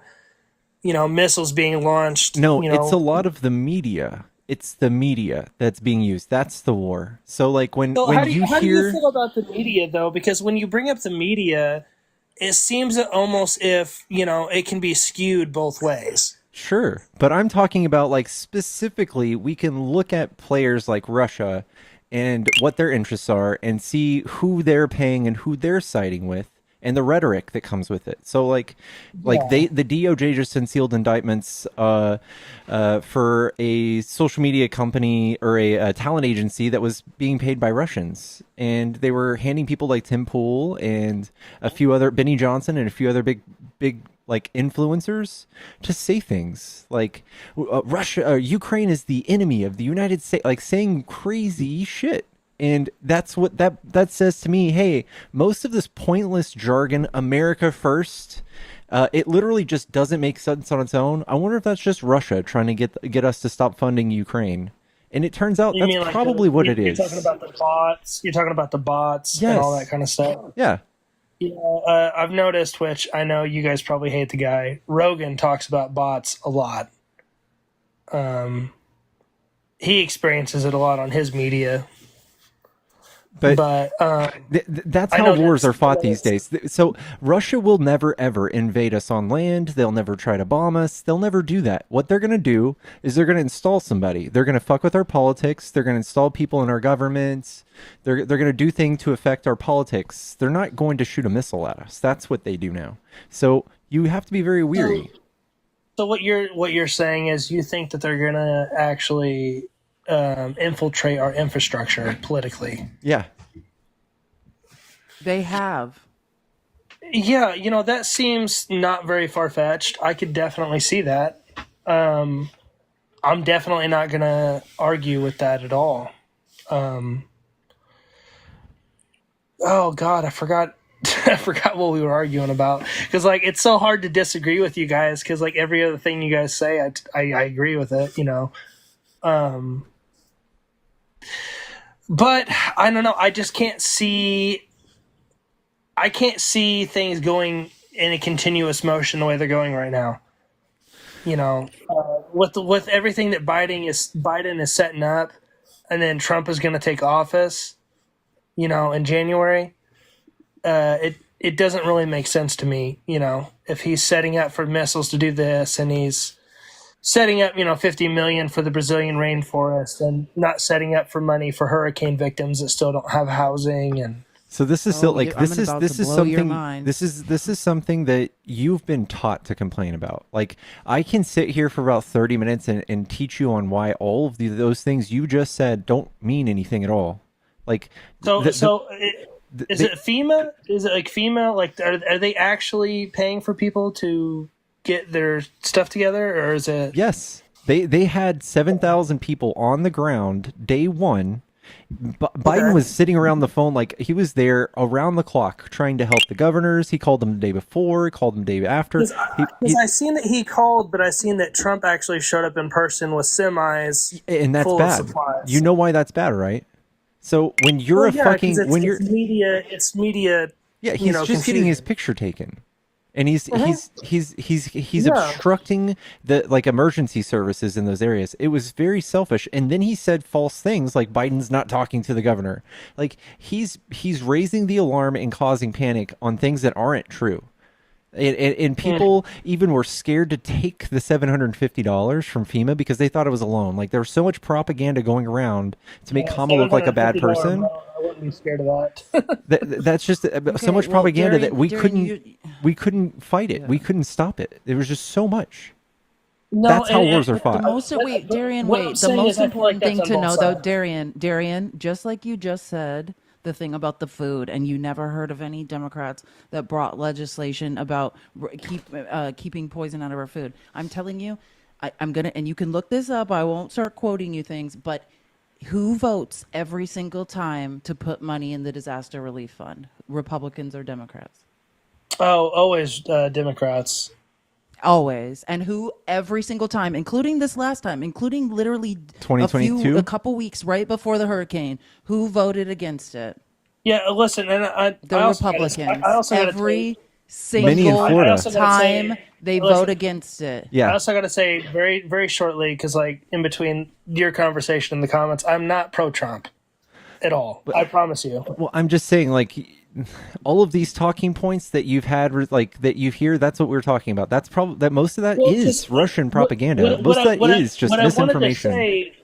What I wanted to say is, like, okay, so like I work with this guy. He's a buddy of mine.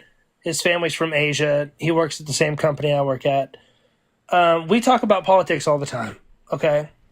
Now he always brings up left.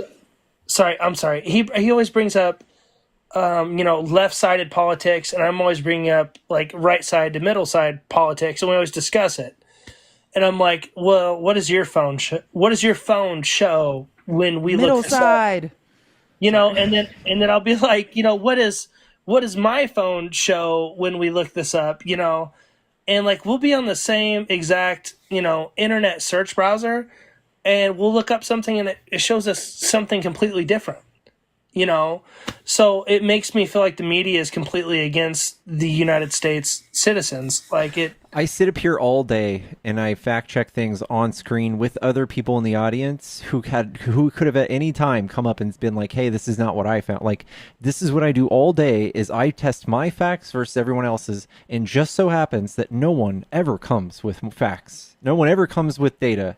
And I am the only one that has it. And they just try to like dismiss it and say, oh, well, they're corrupt, or that's a government agency, so that could be corrupt. Or that's not a government agency, so that could be corrupt. Or that's not a .org, so that could be corrupt. Like the goalpost moves wherever it needs to move for these ideas to stay alive. Yeah, I'm definitely not going to try to do that with you. I followed you. Like I truly believe you guys are good people. Like I don't think anything bad at all.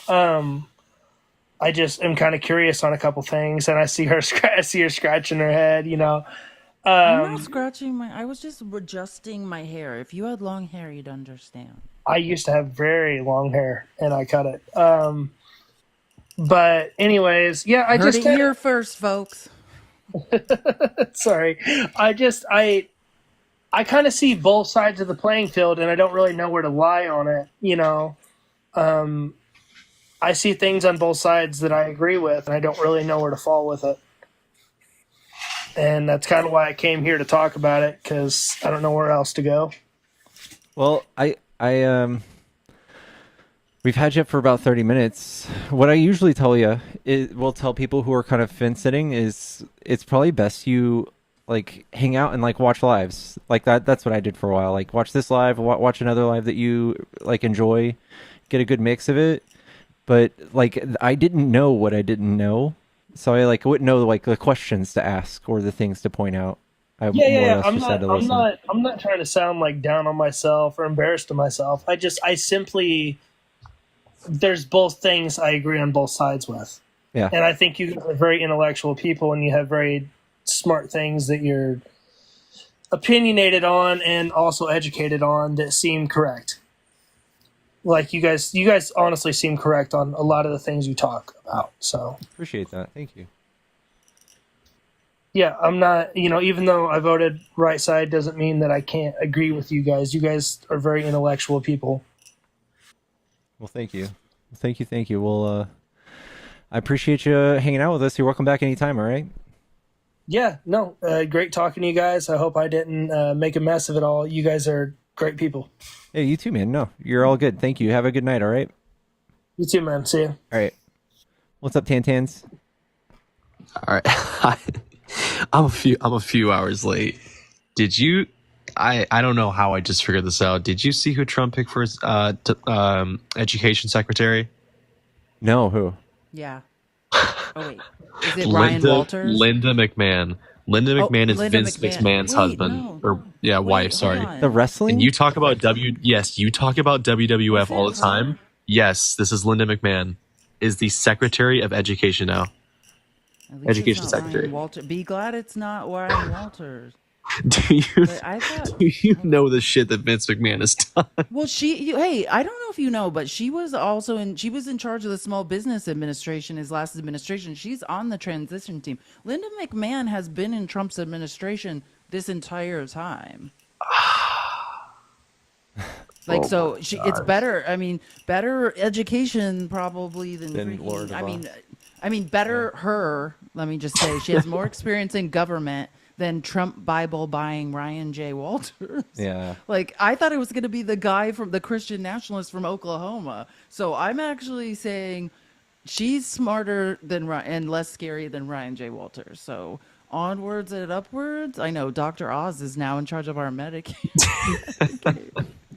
I'm just concerned about all the fucking. I'm just concerned about. Oz is a doctor. Yeah, I'm just concerned about just the whole Vince stuff. Vince has done some fucked up stuff. So, like a lot of stuff with racism and misogyny in his company, and it's like, oh god. So you hadn't heard of that either? No, I woke up. I saw a headline. I didn't actually scroll to see who the choice was, but no. Oh god, no, Felicia's disconnected. All right, well, okay, I'm dropping, dude. Oh god, this is so fucking tough. Gotta love it. This is so bad. Gotta love it. What's up, Tazer? Oh, so you blocked me from committing. What? To saying anything. I'm sorry? You blocked me from having messages. No, messages are turned off. You absolutely did. Messages are turned off because Lemonade acquired TikTok. Huh? Messages are turned off because Lemonade acquired TikTok.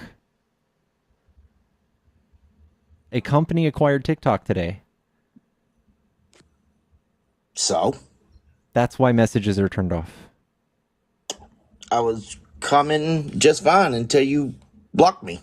I didn't block you. You absolutely did. You're a silly goose. I don't even know who you are. Now I'm a silly goose. What were you saying to me? I mean, we can go back through them. I guess.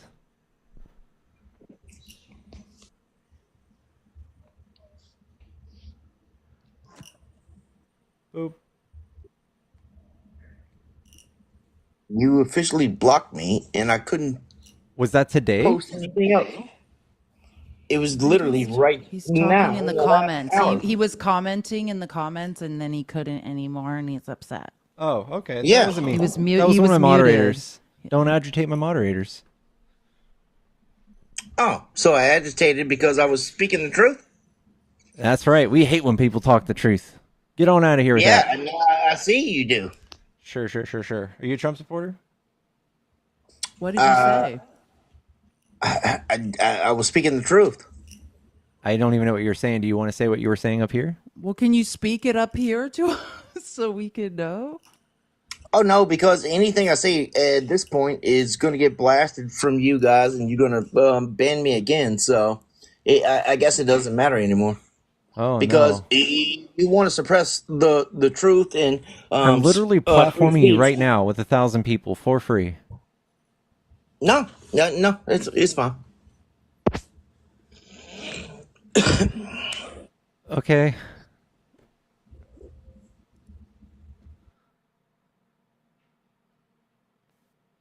Well, it doesn't break my heart. What do you think? Hello? Hi, man. How are you?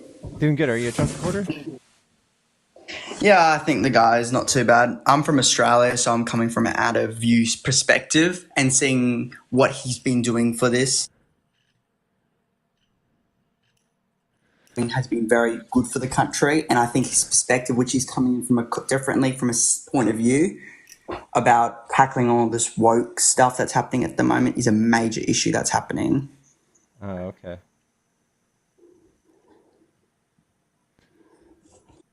Well, what would you say about that? So there's obviously been, we have seen an increase of, there has been woke culture, and it has been increasing dramatically over time. Yeah, you would agree with that, right? That's not an issue. What's woke culture Well, to you? it currently is an issue at the moment because we are seeing that kids are transitioning at young ages.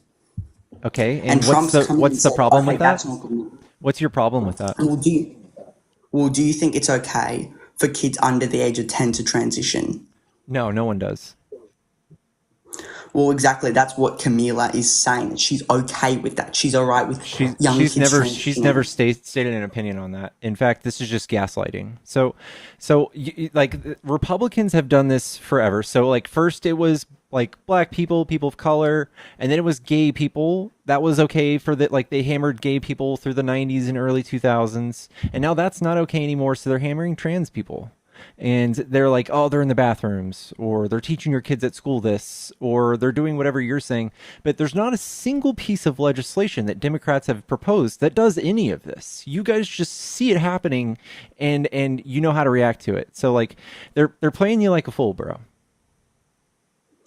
I wouldn't particularly say that, because what Trump's especially done is he's said that, okay, we've got all these problems that are happening and let's just get on these, because we have seen there has been a border crisis as well. So a border crisis now.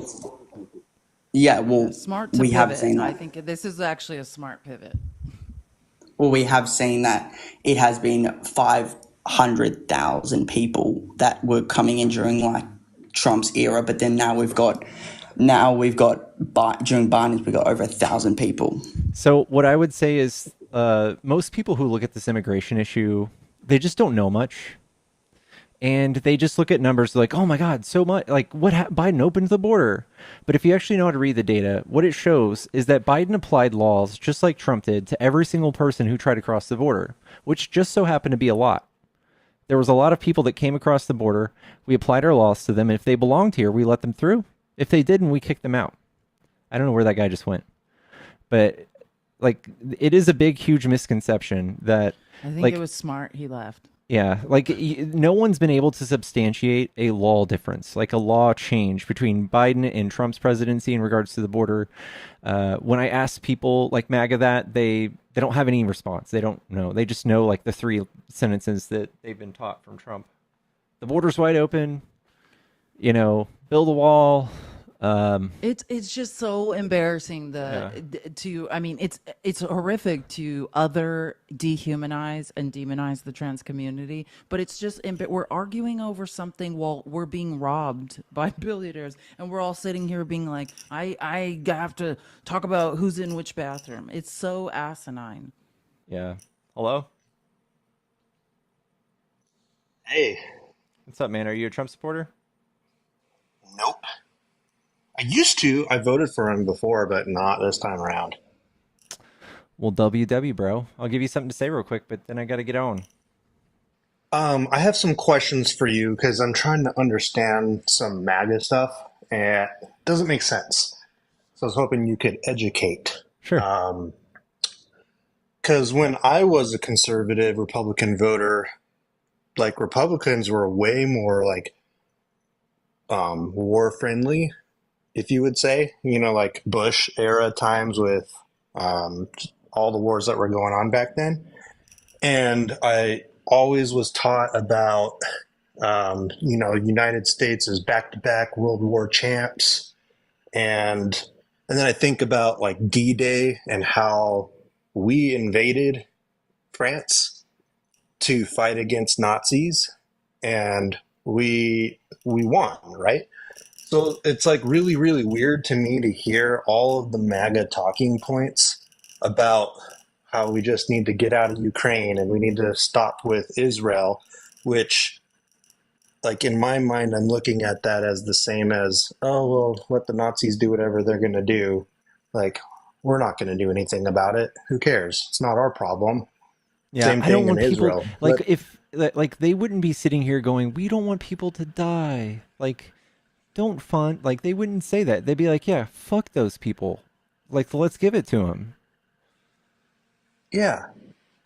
What is it? Just the media propaganda, all the Russian stuff that you guys were talking about, that's like completely fundamentally changed the mind of like, let's fucking go hard and stop like tyranny? Or just why are they buying straight into that? Someone in the comments said, "Russia is scary." Yeah. Yeah, it is. Most wars are fought through the media these days. Listen, I don't want to keep you up for too long because we just got like a bump in the algorithm, but you're absolutely right. And yeah, it is. It's messaging. And when you actually ask these people about their opinions in regards to like the Russia-Ukraine war or just about anything, they don't really know what they're talking about.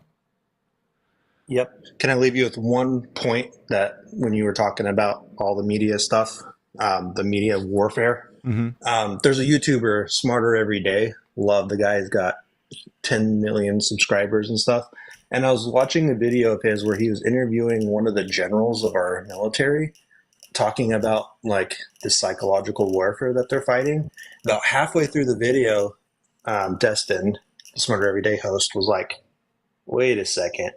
Are you using me right now for your psychological warfare? And the general just sat there and smiled at him and was like, yep, that's exactly why we invited you here. Yeah. So yeah, everybody does it. Yeah. So thanks to you, Felice, and Pickles, for everything you do. You two are amazing, and keep doing what you're doing. Hey, man, thank you. I appreciate you. Yep. Have a good one, dude. Have a good night. It was nice to meet you. Yeah. Who was first? Almost to 700. Oh, yeah. Let's get to 750K, chat. Tap the screen. Let's go on. Let's get up there, chat. Guys. What was the YouTuber's name? What was the user's name? Learning every Smarter day? every day? Yeah. Smarter every day. Yeah. Zach, are you there? I am here. What's going on? Like, did he say he's talking about Destiny? What's up? Are you a Trump supporter? Yes. Okay. What do you like about Trump? Well, I mean, I guess I want to run some. You guys seem like some good enough people. It says a lot of these lives are usually a combination of somebody got a poster up with the middle finger saying "fuck you" and "fuck Trump" and "fuck you for voting for him." I'm like, oh yeah, that's really one way to unite the country and move forward together. And so you guys seem like reasonable, intellectual folks, and I think that's a great thing for the future of America. But I will say this. One thing I don't see talked about a lot, and I want to get your guys' thoughts on this. You know, Kamala was running to be president of the United States, and I believe there's a certain responsibility that person has as the president, as far as the leader of the country. And currently, as the sitting vice president, I believe that they've been sitting on crucial information, the entire administration for that matter, in regards to the president's health.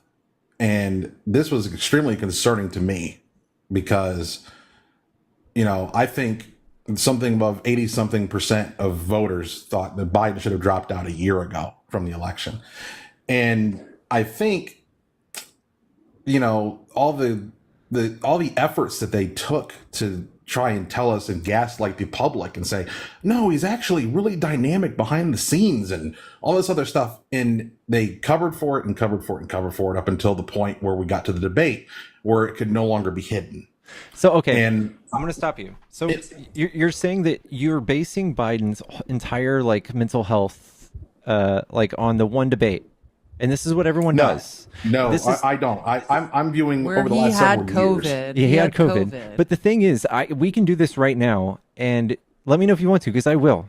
But we can go point by point. I can show you a video of Trump and my favorite gaffes, and then you can show me Biden and what makes him worse. But Trump, in my opinion, is 70 times worse. And to begin with, Trump is very, to say it frankly, he's very stupid. So his gaffes, and you can actually hear streams of consciousness that weren't mistakes that prove he's very dumb. Saying the sharks and batteries rant, or saying that Russia should be allowed to invade whoever the hell they want if NATO doesn't pay their fair share. It wasn't even an accurate way to motivate me. It didn't make any sense. He says these things all the time. And it makes me, I'm 100% sure, and so are other nations' leaders, 100% sure that he's dumb. Yeah, I understand what you're saying. I mean, I don't really subscribe to the idea that he's dumb. I just don't subscribe to that. But I will say this, I think everybody would much rather see some candidates. His college professor said that. I said I don't. I'll cover that here in a minute. I just want to say I think everybody in America would like to see some under 50 candidates show up in 2028 and really bring a youth to the electorate. I think that would be very important. But as moving on to, you kind of said, okay, well, this college professor said this, about him, or whatever. I want to actually cover that, but I want to cover that from the big picture. Somebody said this about Trump. Somebody said that. What did the media say about Trump or this, that, the other thing? And I'm sorry, guys, but when you spend years, not you guys, I'm saying just the media in general, spends years calling the man a Nazi, he's, Adolf, he's, all these things under the sun, right? And then the election's over. And now he goes to the White House. Biden's like, welcome back, man. It's really good to have you here. Because we didn't do a coup? Oh, okay. Okay. I've said this a million times. Everything I have observed, I've never missed a Trump rally, right? I'm not somebody speaking on, I watched the media and the media said this. I have seen every Trump rally since the inception of Trump rallies. Right. The man is not, something's going on. He can't put cohesive thoughts together. He has no clue about foreign policy. He's a bigot. He's been found by a jury of his peers to be liable of sexual assault. None of these are sexual abuse. None of these things seem to be disqualified. I mean, these are facts. And let's be real, even if Biden's distorting something, no one's distorting anything. So you're sad that Biden's inner circle didn't come out and say that maybe he's unqualified. But the fact is, I think the electorate should have been able to have a primary and actually vote for the best candidate. And also, the fact is, though, Trump's cabinet did come out and say he was unfit, and you guys really just don't care. So it doesn't matter to y'all. Okay, well, that's a misrepresentation, and I'm going to tell you why that is. Because I'm just saying, again, let's look at the behavior post-election. We just had Joe and Mika Brzezinski go down to the Mar-a-Lago and have a nice little friendly brunch with Trump. When they were talking for the last several years, including 6 months ago, Joe Scarborough literally said he had no problem saying that he thinks that Trump would have people put in front of firing squads. I'm sorry. I don't care what you're saying. if you're willing to flip flop and go and have lunch with a man you think is capable of that type of behavior, how is the American voter supposed to take anybody in the media seriously when they show that they actually don't have any integrity, any kind of like consistency JD Vance whatsoever? calling him Hitler and then joining as his VP. Yeah, you have to be joking, right? Like, and by the way, the left doesn't approve of Joe Scarborough. He's pretty much been ousted from the left. But let me just throw out a fact about Joe Scarborough. Joe Scarborough comes from a very privileged background, right? Like, this is a guy, a rich man who comes from a rich family, and he works for NBC News. Whose parent is I can't remember who their parent is, but I mean, this is a capitalist country. Trump is going to be the president of the United States and has been threatening to control, shut down the media, sue the media. So I think that was a move by NBC and by Joe Scarborough to try to somehow crawl on their knees and save face. Nobody on the left that has any shame. I have not listened to Joe Scarborough for all intents and purposes for years. He is a Republican. He's a moderate Republican. Yeah, I know. He was a Republican in Florida for a very long time. Yeah, I mean, I don't listen. I think most of them, we're all at the point where the media can say anything because it's for profit. Do you know what I'm saying? The media is for profit. We can't really, I don't. Joe Scarborough. Am I surprised? No. But yeah, but I think if we're looking I agree. You should stand on what you say. But Scarborough going and crawling on his knees to Trump is disgusting. I concur with that statement. Joe Biden allowing a peaceful transfer of power to happen and not doing a January 6th. I mean, that's Joe Biden. Gotcha. He's an institutionalist. I would be with you on that, but I mean, I felt like he would have been going through the motions. But I mean, the guy looked ecstatic. He looked like just downright happy that he was there, and it just doesn't track with what he's been telling us. Interpretation. Yeah. Do you know what I'm saying? I don't know. Do you want him to say "F you"? I'm not coming here. Joe, you have to understand who Joe Biden is. He's a uniter. He's an institutionalist. The most important thing to Joe Biden is that our institutions remain intact. It's like if your parents are fighting, do you fight in front of your kids, or do you kind of keep that? He's trying to keep a calm face and a steady hand for the country. He's not trying to make a fucking scene out of the transition of power. I think that would be just that's something Trump would do. And I think that's a reasonable assertion. It's just I'm just telling you again, as as an average American voter, it's just I feel like all of American voters that have been told about Trump for all these years that he's the biggest threat ever to everything. He gets shot. Well, he is. And he is. But it doesn't track with the behavior post election. Now everybody's just like, oh, let's just go, and no one is doing that. Every fact about there is truth. Trump is convicted of 34 felonies. Trump has committed crimes. The Supreme Court in oral arguments, even after helping him consolidate power in the executive branch, said not the fake elector scheme. That's a private act. He can an unofficial act. He can be held accountable for. Even the people that helped him consolidate power and get away with a lot still said not this. Trump did what he did. The fake elector scheme is unacceptable. He is a danger to the peaceful transition of power. We all saw it with our eyes. Those are facts before the election. They're facts now. You saying, to be fair, I don't like the way people reacted to things. I don't know what we can do about that. That's not evidence that Trump's not a threat. I will say this, like I said, I don't approve of his behavior between November of 2020 and January 2021. I don't approve of it.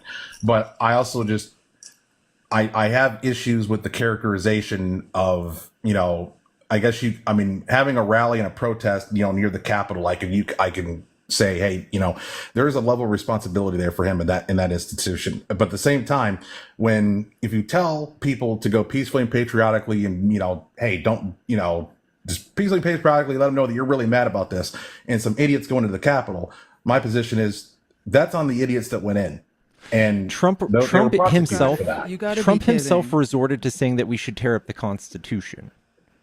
He may have amped these people up. This is something that he amped these people Trump up for says, weeks. I put that in the bucket of Trump says a lot of wild shit. He does. No, you can't just dismiss those things. You have to look at the actions. Where did he tear up the Constitution in his first term? You know what I mean? The fake slates of electors and trying to get the DOJ to sign a document saying that there was election fraud when there wasn't. I mean, if we're going to get into presidents defying the Constitution, we'd be here all night. I mean, that's just no. We're talking about clear and cut dangers and people who've tested the bounds of our government and our constitution, past the line, way past the line. Classified documents, sharing things with Australian billionaires, like the nuclear submarine capabilities that we have, and sharing things with Kid Rock about like North Korea, sharing things with like a random reporter and out loud on audio recording saying, "Hey, I know this is classified. I could have declassified it when I was president, but now I can't."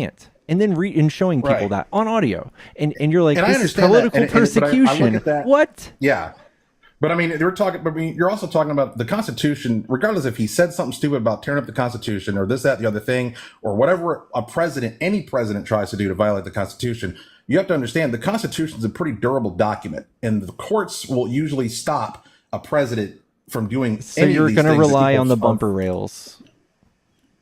Because I'm saying until the bumper rails fail, which they haven't, even in a situation where people said this was the worst act ever, and you understand who was the bumper rail? Some of that is American privilege, because you look at, they say, oh well, this was the worst thing ever, and he was trying to overthrow the government. Well, bullshit, he left. No. Two, who was the bumper that went in and tried to take over the government? A bunch of dudes in Viking suits are taking over the government. Who stopped all this from happening?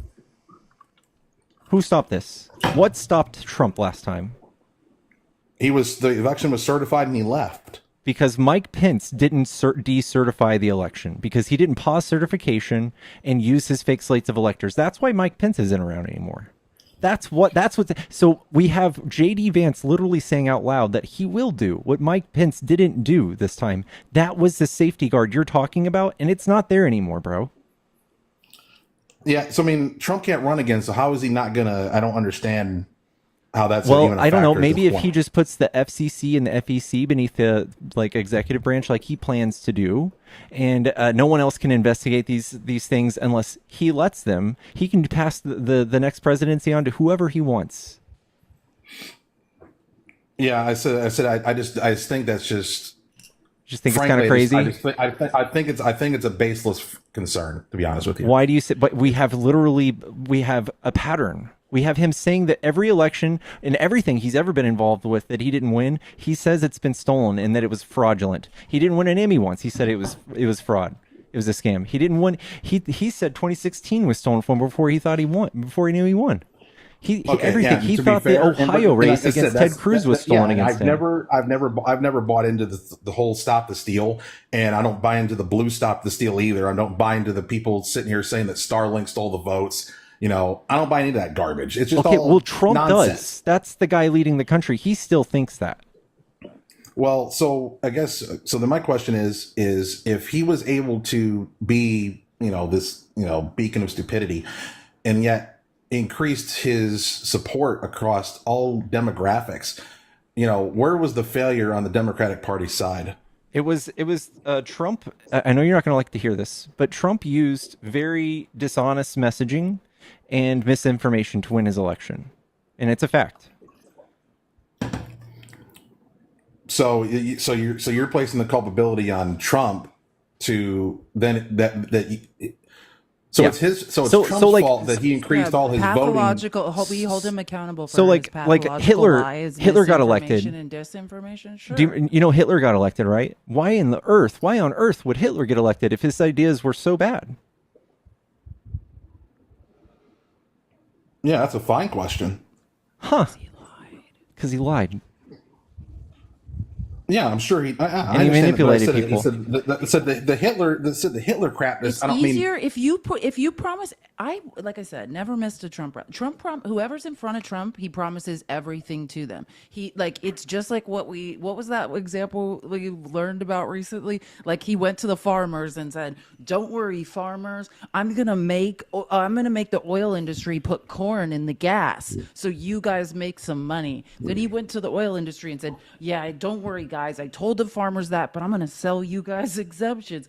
Whoever Trump is in front of, he promises a different thing to everyone. Like I always talked, like one thing I've heard is, oh, Trump's not going to tax overtime. Well, you know why? Because there's not going to be any overtime. A Trump judge in Texas just not even, this is not local. This is not in Texas. This is a nationwide, like Biden passed a law to make people who make, it's like under 58,000 something eligible for overtime. And a Trump appointed judge just struck it down. Now, no one's reporting on that except for just a couple places because they don't, these corporations, the media is for profit and they don't want to pay overtime and they're not going to report on it. But yeah, certainly we don't need to, Trump's not going to tax overtime because there's not going to be any. Trump went and sat on a live before the election with the richest man in the world and said, great job. You got sued. I'm not going to say the name of the company. They wanted you to give them overtime and you fired them all. I thought that was great. Trump hates workers. Trump hates unions. Biden is the most pro-union president ever. Like Trump will say anything to you guys. Look at his actions. I don't know. I said, forgive me. It's not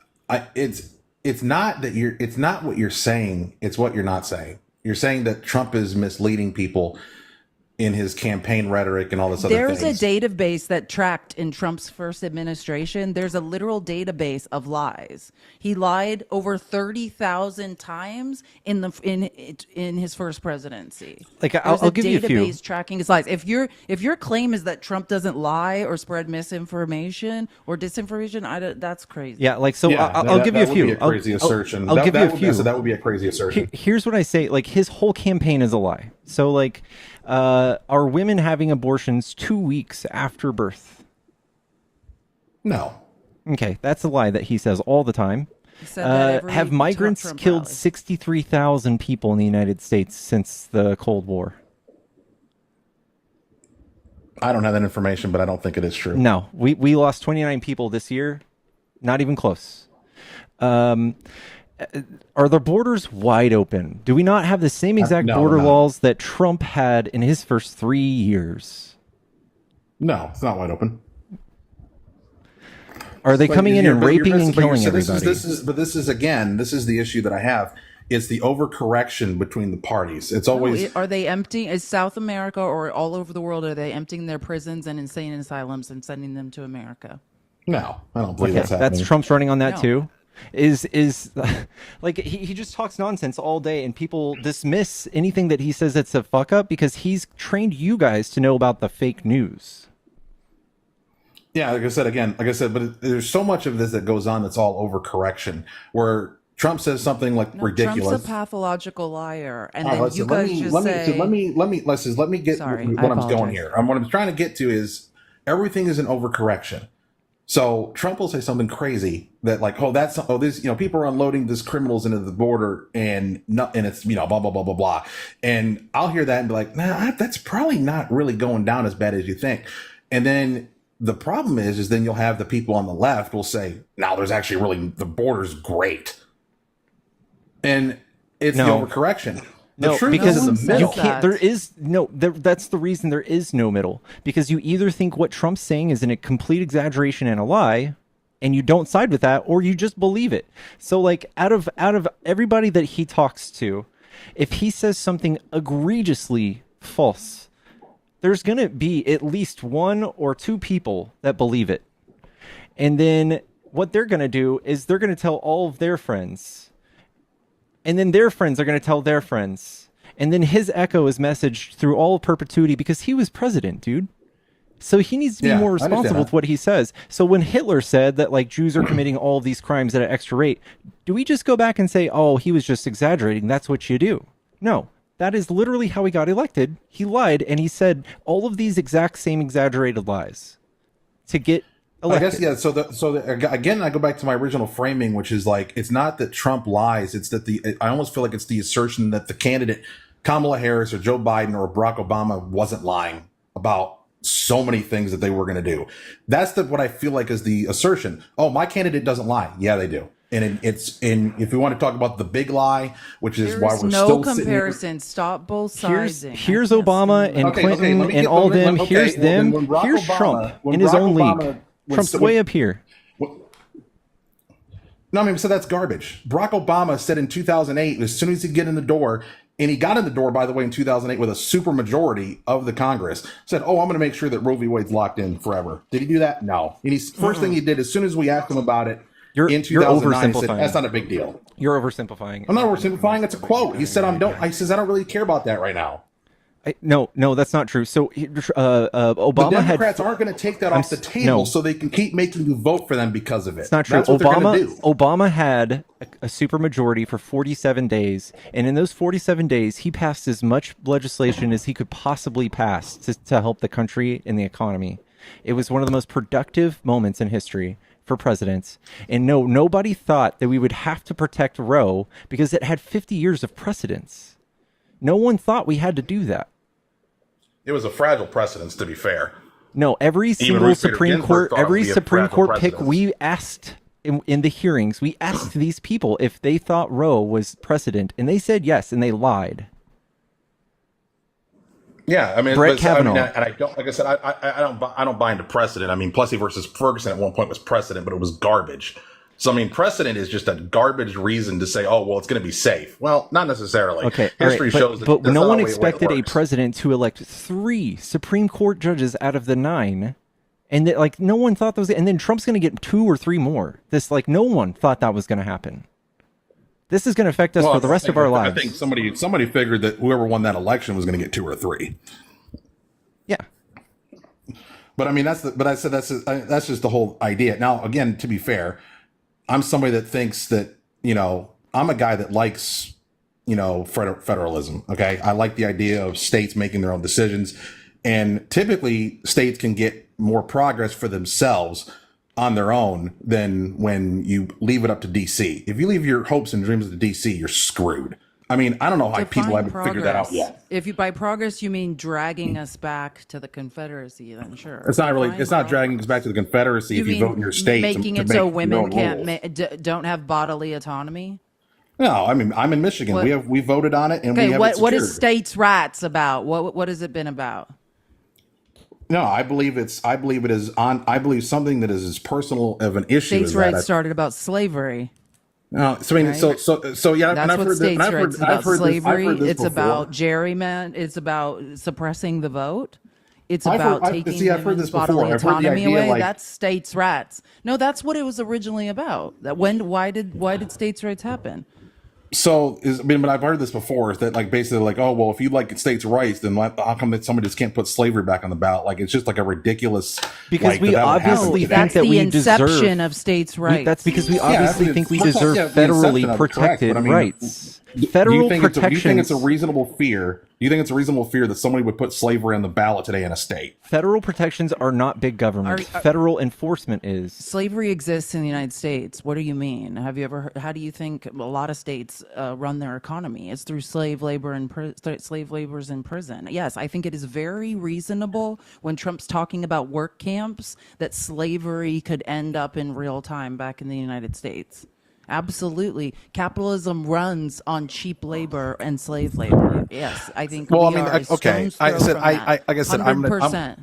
to disagree with the framing, but what I was really going for was that if you look at the way the public votes, I mean, again, Joe Biden's big promise, hey, we're going to get $50 minimum wage. As soon as they ran into the tiniest little brick in the wall, they said, nah, we're not going to do it. The Senate parliamentarians said, oh no, you can't do $50 minimum wage. So they just threw it off.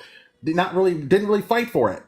Look at Florida. Florida votes for Trump every single time, but they voted for a $50 minimum wage because it was a ballot initiative. Because the people that vote wanted Trump and a $15 minimum wage. Because to be honest with you, the average American doesn't have a home.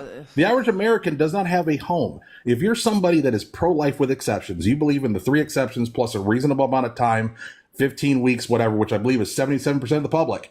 If you're somebody that's pro-gun, if you're somebody that wants Medicare for all, $15 minimum wage, you don't have a home in this country. You got to pick a party and get half of it. That's the way it works. You don't get to if you did things in your state on your own. We did that in Michigan. We voted for $50 minimum wage. Florida voted for $50 minimum wage. Last I checked, I mean, Michigan flip flops. There are Republicans. It is the Republicans that vote against a federal minimum wage. So make sure you know that while you're extolling the virtues of minimum wage, it is the Republican Party that you voted for that strikes it down. Okay, And again, not to mention that you guys, if you're somebody that is pro-life, pro-gun, pro $50 minimum wage, pro Medicare for all, you don't have a home. You vote for a party, you get half of what you want. So you need ballot initiatives that gets things done. So I can be a Republican, I can vote for Trump, I can vote for $15 minimum wage on the same ballot, and I get what I want. Yeah, that's not here. Works. So like in Texas, they actually don't get to give it. They're not giving us the initiatives on the ballot. And in many other states, they're doing this. So it's at the perfect level for the few to rule over the many. Mm-hmm. Yeah, I understand. I understand what you're saying. Is that I'm just talking about I've seen it places it's been effective. Same thing with this last election. Maybe some economic stuff makes sense, but human rights were on 10 state ballots, and they were passed in 7. Yes. Okay. Because there were higher thresholds. Because there were higher thresholds. But yes, Republicans, if they just didn't exist, we'd get a whole lot done. Yeah, so that's garbage. I could say that and say, oh, if it wasn't for the damn Democrats, that's just not the way the world works. We need both of us to move the country forward. And it says there's plenty of people in this chat that are like, fuck yeah, MAGA won. You guys can go screw yourselves. And I see just as many of those people from the Democrat side saying, we're not going to work with MAGA. Okay, that's one way to live. But if we're going to actually, we're not going to sing Kumbaya with fascism. Okay. Well, and again, that's American privilege. The Trump is not a fascist. If we have no clue what it's like to live. Then you don't know the definition of fascism. It's a 14-point ideology. He absolutely is. Okay, tell us what fascism is. Fascism is basically saying like, hey, we believe that, Trump's. You're saying that Trump believes that a certain type of person is superior to everybody else. What is fascism? No, that's not what it is. Okay, so what is your view of it, and then I'll explain my view of it, so that we can see where we're split. So fascism is ultra paleogenic nationalism. So like nationalism to a point where it hurts yourselves. So like for instance, Trump wants to put all these tariffs on China. It's going to kill companies here and consumers here in America. We want it no matter what. So for some reason, people don't know anything about the economy. They want it. They're so stoked. But it's gonna be horrible. He wants to enforce religion and economic beliefs at the border. He wants to vet people to make sure they're not Christian-hating Marxist, communist, or socialist at the border. He wants to start a Christian task force to make sure that Christians' rights aren't being trampled on. He's constantly reminding you guys that the borders are wide open. These are all fascist tendencies. And if you want to, we went over this 3 times last night. I'll be happy to do it again. We did 14 tenets of fascism. We went through every tenet, and if you want to, we can do it right now. So you're talking about a guy who people continue to call a fascist, and he's a racist and all these other things. Yeah, and he goes and does Trump dances with freaking black UFC fighters. You know what? He gets his picture taken with black people. Wow, that is a crazy thing to say.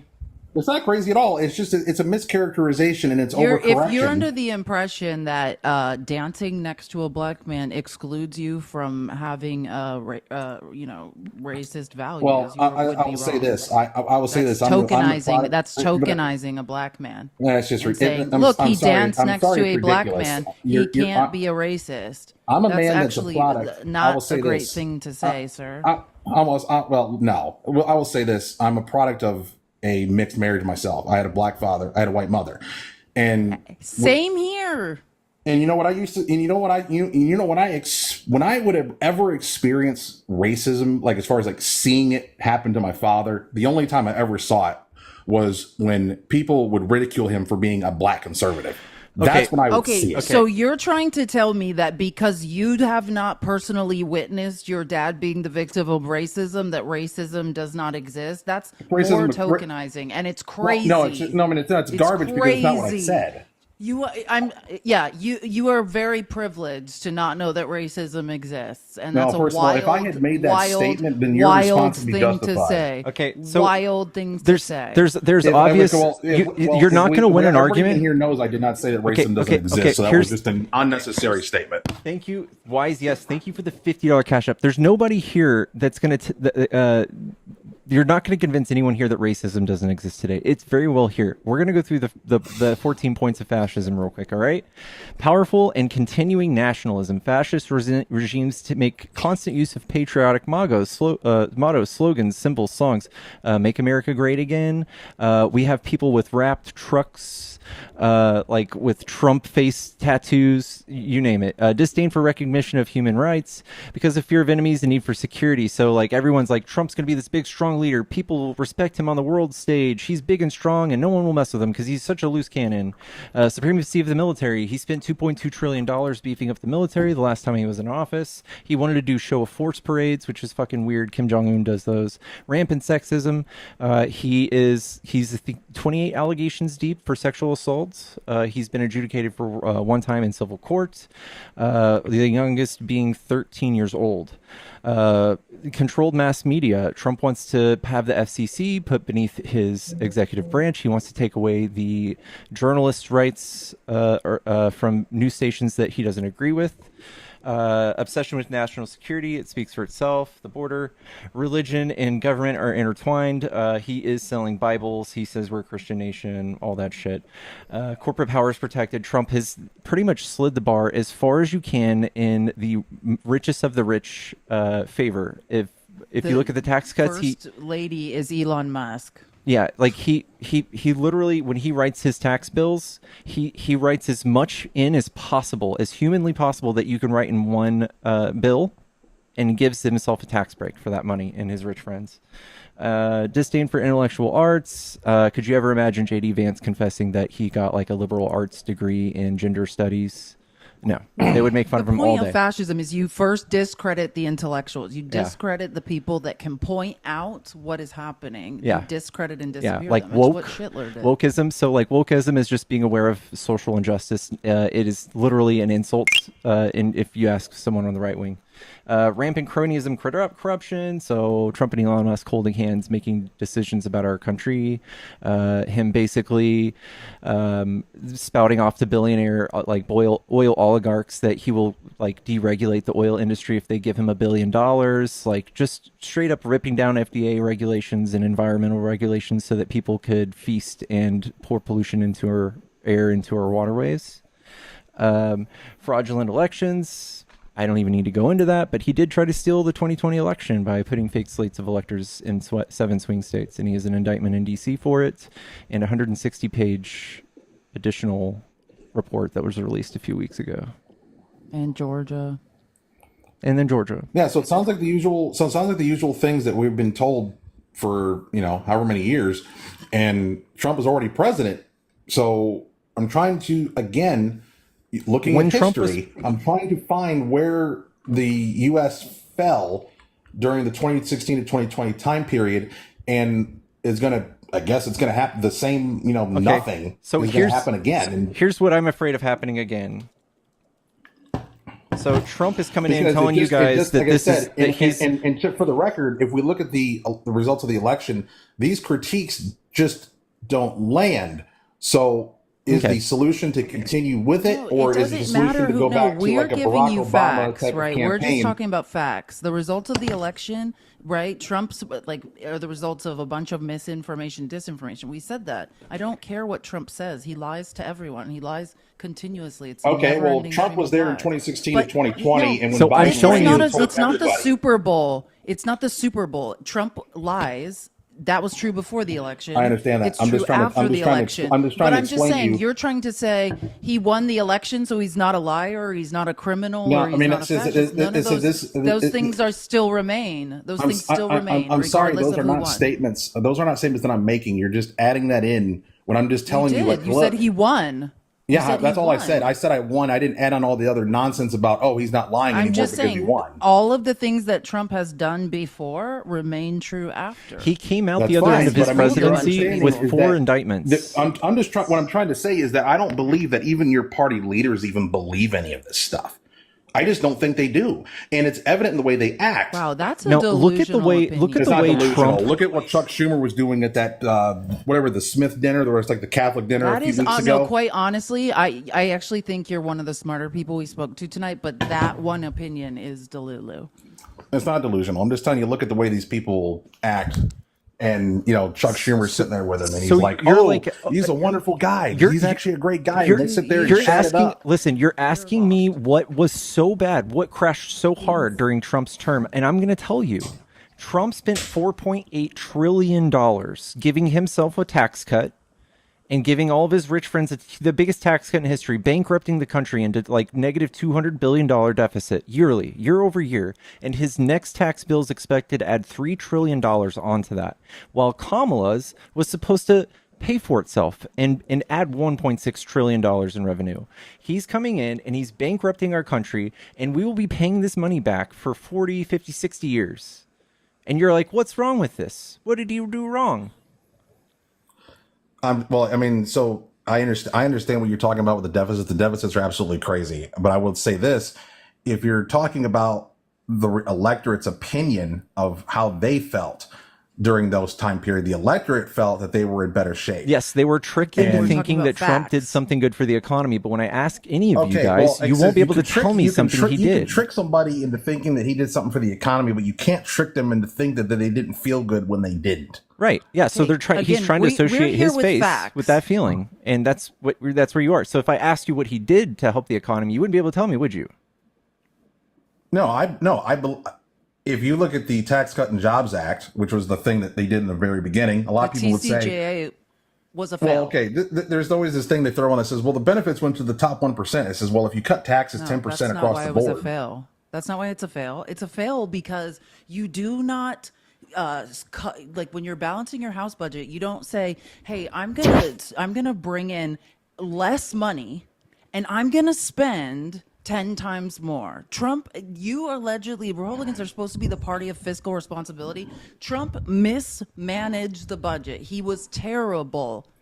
Okay, at let me it, ask you this. What period. is your And then he opinion said, of the... "Don't you worry." He did. The only thing he did was he inherited a robust economy. Now remember, the economy doesn't turn on a dime. I love to talk about the economy. It turns slowly, right? The first 3 years, that's Obama's economy. He inherited a robust economy from Obama. He did the TCJA, and then he said, "Don't worry, these tariffs will make up for it." And the truth is, the tariffs did not make up for it, not whatsoever. And then nobody could have predicted the pandemic.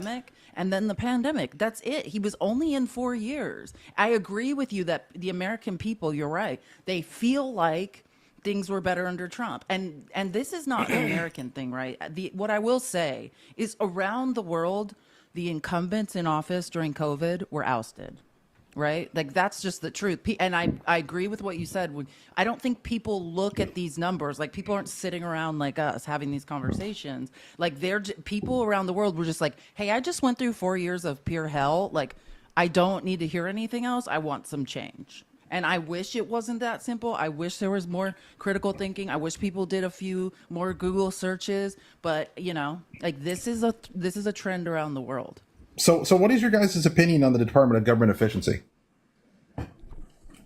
It's not real.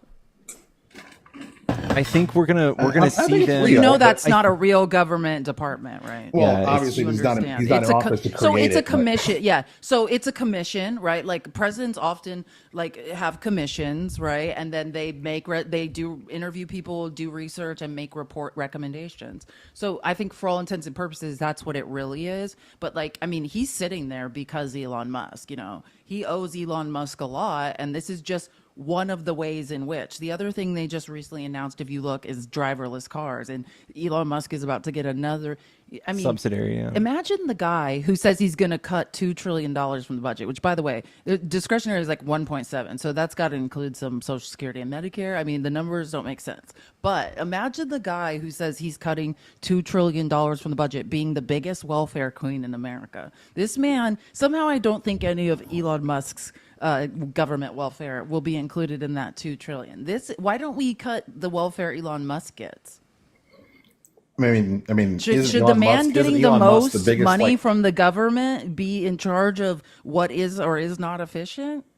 Well, isn't Elon Musk like the biggest taxpayer in human history? Well, I think we can agree on this because I listen. Like I said, I really mean it. You are probably one of the most intelligent people we spoke to tonight. So just be honest. Do you feel comfortable that the richest man in the world, and then, or let's just say 2 South African billionaires, one bought literally owns JD Vance, and the other one is now the first lady, Ilania Muscardina, are sitting in the White House? Or do you believe we should get money out of politics? Would you want to end Citizens United?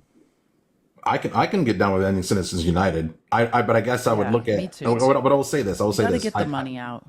I will say this. I don't look at Elon Musk as the richest person in the world. I look at him as really freaking smart, and nobody can. That's the wrong perception. It's not true. He inherited he's a nepo baby who inherited a bunch of money, just like Trump. Truly, he's not a coder. He's not an engineer. That's not his technology. He just bought it. Oh, and it says you have to know that he's a nepo baby. He inherited money from his very rich father, just like Trump. Well, yeah, it says. I just don't. If we had capital, you're smarter than he is. Listen, that's just a fact. Everyone on this live smarter than Elon and Trump. If we inherited hundreds of millions of dollars, we could reproduce that. Do you know what I'm saying? And better. This is not somebody who's innovating. Yeah, I understand. You could make that argument probably with the Tesla technology, but yeah, he bought the Tesla technology from 2 very smart men.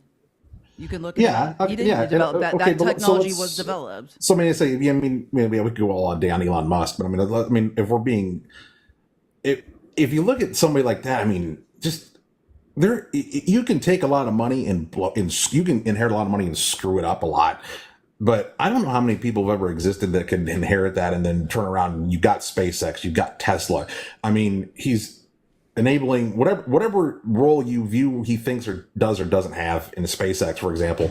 We're going to be going to freaking Mars on SpaceX rockets, not NASA rockets. We're not going to Mars. That is not true. The technology is not there. And the fact that you believe that we are anywhere near have the technology to go to Mars scares me. Well, you have to know that we're going to Mars. Okay, he said today. I'm disappointed, Zach. Oh man. No, don't be disappointed. I'm just telling you what he said. He said today.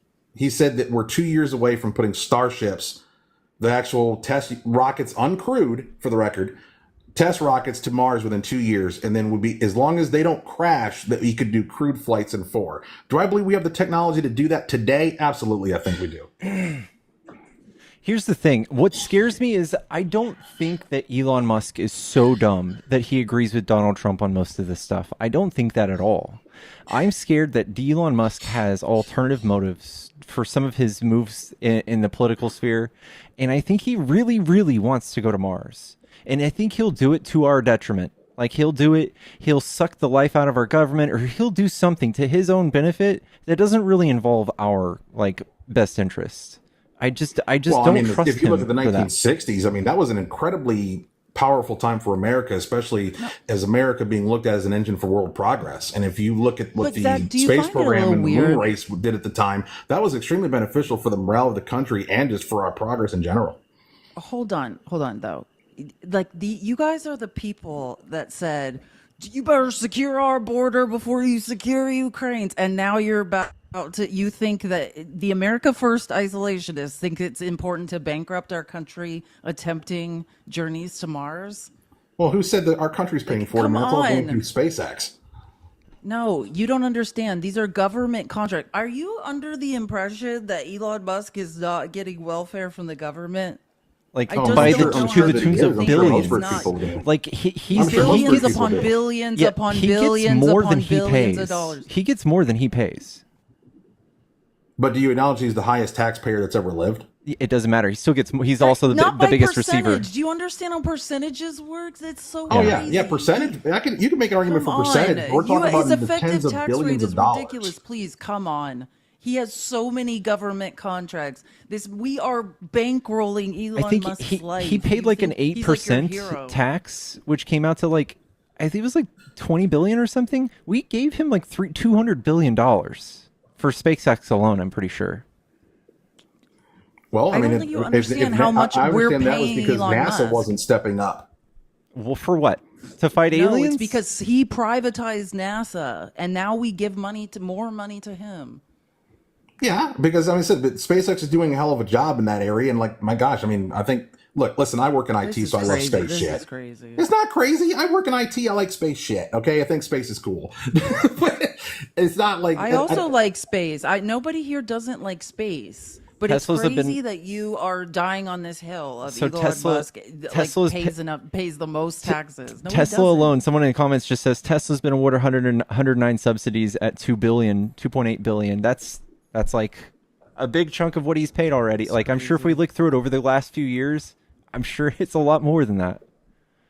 The biggest receiver of government welfare is going to decide which government programs to cut. Just my mom, we're talking about taking to food, go to Mars, food stamps out of kids' hands so that Elon can play Rocket Man. Well, I mean, to be fair, I mean, if we're going to do that, then we need to talk about why Kamala Harris took the donations of working class people and gave it to Beyonce. Like, come on, we can do that all day. That just doesn't land. Okay, then People Trump did the same thing and hired Kid Rock. He did the same thing and hired Kid Rock and Hulk Hogan. Okay, Trump had a campaign that cost 1/3 what Kamala's cost. Yeah, and it failed because he was people donating money to a campaign is completely different than getting billions upon billions of dollars in government welfare. It's not. It's not related. I'm saying that's that line of logic does not follow. People are donating of their own free volition to a campaign. We're talking about our tax dollars going to a billionaire. That's those are two different things. Stop conflating the two. Oh, actually, it's 11:55. On that note, I really have to go to sleep. I have a show to do tomorrow. Guys, come see my clip show tomorrow. It will be at 11 a.m. Pacific, 2 p.m. Eastern. Thank you guys for such a lovely night hanging out with Pickles. And Zach, it's nice to meet you. I'll follow you. Yeah, I think, like I said, I think these conversations are very important, despite some of the chat being, the tribalist, people that are like, oh, we have to be enemies of the other side. It doesn't work that way. I mean, we got people in New York that were voting for Trump and AOC on the same ballot. Oh, wait, someone just sent me a message, and this is kind of relevant to the conversation. Let me read it. Phil says, thank you, Phil, by the way, for the donation. He said he is partially so successful because a majority of his business work of governmental contractual investments or government subsidies. Absolutely right, Phil. You are spot on, sir. Without the welfare, Elon Musk is nothing. Beyonce wasn't paid anything. I would certainly hope not. I think and they she would did it I for think they would free. want to stop. Like I always jokingly say, shouldn't they want to stop the biggest threat Candace Owen spread that to rumor. America for free? Candace Owen spread that rumor. But we do accept that several of these celebrities were paid like 7 digits to come stand up there and hang out with her. Like Oprah, I believe, was confirmed at least $1 million.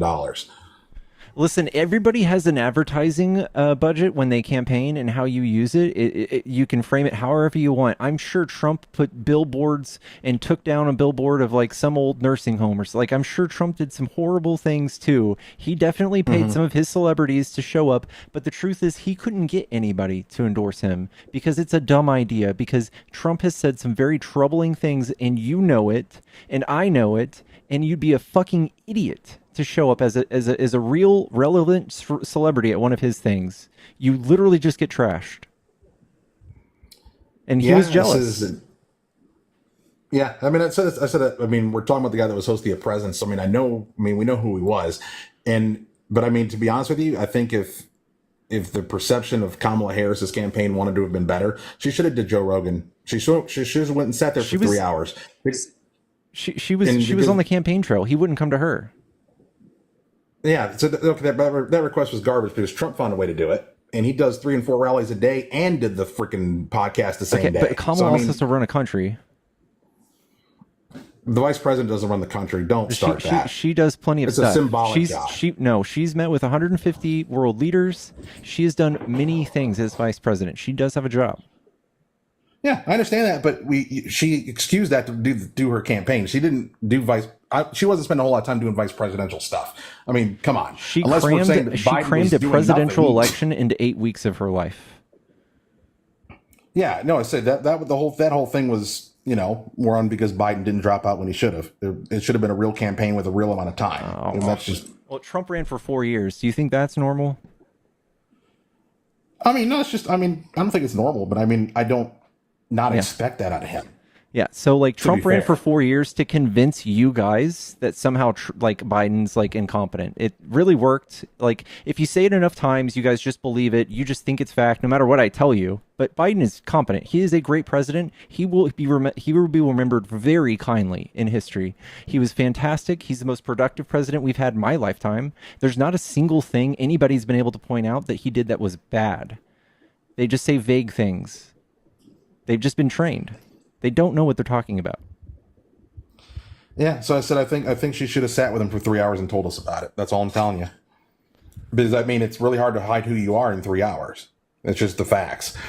So I mean, I could be wrong. It may have still been the same result, but I mean, I think that should be the standard for presidential candidates. And it doesn't have to be Joe. She could have went on Pod Save America. She went on hours. 60 Minutes and Trump skipped out. Very notoriously, very ceremonial thing for presidents to go on 60 Minutes, and he very notoriously skipped out. Are you really going to bring up 60 Minutes and how they edited her interview? Are you going to bring that? That's weird. So you guys have been trained to discount these weird grievances that you guys have that you guys all agree to repeat. They're just so strange, because we can point out things like Trump saying that you going to say that it's not true? Are you going to say that it's not true, though?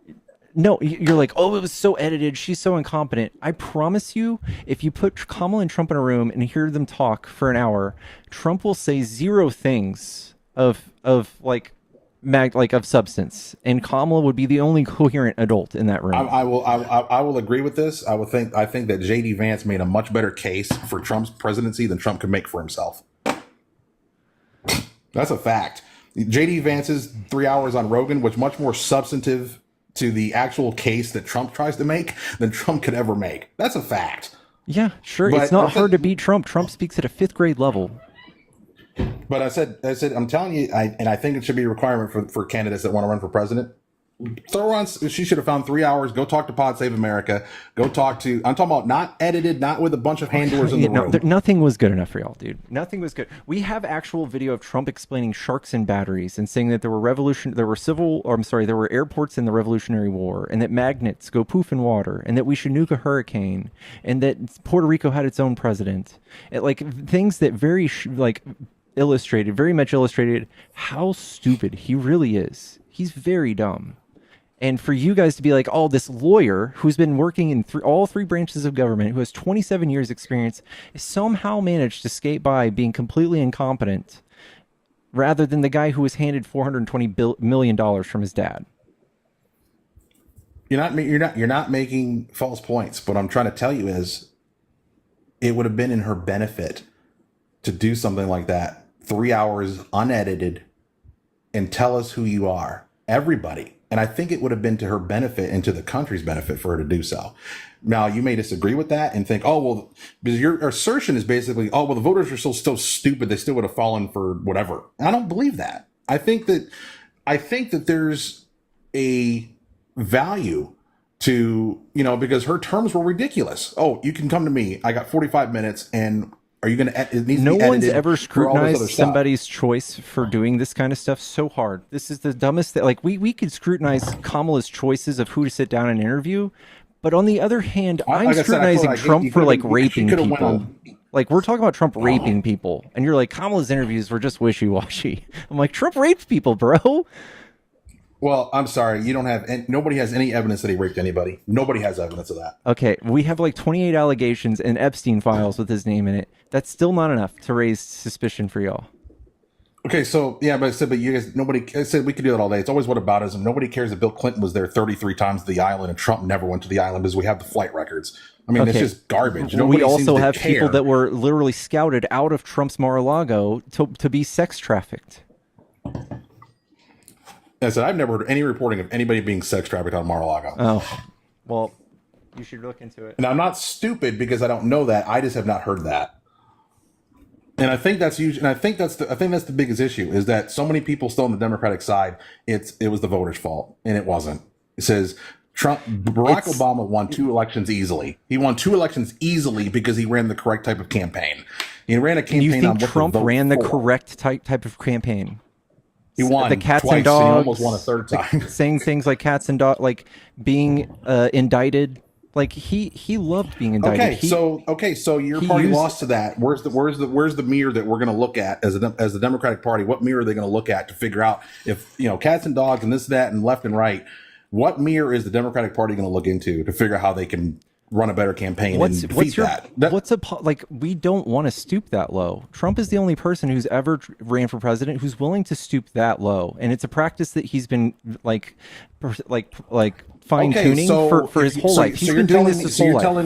So you're telling me that you weren't willing to do what needed to be done to stop a quote unquote fascist? Sure. I guess if we didn't say things that caused actual violence, that makes us incompetent. No, I'm just saying you're telling me that he was a fascist and these 14 points and all this other stuff, but you're like, I tell you, like, okay, well, what kind of campaign can the Democratic Party run to keep a fascist from being in power? I guess another fascist campaign. Oh, well, we're not willing to do what's necessary to stop a fascist.